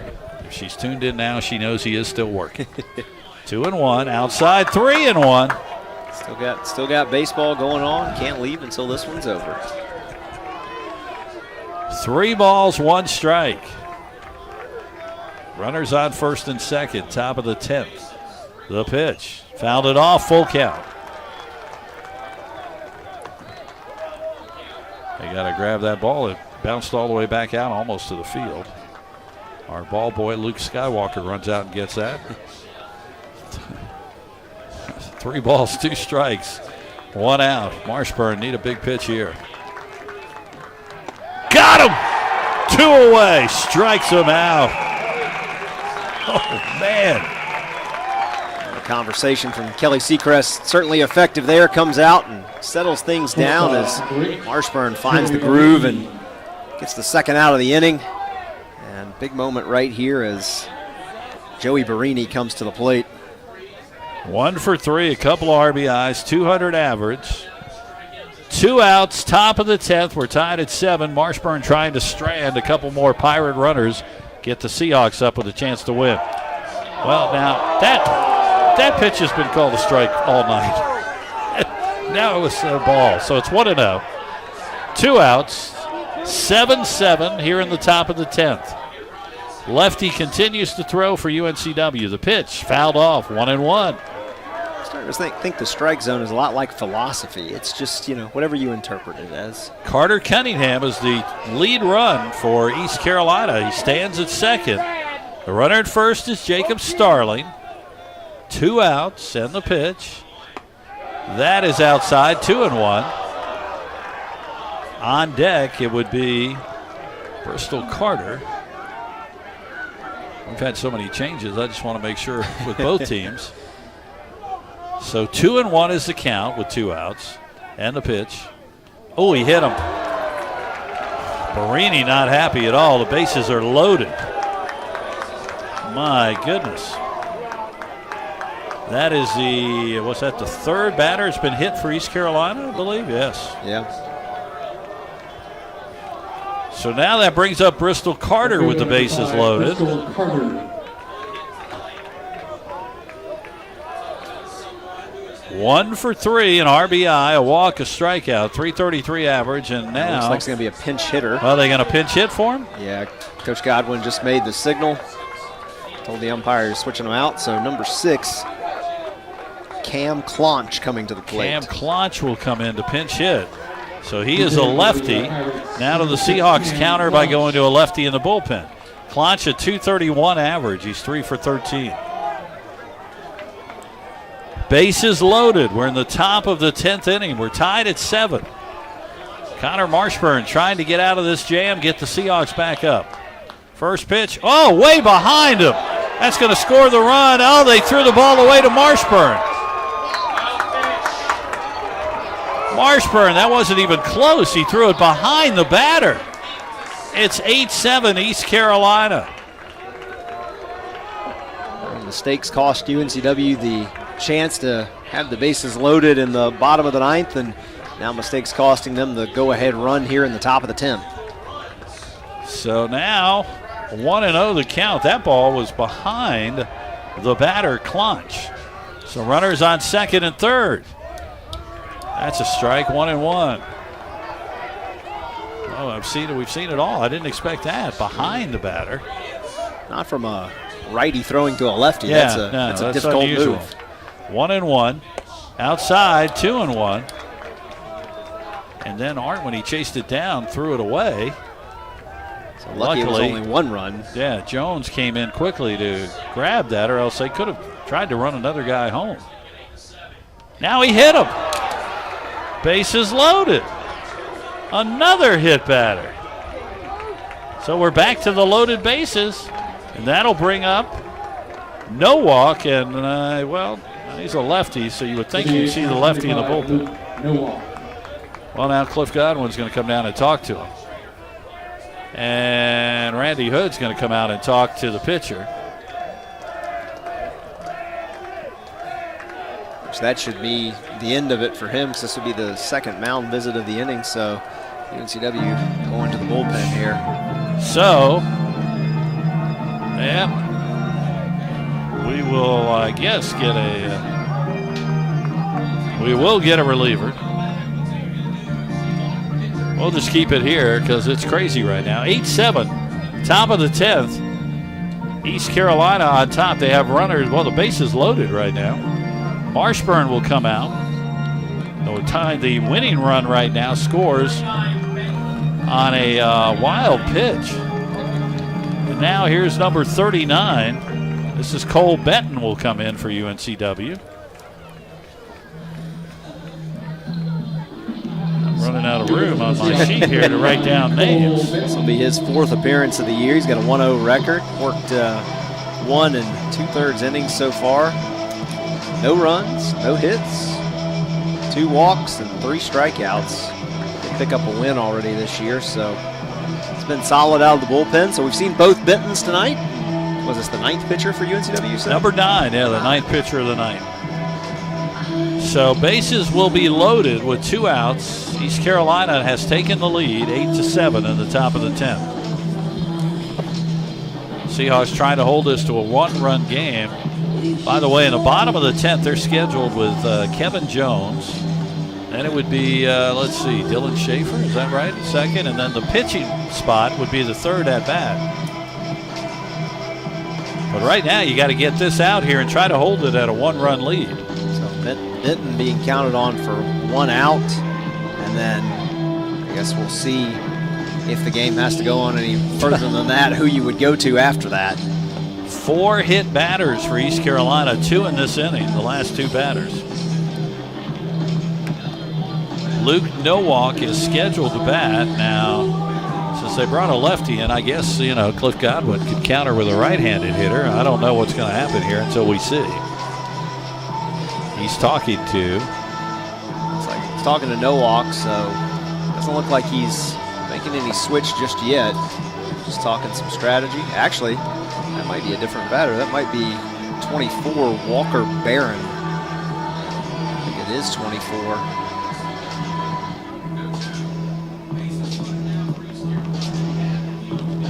All right, so yeah, we're going to get a pinch hitter now. That's 24, right? Is that what you saw? Yeah, I believe so. This is Walker Barron. Big spot for the freshman, a catcher.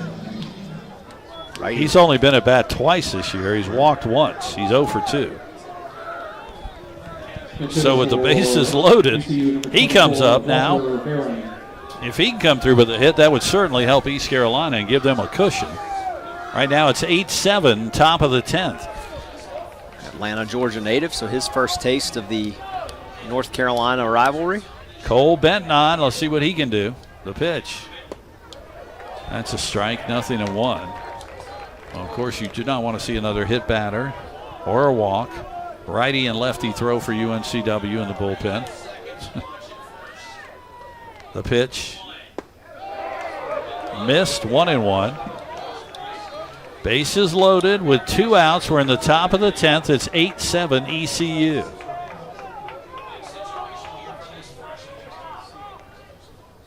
One pitch. Strike there, 1-2. Just 1 hit for ECU in this inning, but able to manufacture the go-ahead run. as they've got the bases loaded here with 2 strikes and 2 outs. 1-2 pitch coming from Benton. Got him. Struck him out. The bases remain loaded. Well, UNCW again. We've said this once before. We'll need 1 to tie, 2 to win. We go to the bottom of the 10th. 8-7 ECU. This is Seahawk Baseball on Flow Sports and the Breeze. It's bow time. What's that? The Bojangler from Bojangles. With the same bold flavor as their chicken? The same. And fries? The same. Not the same. The Bojangler's back. Hook one while you can. It's bow time. Serve? I'm just being myself, cool as can be. It's so easy. Get out your own way. It's bow time. What's that? The Bojangler from Bojangles. With the same bold flavor as their chicken? The same. And fries? The same. Not the same. The Bojangler's back. Hook one while you can. It's bow time. Serve? I'm just being myself, cool as can be. It's so easy. Get out your own way. All right, there you go. There's a look at the scoreboard. 8-7. We go to the bottom of the 10th. Groller will still pitch, but now we got all kinds of changes for East Carolina. Clonch moves to first. Cunningham is now in left. And I think that might be it. So for UNCW, it'll be Kevin Jones, and then scheduled would be Art, and then the pitcher spot. Noah Bilski batted last time, I think. Oh, that's right. That's right. Dylan Thank you. Schaefer is in the on-deck. That's circle right. Thank now, you very so. much. All right. Yeah, that would be Schaefer's spot. Yeah. We are substitute heavy tonight. There's been a lot of changes. Jones is 2 for 3, 4 RBIs. He'll take a strike. Seahawks need runners. Again, they trail by 1 here in the bottom of the 10th. And this is a bouncing ball. Third baseman. This is Chrisman. Throws to first. Got him. Boy, that was a nice play by Chrisman. Yeah, good defensive effort right there. Wasn't he stumbled a little bit, it looked like, going between the dirt and the grass, but able to get the ball out of his glove and make the play. So 1 out for UNCW here. So it'll be Dylan Schaefer, and then Bromley Thornton would bat third. Actually, no, Schaefer is headed back to the dugout, so Bromley Thornton is going to come on to swing. I thought he was coming up the on-deck circle. So Bromley Thornton will pinch hit for Schaefer. Thornton is 182 on the season. He does have a homer and 2 RBIs. 1 out here in the bottom of the 10th, 8-7, East Carolina. Pirates trying to win their 11th game. And the first pitch from Groller. Swing and a miss. Oh, boy, that was a cut from Bromley Thornton. He got down on his knee on that one. Thornton trying to write his name into the record book right there. And UNCW lore with that swing. Kyle Dobos is on deck. That's away. 1-1. Yeah, the third spot would be where the pitcher would be scheduled because they got rid of the DH. So Dobos would be the next batter. So Thornton, 1-1 count, 1 out, bottom of the 10th. 2-1. Seahawks again just need to get somebody on base here.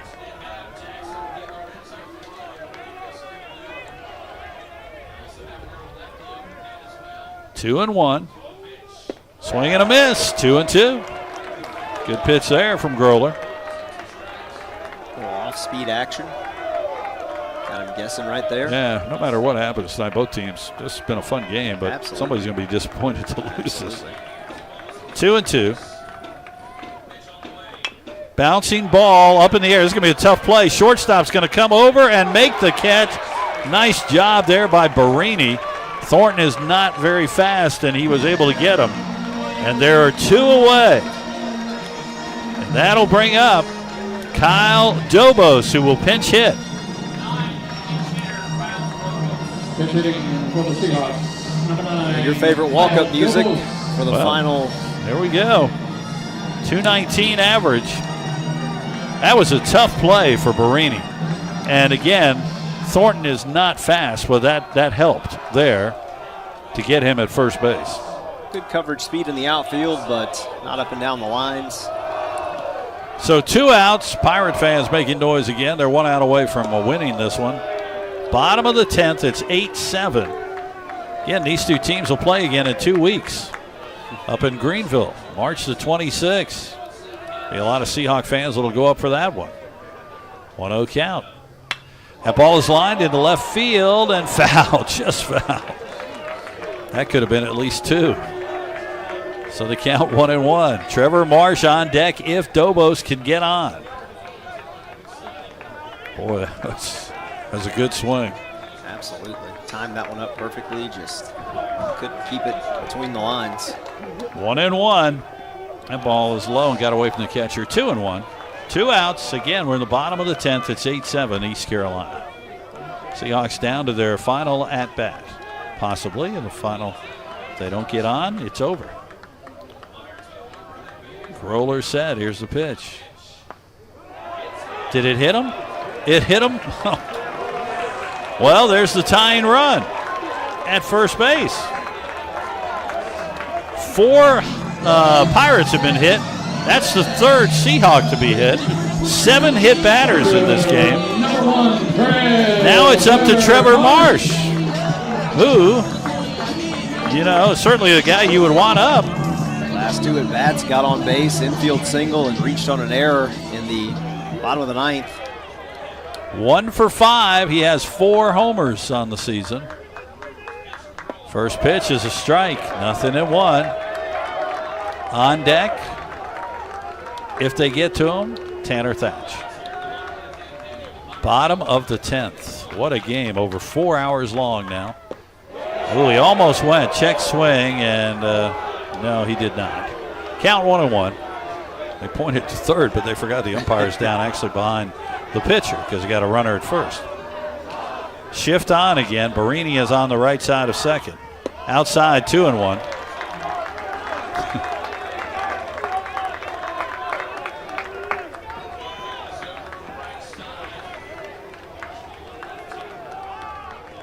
Dobos with the tying run at first. 2 balls and a strike. Strike called there, 2-2. Well, the Seahawks are down to their final strike. Sounds familiar? What happened on Sunday?